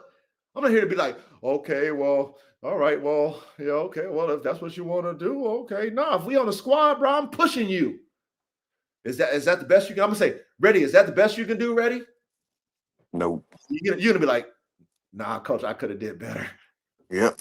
Isn't that what you want me to say to you? Hell yeah. Hey, coach, I know you created, that AK-47 Malinois and shit like that, and man, that F1 is top tier. But is that it for you, coach? I'm gonna say, hell, fucking no. I'm like, Ready, no, Ready. Ready. You know, I'm thriving for the next level, Ready. I'm thinking about what's next, right, Ready? Yeah, you're right. You know what I mean? Yeah, we're not getting complacent over here, Ready. Thank you for reminding me, Ready, because I made something superior and I like it, but what's next? Yeah, you're right. We got to, let's get back in the lab. Yeah. I digress. Let's go to number 12. Practical checklists you can actually use. Ask these questions. Do most offspring resemble their parent? Do traits persist across different mates? Are strengths transmitted more than faults? Are offspring usable at scale? Do offspring mature similarly? If the answer is yes across the board, that's prepotent. Let's carry on. Number 13, hard truth. This separates real breeders from paper chasers. Prepotency is discovered, not planned. You can aim for it, but you only confirm it through time, observation, ruthless honesty. That's why elite breeders keep records, photos, and performance note, not just pedigree. Isn't that what you just said, Verde? Yes, sir. Yes, sir. And that honestly, that was one of the first things one of my OGs taught me coming into the game is keep records, take pictures, take notes of the diet, take notes of everything. Not and we can't downplay the situation. Like when you taking notes of a dog, you really take notes of the dog. And when I first came in and said with Fendi, for instance, she almost drowned on me. She didn't drown because she's still here, but it's like she almost drowned on me. That's a note that I really have in the book under an error. So when I bred this offspring, that is something that I wanted to test. All you puppies, I don't care if you're 4 weeks old, 5 weeks old, you're getting in a tub. And when you're a year old, y'all getting in that water. And when you're 2 years old, you're getting in the ocean. I might throw you off a boat just to test it, real life. So it's like, and people will be like, oh, you're crazy. Well, this is things I want my dogs to be able to do, Right. So people could call you crazy. They might say, but once again, when you have that true purpose, that's what drives you. That's what fills your ambition. So it's like, I have ambition behind this shit. It's not just, I want a nice dog that can swim. No, my nice dog almost drowned on me. So I want nice dogs that can swim. It's a difference. So, yeah. And you're developing your dogs to learn how to swim. You're not expecting them to. Back, something like they said, is discovered, not something you just come across like, oh, I'm finna just wake up and breed vigor. No. Verde, like for instance, Verde, it took me 2 years of being in the American bully community to come across vigor. And the only reason why I came across vigor is because the creative mind that I had, I knew something wasn't right. I just couldn't pinpoint it. I couldn't necessarily have the true mentors like Dave Wilson come out and say it, but I knew something about this isn't right. Because how do our dogs go from that to this in a matter of 15 to 20 years? Right. That's a fact. Yep. So that once you start, once again, you hit them wonders and them that's what brings you on to the creative side of, hold on, let me take a step back and really digress my dog and my breed itself and not trying to go add this and add that and then try to digress, because now you added on. So you adding on and trying to digress at the same time. That's crazy work. So, you know, we're gonna stop that right there. You feel me? Yep. Yeah. Yep. That's good. All right, let's move on to the next. I should explain why some inbred dogs still aren't prepotent, okay? Now, in theory, when you line breed and inbreed, we're supposed to be locking in traits. Does that make sense in theory, y'all? Yeah. Okay. Now, because in theory it makes sense, it's not always guaranteed. So this is why we're going to break this down, because a lot of people take theory as the gospel. So we want to let you know that theory is just a start, like Caveman taught us. And if you haven't learned this, you're going to learn it today. You're going to learn it tonight. So here we go. This is one of the most important and most misunderstood topics in breeding. Line breeding does not guarantee prepotency. It only creates the opportunity for it, the theory of it, the opportunity of it. Understand what she said? Here's the straight truth, broken down clearly. Number one, line breeding increases homozygosity, not quality. What line breeding actually does, increases the chance that genes become homozygous, tightens whatever genetics are already present.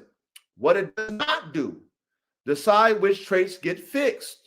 Okay, that's what we say. It's a lottery. We don't know what's going to be fixed now. It's a lottery. Automatically select good traits over bad ones. We don't know what it's going to select. We don't know what it's going to fix.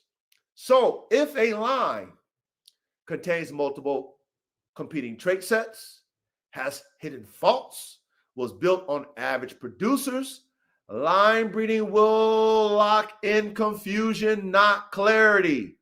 Line breeding is a magnifier, not a filter. You guys follow that? Does that make sense? Anything you want to add to that? Yeah, that's correct.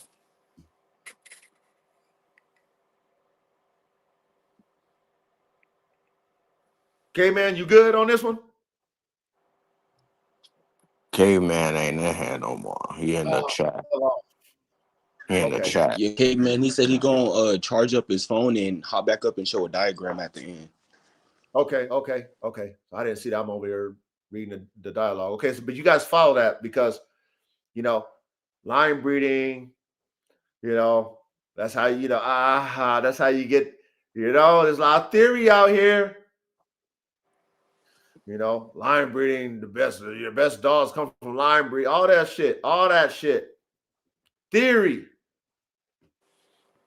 You could get better dogs from your, like, you know what I'm saying? Like, to you, in your program, you might get that. And I'm not downplaying that. You know what I'm saying? Like, I don't want to downplay. Understand this. Coach is not downplaying y'all's methods. If that's what you do, salute to what you do. Okay? But you are never going to produce the level of dogs that I'm producing breeding that way. Yeah. Straight Hondas. Yeah, only breeding that way. You have to use it all. Every tool of breeding needs to be in your repertoire for a reason. And we don't overdo none of them. We don't just continue to do outcross, F1, unless I'm trying to produce competition dogs. I might do it like that. Yeah. because I want to produce freak. But because I want a rhyme and a reason to my program, I want balance. I want a level of freak, and then I want a level of consistency too. I got to use it all in play. I got to dance with it all because I want all of the above. I want my program to have all of the above because there might be some of my consumers that like, coach, like the freaks, I can't handle the freaks, coach. You know, like a dog like AK, I can't handle. But I want a dog like AK, but with a little bit lower frequency that I can handle. Well, you know, for those people who might be the majority of dogmen, I can have those dogs for them. That's the V6. No, I V8. would Hey, no, that's coach, quick question, because I V10. love the fact that you just said that. Would you my bad. Go ahead, read. Go ahead, read. No, they don't want the V10. That might be too strong for them too. Yeah, they might want the V8. Yeah. I just realized I bred a V3, and I'm thinking I was on like what, V4, V5. Yeah, but again, your philosophy of breeding Verde is, like I said, that's why I say for us as dogmen, we have a different level, and that's fine, right? Your bar is not my bar. And the reason why your bar is not my bar is because you've never experienced a bar that I've experienced. It doesn't downplay, you know what I'm saying, your program, right? But again, my V12 might be too much for you. My V10 might be too much for you. You might be thinking that your sweet spot and your high spot is my V8s. Right. So me pushing my limit, I want a collective balance of levels, even though I'm striving for the V12s and freaks. Coaches, because that's the level of breeding that I hold myself to. That's the standard of that I want to see my line progress to. I like the extremes. You might not like the extremes. I know how to develop an extreme mental dog and an extreme dog with an extreme spirit. I know how to develop them. You might not know how to develop them. I have patience for a dog who come out the chute slower than the ones that automatically come out. I have patience for them dogs. You might not have patience for those dogs. See what I'm saying? Right. So I want a balanced play, even though my level of accomplishment is extremes. Okay. And I'm breeding for extremes. But we know in reality that I might only get one. I might only get one secretariat. And I might not get it again. Right.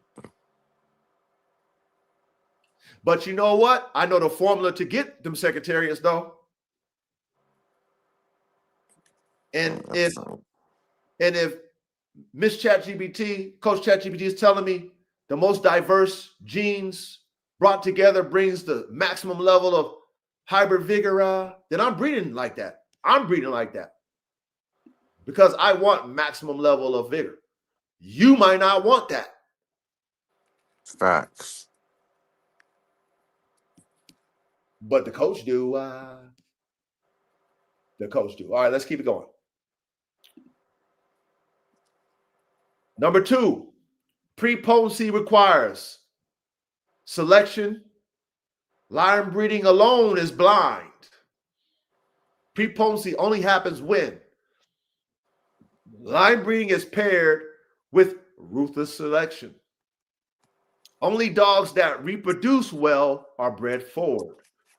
Breeders call hard even from favorite blood. Now, let's stop there.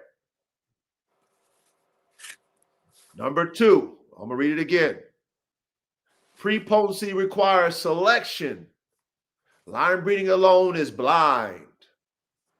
Prepotency only happens when line breeding is paired with ruthless selection. Only dogs that reproduce well are bred forward. Breeders cull hard, even from favorite blood. Now, in today's world, when it comes to the American Pit Bull Terrier, they breed in favorite blood to favorite blood.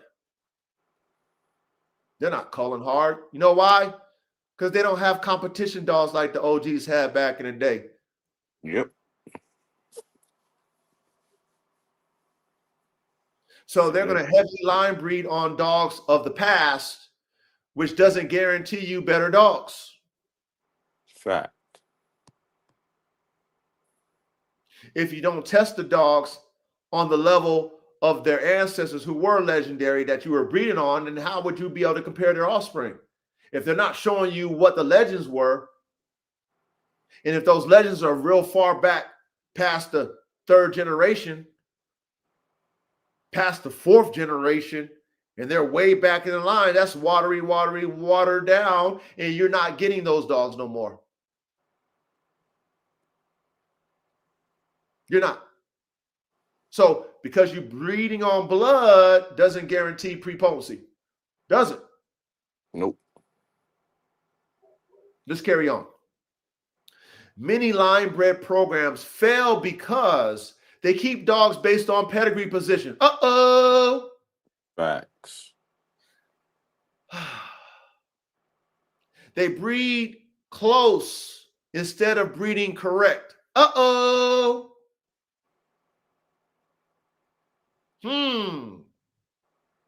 Now, when you engineers and you're not kennel blind and you're not pedigree blind, you think about this, because when you're a competitor and you take these dogs and test them, and them theories that you breed on don't produce itself in performance, you have to reassess what you're doing.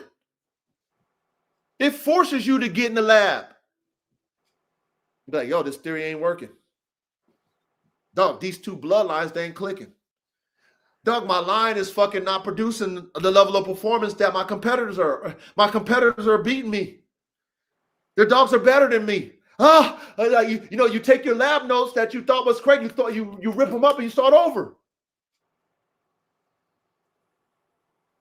But many line bred programs fail because there's no level of competition to compare yourself to.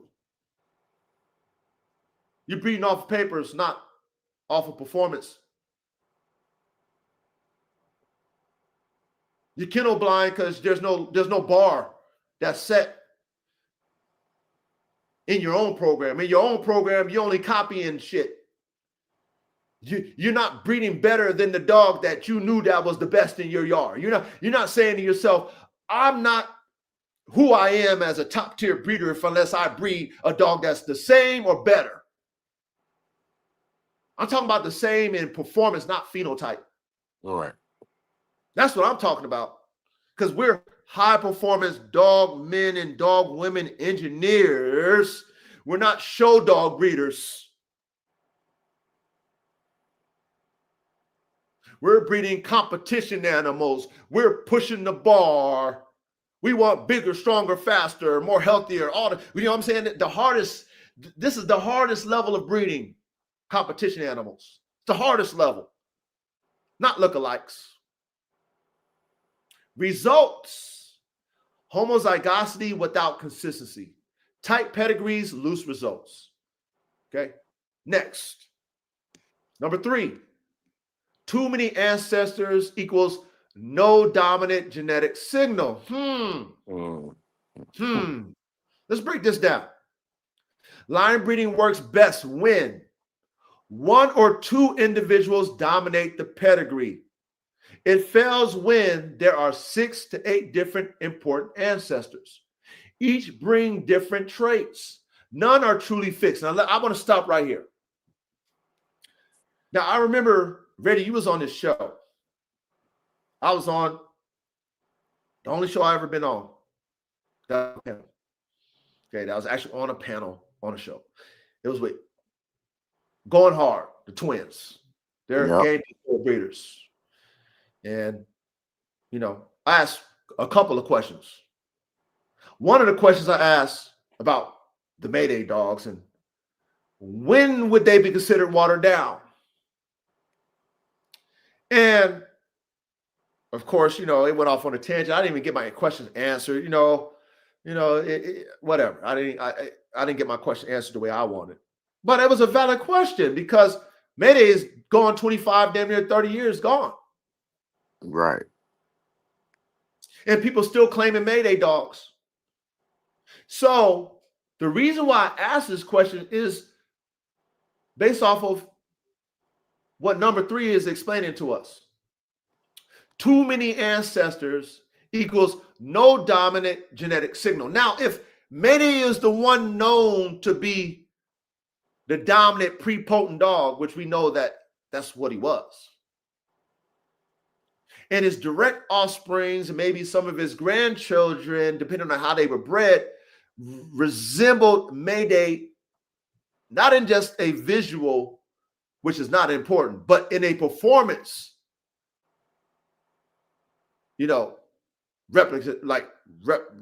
representation or replica. What am I trying to say? It replicates. Excuse me. Okay. If Mayday is not in the forefront of the pedigree, first 3, it is not the dominant because he was replicating himself in his genetic characteristics. If he's not in the forefront and he's not heavily the focus, how is that a Mayday dog? It's not.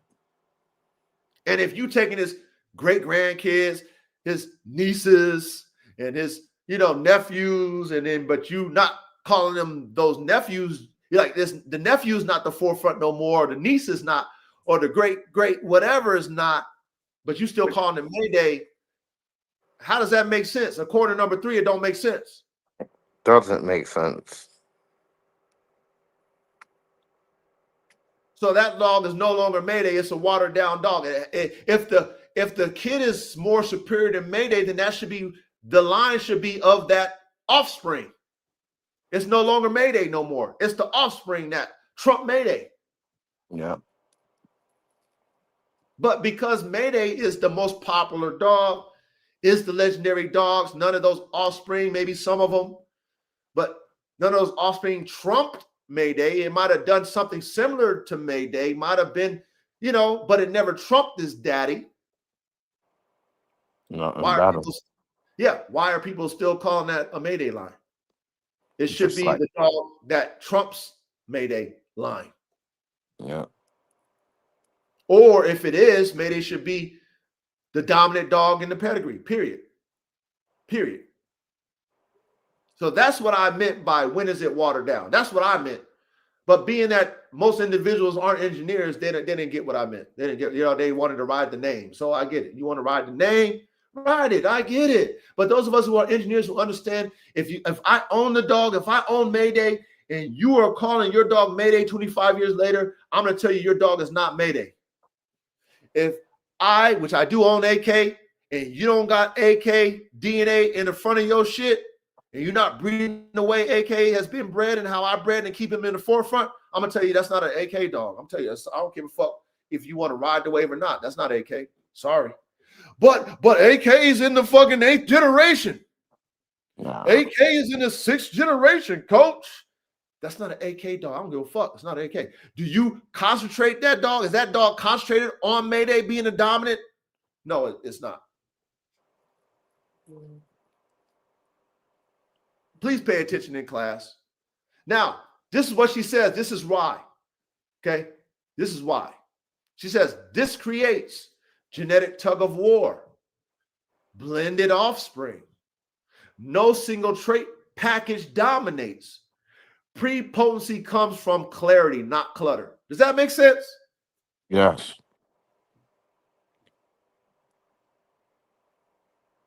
I know it's a lot, y'all.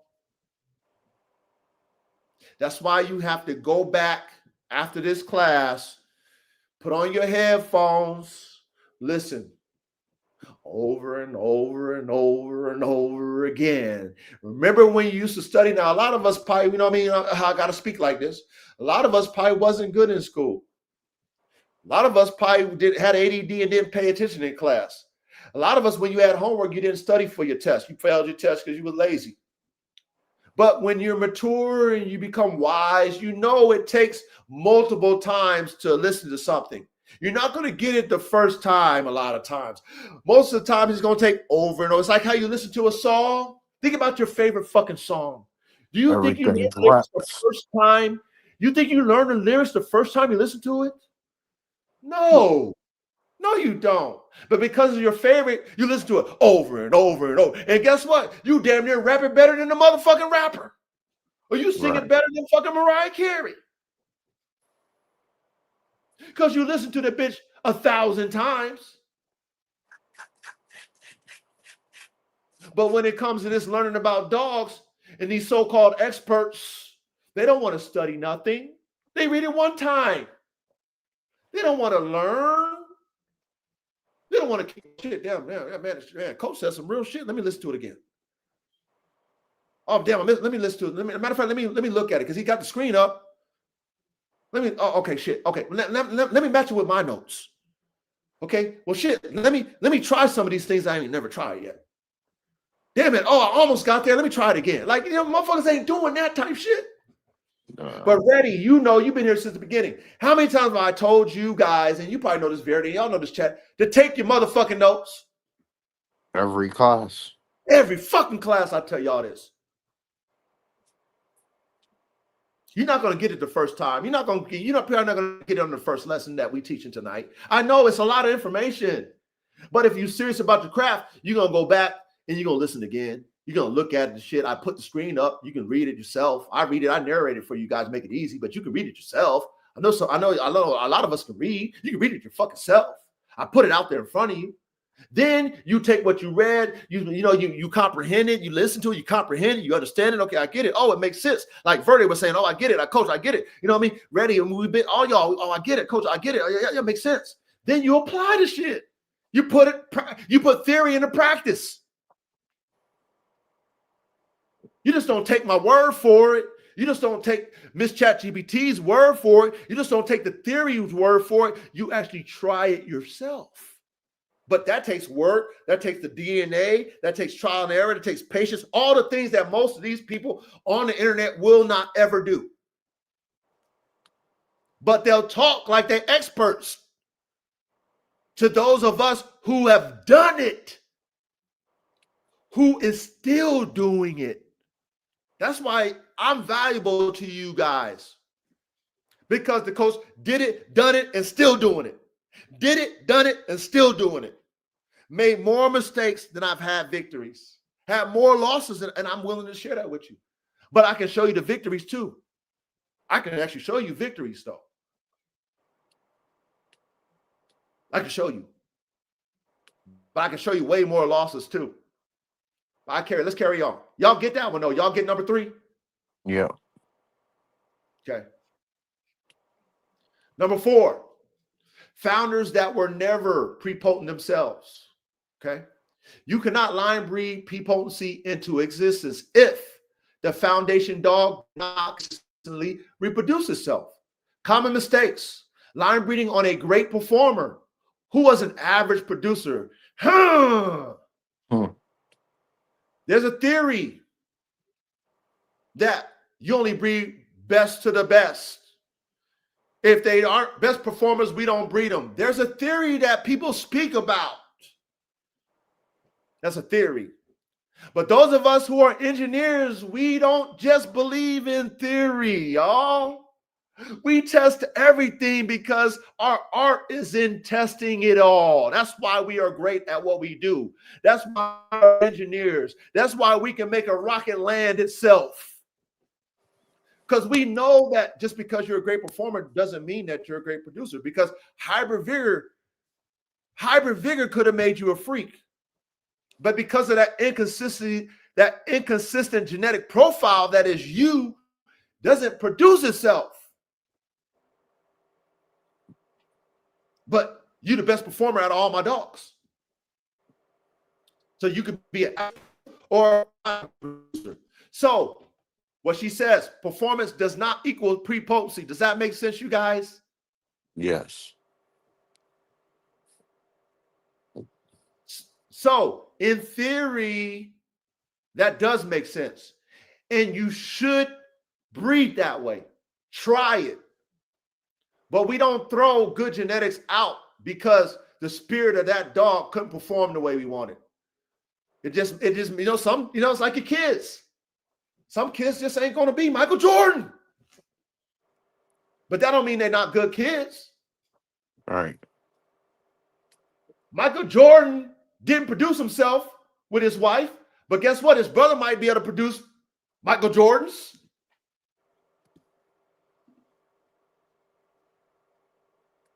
Because his brother and Michael Jordan got the same genetics. Just a different variance of it. That's all it is. Still come to the same gene pool. Just the variance is different. Let's keep it going. If the foundation animal through wide variation, inconsistent type, mixed quality, line breeding will cement the inconsistencies. Okay, so it's a two-edged sword now. That's what she's saying. Could be good, could be not so good. It's not guaranteed. Number 5, selection pressure, too weak. This is huge. In nature, 90% die, 10% reproduce. Does that make sense, y'all? Yeah. This is very important for us to understand as breeders. And she says in many kennels, 80% reproduce, 20% get cold. She says this math never works. Do you understand why she says that, Reddy? Yes. You want to elaborate on it? Why she says that 90% die in nature, 10% reproduce. In many kennels, 80% reproduce, 20% are cold. Do you know why she says that math never works?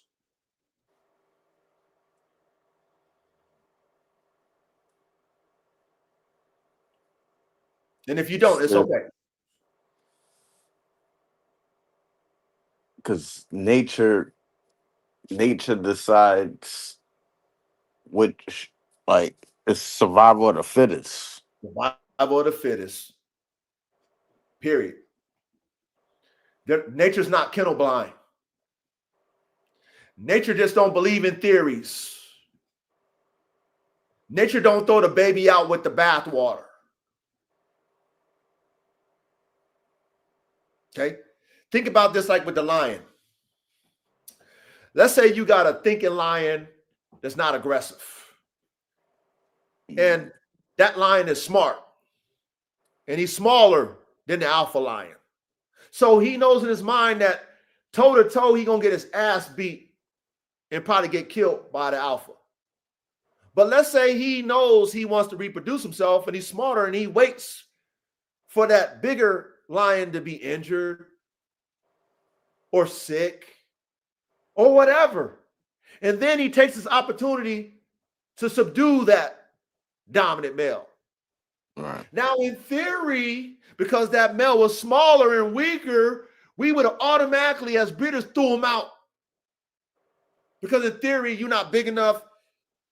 You're not aggressive enough. You don't deserve to reproduce.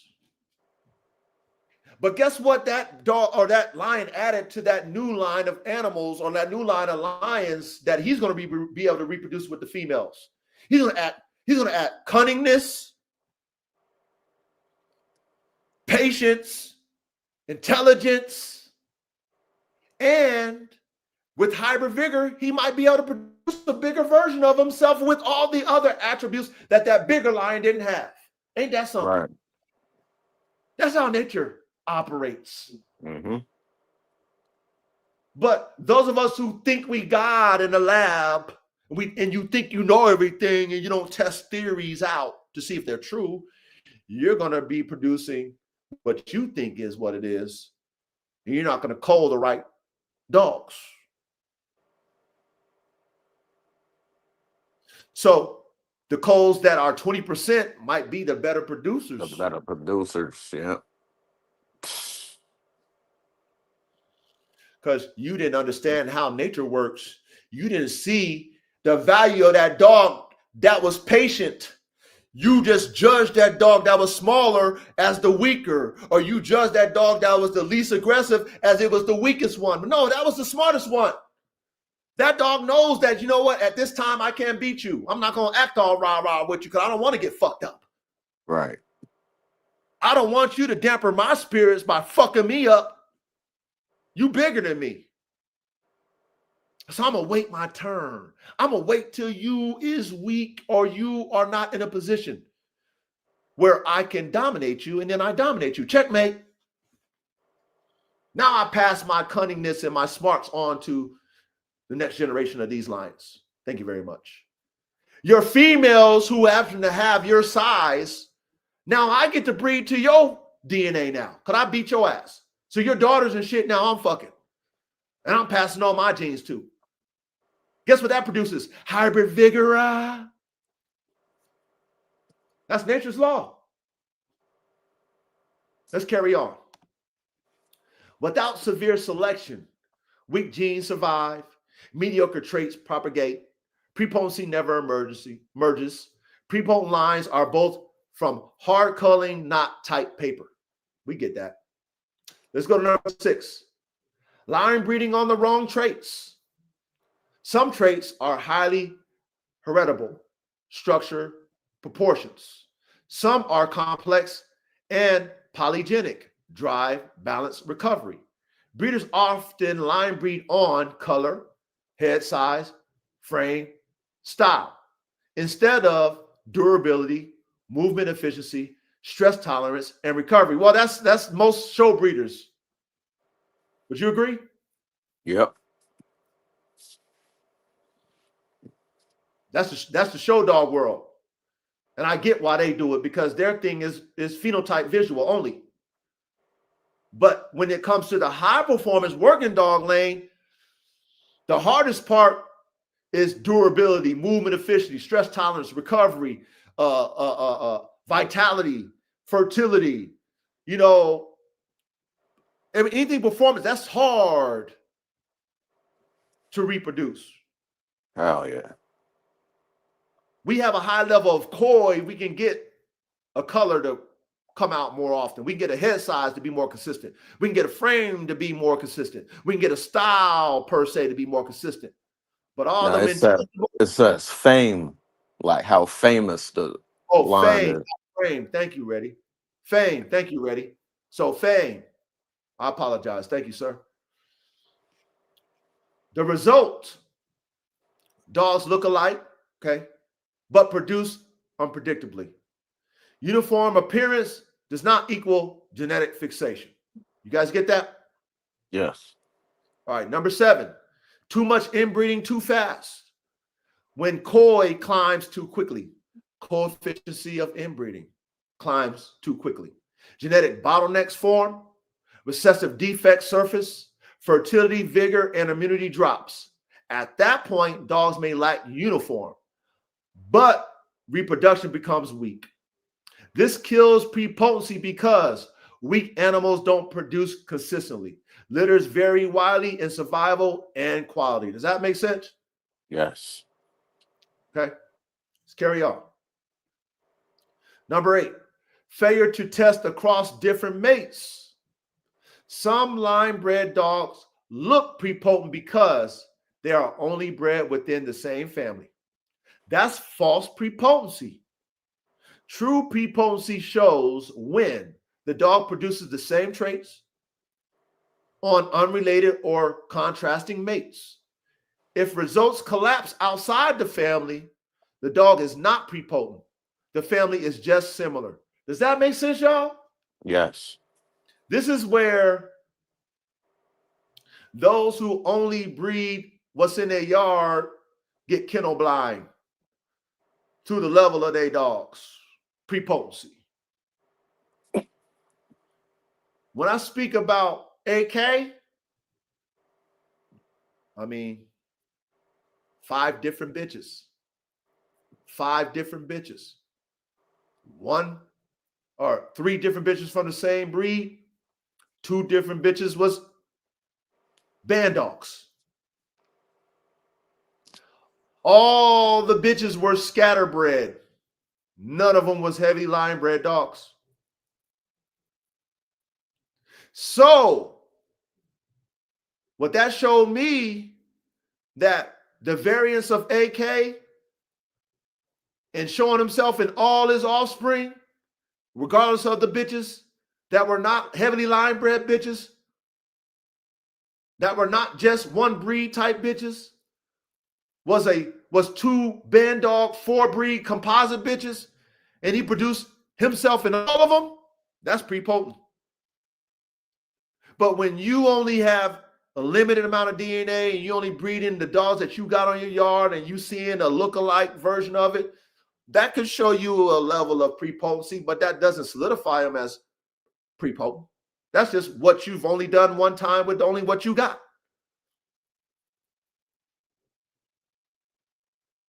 So a person like me who has an extensive genetic laboratory of top-tier dogs of different breeds, multiple, and I take my dog to them type dogs and to them different level of composite breeds, my genetic lab notes are broader than yours.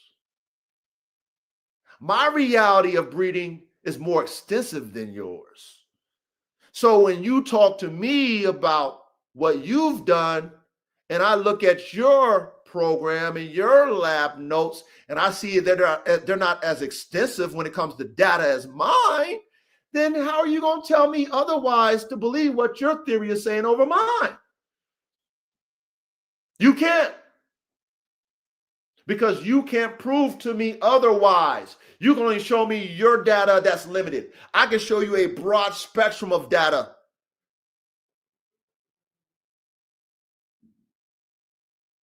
Does that make sense, y'all? Yep. I just want to make sure I'm making sense. I know y'all understanding me in the chat. I know y'all get the coach, but you know that I have to speak like this. I have to teach like this because I'm doing it. I did it. I done it. I'm doing. What doing means is I'm trying to still do more. I'm trying to get better. I am not there yet.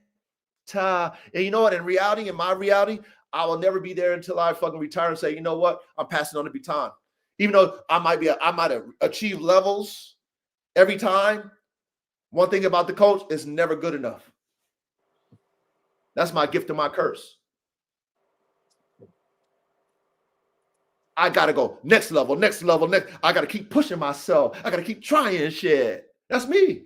That's the art. That's what I love. That's what motivates me to get in the lab.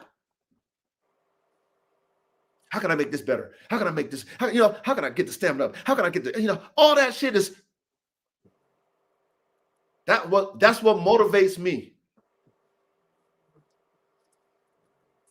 When Reddy says, Coach, have you seen this dog? I'm every dog that he shows me, I'm looking at them as potential additions to my laboratory.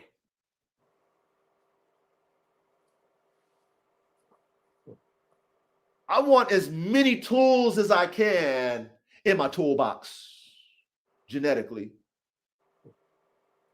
because I like to create. So what does that do for me? Keeps raising the bar higher and higher and higher. You're going to have a lot of failures. You're going to have a lot of fucking mistakes. But I might have some victories at the same damn time. Let's keep going. Number 9. Environment mistaken for genetics. Another trap. Offspring raised the same way, trained the same way, fed the same way. Uniform environments can mask genetic weakness, instability. When offspring leave the kennel, results fall apart. Prepotent genetics travel well. Okay. So, example of this is our brother, the council, only the council. Like he said, AK lived on the mountain 5 years of his life. He don't know nobody but the coach and my wife and in the environment that he lives in, lions and mountain lions and, where bears, whatever else he lived that he's seen over the course of living on the hill out here in this wilderness on this mountain. But he goes over there to, my brother Callie, only the council and his family, and he adapts. He's himself. He's confident in whatever environment he goes in. He's himself. Like I told him he would be. Prepotent genetics travel well. That's an example of that in real life. Let's keep it going. No second generation proof. Many breeders stop too early. True prepotency shows when offspring also reproduce the traits. If first generation looks good, second generation collapses, you never have prepotency, only a good nick. Now, for me, shout out to Functional Focus. Shout out to my brother Manny. Shout out to Madden Productions. Shout out to my brother Levi, and other dog men who have my dog, but this is one I want to put in the forefront. They have my dogs, and they produce variances of where the dogs have come from, which shows me that potency is still moving forward in the second generation. Okay, that shows me. Now, how I'm breeding AK is different. Okay, because what I'm doing is F1 based. And what I want to do in my F1s, when I do my F2, I just want to solidify both parents to lock in. So if I get a perfect blend, which is probably, it's going to be either or, but it's prepotent. If AK trumps it, I'm happy with it. But if I get a perfect blend between my F1s, that's honestly what I'm looking for in my second generations, a perfect blend. But we know that's it's probably not going to be a reality because it's rare that you get a 50-50 blend. But that's what I'm looking for. And then also what I'm looking for is taking AK to his daughter. So my breeding philosophy and how I'm breeding AK and what I'm looking for is probably going to be different than how she's describing the second generation proof. So you have to understand what you're looking for in your cookups and what you want to see when you want to transfer prepotency in your lines. I'm hoping that Coco is prepotent too. Or I'm hoping that my Kangal Snow White is prepotent as well. Right? I'm hoping for that. If AK dominates it, I understand why, because I done seen that, he normally dominates litter. But I would love to see a female be prepotent as well as AK, because then I might get, 60-40. I mean, I might get, 49. I might get something that's close to 50-50. Right. And I'm okay with that. So keep that in mind with what you're looking for when you're dealing with animals or dogs that are prepotent and how you want to see your litters come out. Because sometimes you want to see that female dominate to a degree. I don't want AK to wash out Coco. That defeats the purpose. That's why I love genetic variants, y'all. Because I want to see all the genetics that I worked hard for and paid for. I want to see them in my dogs. I don't want them all washed out. I know I'm going to get some good genetics, and I know I'm going to get some bad. I accept it. The good with the bad. But I still want to see everything play, though. I do. Because I know I got to do some work, too. Me, developing the dogs. Putting them in the right environment. Training them. You know what I'm saying? Like building their strength up. Whatever they lacking, I need to do my part, too, to make that better. Right. They're not coming out. My dogs ain't coming out the womb plug and play. I got to put some work in, too. I digress. Number 11, summary. Wine line breeding often fails to create prepotency. Line bred dogs aren't prepotent because the foundation wasn't a strong producer. Okay. Selection was too soft. Okay. Too many ancestors were emphasized. Okay. Wrong traits were selected. Okay. Inbreeding was rushed. Okay. Testing was limited. Okay. Environment hid genetic flaws. Does that make sense on a summary, y'all? Yeah. Number 12, the blunt truth. Elite breeders know prepotency is rare. Yes, we do. Yes, we do. Yes, it's rare. Most dogs, even line bred ones, are not prepotent. Facts. So just because a dog's purebred, doesn't mean it's prepotent ready? Nope. Chat. Just because a dog is line bred, doesn't mean it's prepotent? Of course not. If a dog is scatterbred, can it be prepotent ready? Yeah. Okay. Can a dog that's scatterbred not be prepotent ready? Yeah. Okay.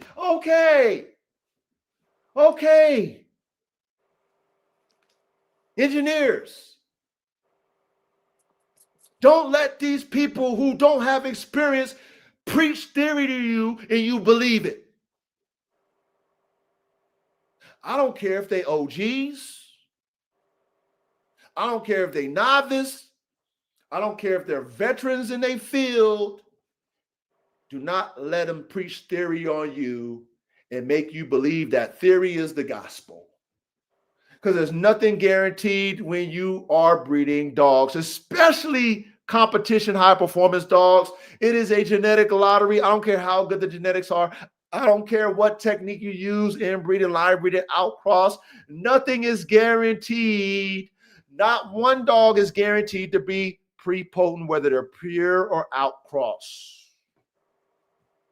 A purebred can produce better than an outcross or scatterbred. A scatterbred can produce better than a purebred. There's no one really better than the other. It all depends on why you're using a purebred or why am I using a scatterbred. And if I'm using a purebred, is it prepotent? And if I'm using a scatterbred, is it prepotent? And if I'm using that scatterbred, is it because I want all those genetic characteristics coming into my dogs? And if I'm using a purebred, is it because I want to solidify what I already have? All right. Bakari wrote some joints. Okay, let me see. He said the question.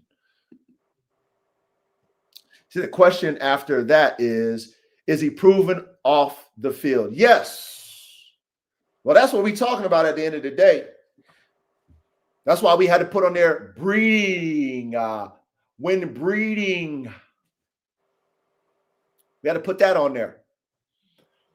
Because just because it's proven on the field doesn't mean it's proven off the field. Just because my purebred dog is it's a great representation of my standard, doesn't mean that purebred dog is going to be better for my advancement for my program. Doesn't mean that it's going to be better. I might have to ask something else. Yep. And yes, complementing, right? Getting an outcross that complements your line makes sense if you want your line to be the same. And you just want to open up the bottleneck, but you want your line to be the same. So finding an outcross that complements your line makes sense when you breed that way. However, if I'm trying to add new parts to my car, I want a bigger turbo, I want bigger brakes, I want a different body kit, ground effects kit, I want different suspension. I'm not looking for an outcross to complement. Does that make sense? Yep. I want what you have that my line don't have, because what I've learned in our class is that different genetic characteristics gives me a greater chance to produce the strongest level of hybrid vigor. And hybrid vigor is going to hopefully give me better than the parents. So if my parents are prepotent enough to give me at least themselves But because of this genetic diversity that I'm bringing in, because I'm bringing something that I don't have genetically in my line, I'm hoping and praying that God gives me better. Give me one, Lord. Give me two if you want to be graceful. If you want to be, if you want to bless me. But at least give me something that's better. That's the whole purpose behind why we as high performance dogman engineers want something that not just complements, but actually gives me something that I don't have. Yeah. That's what I want.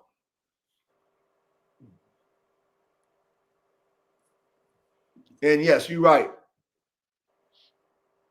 He says the public often gets caught up in this. Yeah, because a lot of people teach theory. You know, like I said, with this social media stuff, you know, I mean, everybody got a platform and everybody want to teach. And remember, think about it. When you're retired and you're not in the game no more, the only thing that you can teach is what other people is doing. Because when you don't do nothing no more, your content becomes old. You can only talk about the past for so long. Does that make sense? Oh yeah. That's no disrespect to my elders, my elder dogmen.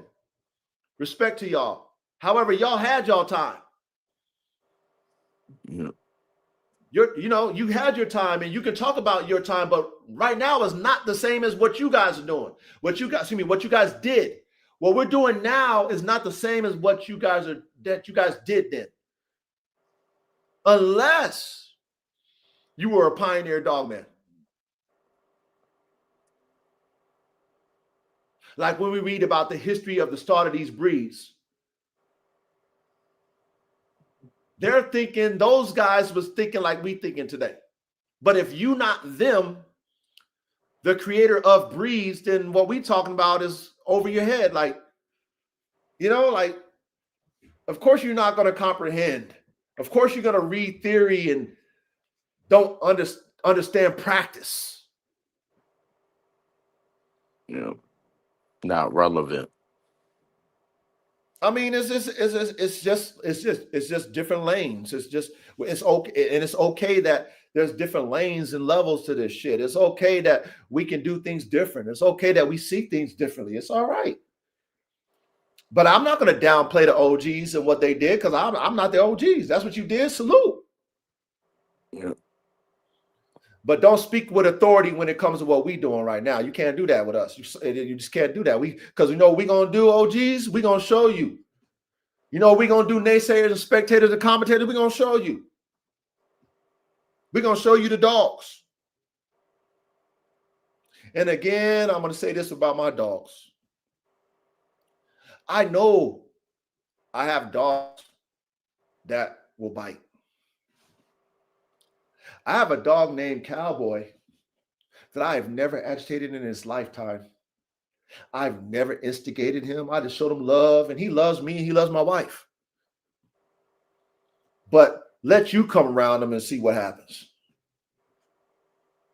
He's been that way since he was a fucking puppy. I don't know where he got it from. But I know for a fact that he will bite the shit out you. I didn't have to agitate him. Okay. I had a band dog. I told the story to y'all. AR-15 band dog.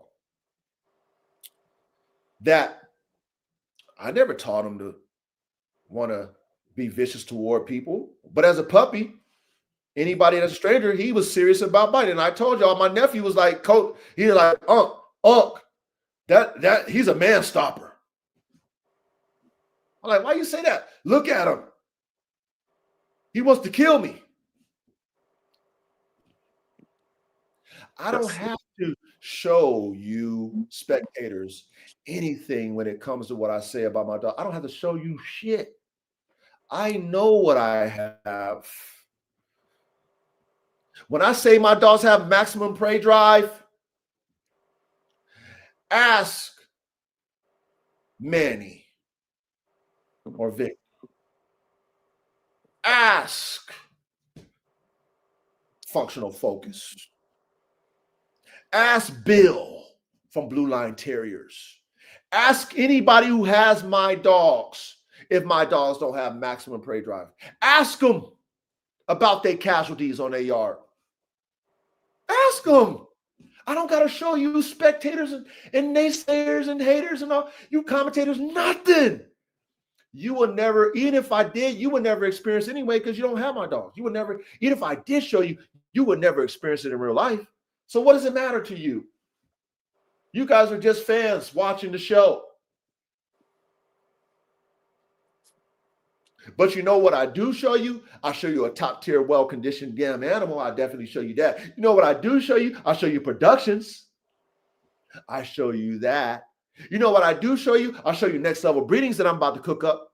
I'll show you that. You know what I show you? I'll show you my extensive top tier level high performance DNA laboratory with all kind of dogs in it. I'll show you that. So miss me with, I don't see them dogs work. What? What I got to show you? You want to see maximum prey drive? You want to see what that looks like? No, you don't. If you do, buy one and bring one of my dogs around your dog. Buy one and then put one of my dogs around your dogs. Then you'll see it. Because that's the witness that people who own my dogs will tell you. They'll tell you that out their mouth. I got a dog from Coach, sweet dog, balanced dog, but the prey drive, it's on another level. On a whole nother level. So when Coach says extreme, he's not capping.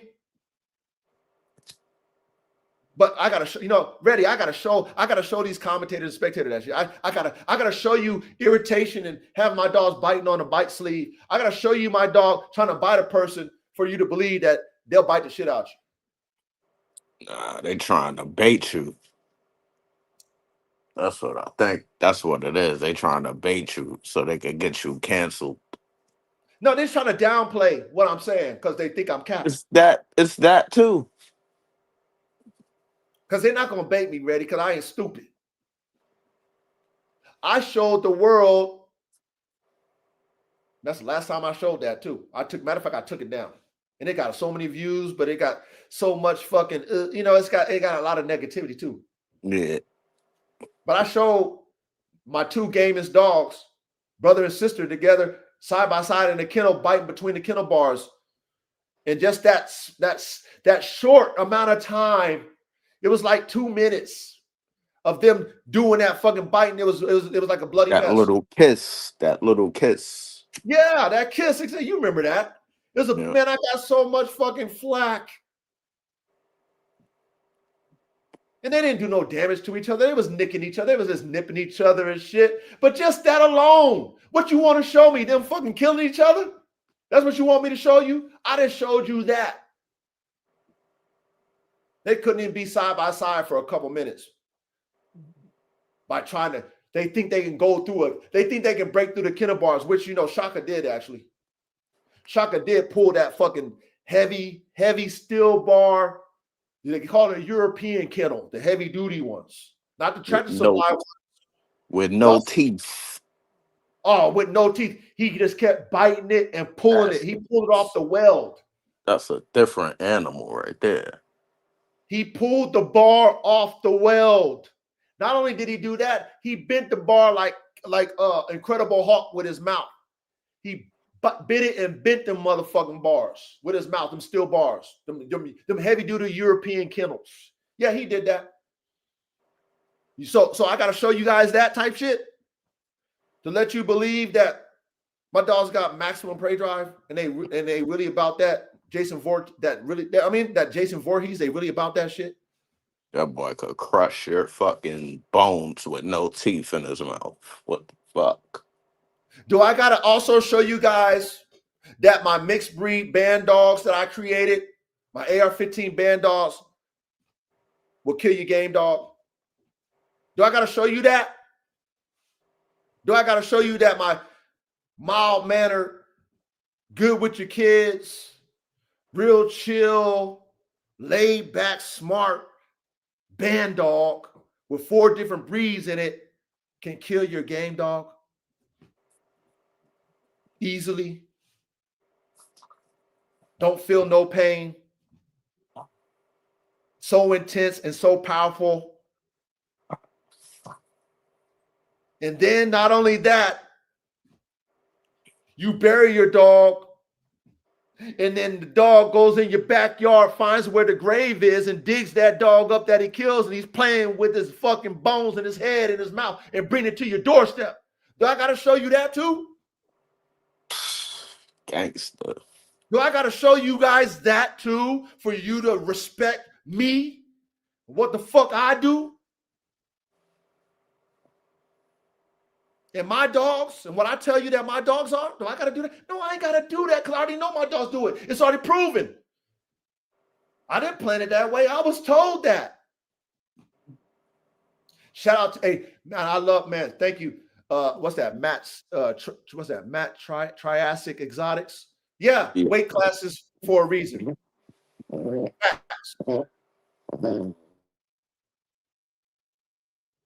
That's a fact.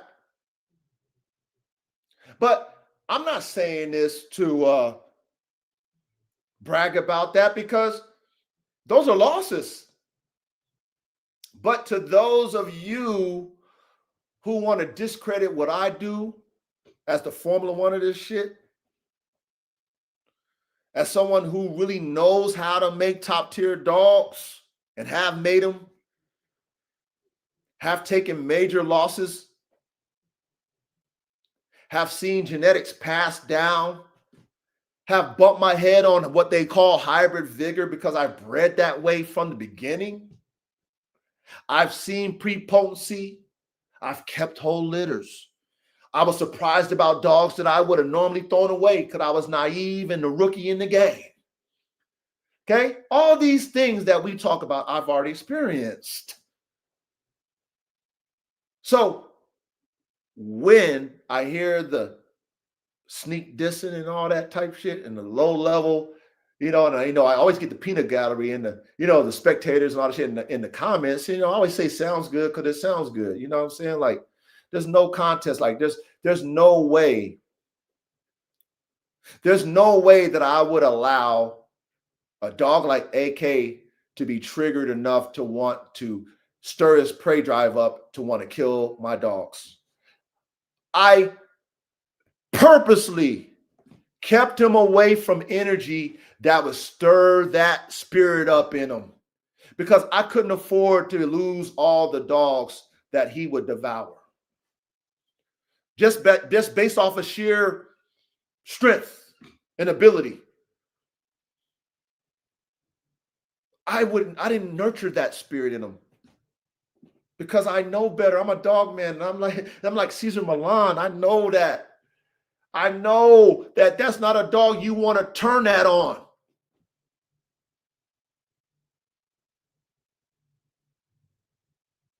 So I don't need to show y'all nothing. If you want a dog and you believe what I say, and you want to, damn, coach talk a good game. Damn, coach dogs look good. Then, buy one for yourself. You take it and develop it. You see what I'm talking about. I'm going to give you all the instructions to make sure that you play safe. I'm going to tell you to take my dog for the first year and love on it. Don't turn it on. Haven't you heard that before already? Yes, sir. Thank you. Chat, I know y'all heard me say that. That's what coach is going to tell you. I'm not going to tell you, hey, fuck it, this dog going to be a killer. This dog going to be, no, I'm going to tell you, take that fucking dog that you bought from me and you fucking love on it. Don't turn it on. Just build a relationship with it. Make sure, be okay with it being soft and cuddly with your kids. Be okay with people being able to pet it. Be okay with that, because once that dog turns into itself and it gets its own comprehension, when it gets tested, you'll see what's in the DNA. Trust me, you'll see it. You might not want to see it, but you will. let me digress so we can close this out.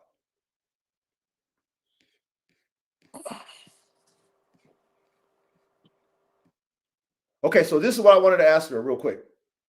And we're going to close out with this. Can a prepotent composite breed F1 cross to a purebred or another F1? Can it still produce a high level of hybrid vigor? So the reason why I asked her this is because in theory, some people say F1 and F1 is not going to produce hybrid vigor. Some people say that. And I want to know if that's true or not. So she said, yes, absolutely. A prepotent composite, even as an F1, can still produce a high level of hybrid vigor when crossed to a purebred, or pure breed, or another F1, if the genetics are arranged correctly. But the outcome depends on how the parents are built. Here's the precise, no-nonsense breakdown. First, lock in the definitions. This matters. Composite equals built from two or more distinct genetic populations. F1 equals first generation cross between those populations. Prepotent equals internally stable for key traits. Fixed alleles, what's that? Alleles, what's that? Ready? Alleles, I think that's what it is. Alleles in critical arenas. I think that's what that means. Hybrid vigor, heterosis equals benefit from heterozygosity between parents. Key point, hybrid vigor is created between parents, not by labels like F1 or purebred. Listen, did you hear that? Ready, you there? Yeah, I just missed the place in reading. Hybrid vigor is created between parents, not by labels like F1 or purebred. You got that one? That's the key point, she said. All right, I see it. Okay, cool. Case one, prepotent composite F1 times pure breed can produce high hybrid vigor. This works very well when the pure breed is genetically distinct from the composite components. The composite F1 is internally stabilized for core traits. What happens genetically? You still get new heterozygosity, hybrid vigor. The prepotent composite directs expression. Offspring are often vigorous, plus consistent. Real-world outcome. Strong physical vigor, improved durability and fertility, less randomness than a typical outcross. Risk, if the pure breed is closely related to one of the composite source lines, vigor drops. We get that. If the composite is not truly prepotent, results are scattered. We get that too. Mm-hmm. Case two, prepotent composite F1 times another F1. Okay, so this is, this is where it can get sketchy. Let's talk about it. Can be excellent with caution or chaotic. This is where people get burned. Two different scenarios. Scenario A, complete complementary F1s, best case scenario. Each F1 was built from different sources of population, different bottlenecks. Both are inherently stable. Results. Internally. You hear me? Yeah. Oh, internally stable. Thank you. Results. Maximum heterosis, exceptional vigor, often freak individuals, which is what I like. But consistency drops unless one parent is strongly prepotent. Scenario B, unstructured F1s. Common mistake. Both parents are genetically loose. No fixation of traits. Is that caveman on? Hold on, I think that's caveman. Hold on. My bad, caveman. Caveman. My bad. I didn't know what was going. If that was you or me, so figured I'd reboot it. That was me. I didn't see you. I saw you pop up, but I was reading, so I kind of missed you, but I caught you. Yeah. Okay, so I'm almost finished with this one. It says, scenario B, Unstructured F1s, common mistake. Both parents are genetically loose, no fixation of traits. Result, genetic roulette, huge variation. Difficult to reproduce results. F1 times F1 only works when at least one parent is prepotent. Case number 3, why prepotency matters more than F1 versus purebred. Hybrid vigor answers. How much energy and robustness do I get? Prepotency answers. Where does that energy go? Without prepotency, you get vigor but no reliability. With prepotency, you get vigor amid Aimed. aimed at usable traits. That's why a prepotent composite times anything sensible, okay, often outperforms two clean purebreds. The big myth to kill right now. Myth. Only F1s times F1s give maximum hybrid vigor. Reality. Genetic distance plus internal stability determines vigor.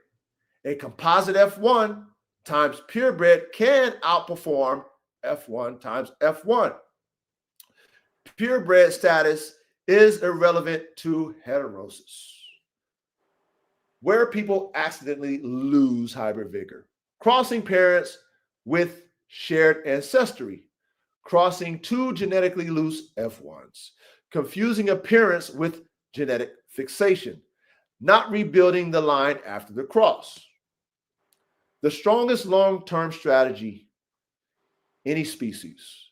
Here's the pattern elite breeders use. Build prepotent composites. Cross them to genetically distant but sound partners. Select the very best offspring. Rebuild prepotency through line breeding. Repeat only when vigor or progress stalls. This is how you get high peak performance, sustainability, and repeatability. Bottom line answer. Clear and direct. A prepotent composite F1 times a pure breed can produce high hybrid vigor. A prepotent composite F1 times another F1 can produce extreme hybrid vigor. F1 status alone does not guarantee anything. Prepotent controls heterosis. Genetic distance create heterosis.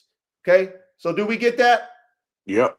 Okay, so anything that you want to add, you guys, to this class? It was definitely an extensive class. We spoke a lot. We broke down a lot. You know, like, what can we add? You know, anything that we could add that you guys, you know, that we missed, anything that you guys want to add to a chat, anything that you guys want to add. Okay, so B. Bakari says something. Hold on, let me add to that. Hey, K-Man, maybe you can explain what you got over there, but let me answer this with that B. Bakari asked. He says, Coach, can you obtain vigor with line breeding, inbreeding, etc.? Now, we went over this on our levels to hybrid vigor. Okay. Every time you line breed, especially if you start with an F1, you decrease vigor. Vigor decreases if you line breeding related. Now, this is where it can, you know, this is where you can kind of like, you know, you can get a level of vigor. If you take a total outcross related line, what that means is if you take a related dog to your line and it's crossed with a dog that's unrelated to your line and you throw that into your line, then you can get a level of vigor because of that outcross. Inbreeding, no vigor inbreeding. Line breeding, depending on that non-related, you know, line of dogs that's in your line, you can get a level of vigor to that. A level of it is not as potent, though. Put it that way. If that answers your question.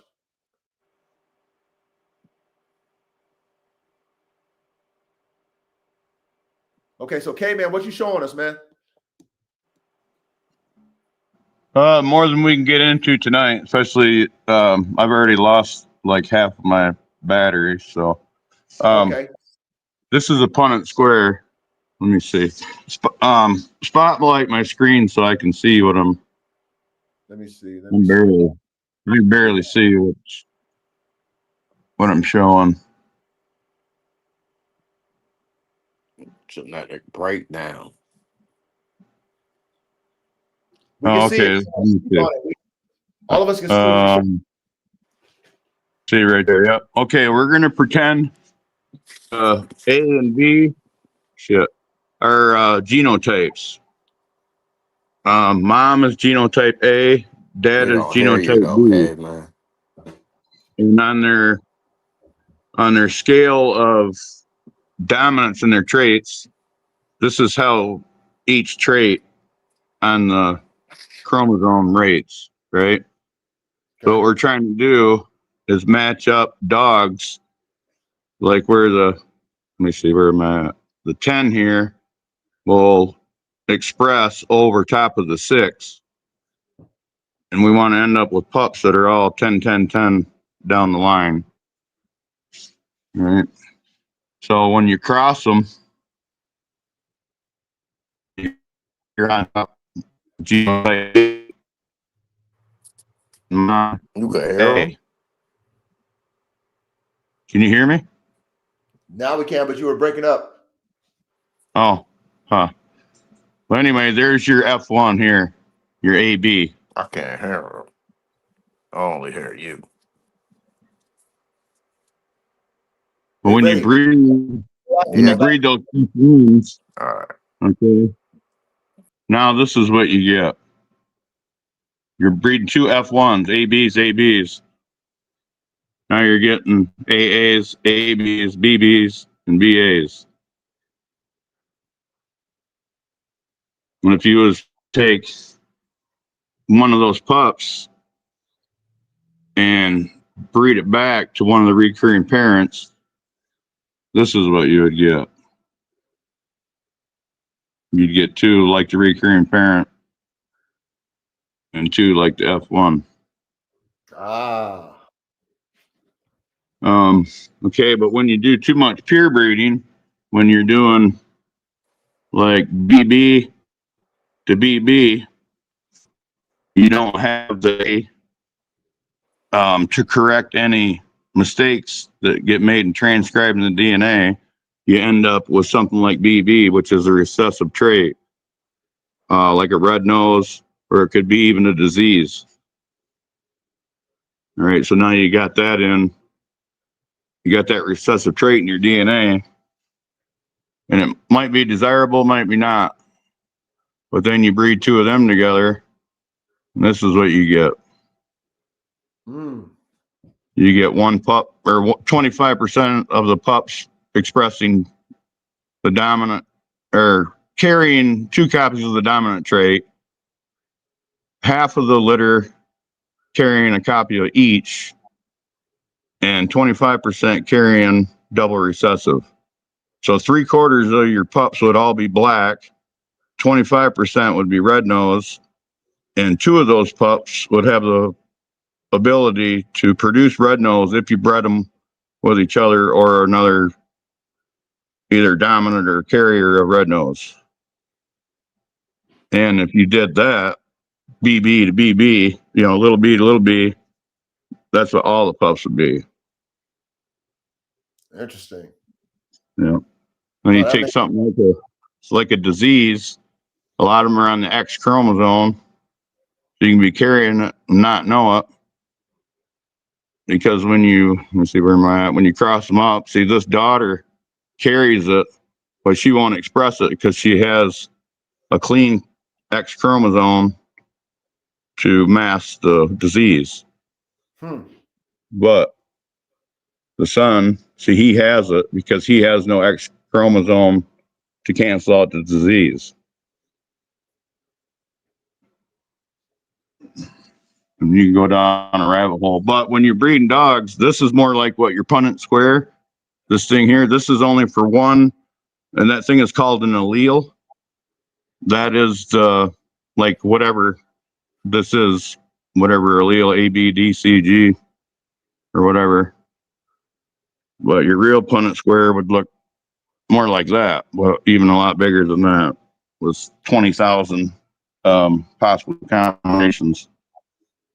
Damn. And there's something, and there's like a scatter breeding right there. You got, let me see, you got AD. And, oh, this one right here. Look at all the different things you can get out of that. But you do get one AB, and that's what you were chasing. Right. The other 75%, not so much. Yeah, this, like you said, it's all over the place. Yeah, that makes sense. Shout out to Caveman. That's dope. Yeah, and you could go for episodes on that subject, and then we could go even deeper, learning all the stuff that I don't even know. It's pretty complicated because they don't break up even like this either. Like you don't get, a clean copy from mom and dad. It breaks up different. Mom and dad both recombine their DNA before they give it to you. All kinds of stuff happens. Caveman, can you answer this question for B. Bakari? He says, does a prepotent dog equal a high koi?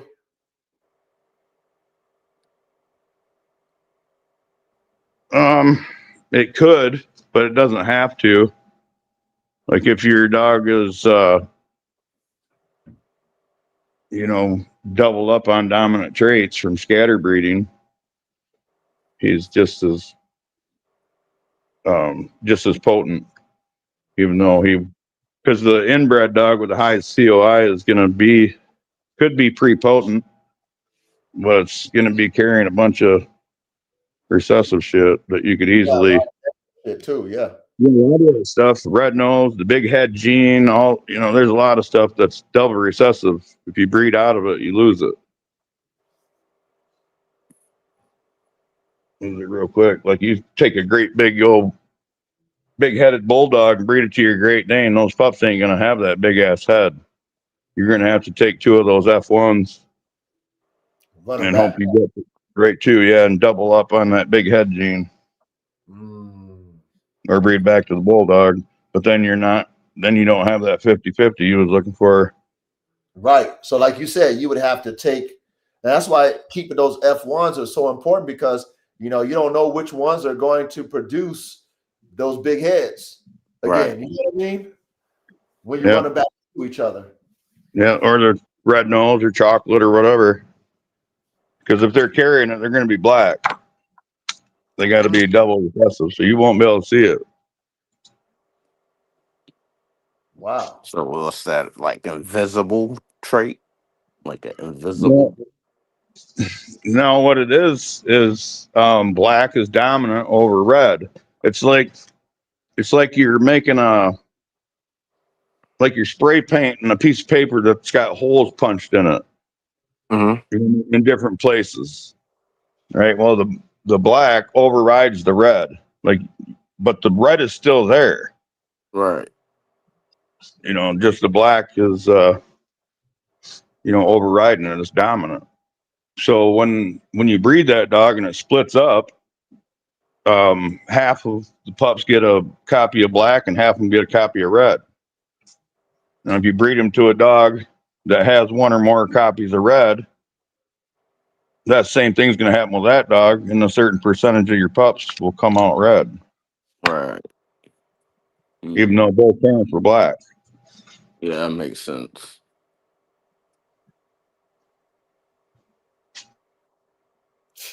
I mean, hey, where can they get this type of content from, y'all? Come on, man. I mean, shit, our classroom is second to none, man. Second to none, man. You got me, you got Reddy, You got K, man. We got all y'all in the chat, like second to none. You know what I mean? I hope you guys are inspired, to just, if you got a vision, man, pursue it. Pursue it. Yeah, you're gonna probably make some mistakes along the way. I'm sure you will. Yeah, you might find out you got some bullshit genetics on the way. You might find out you got some good genetics. I mean, it all plays, y'all. Facts. It all plays, and we're okay. We can accept it. Accept your failures. Accept your victories too. It all plays. Trust.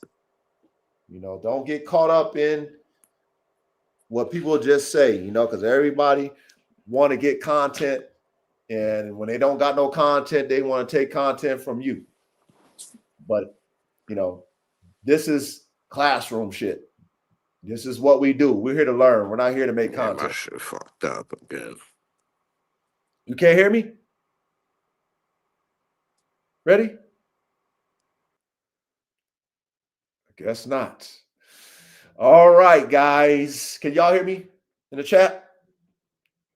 Give me a thumbs up. Yep. Yes. Say yes if you can hear me. If you can hear me in the chat, say yeah.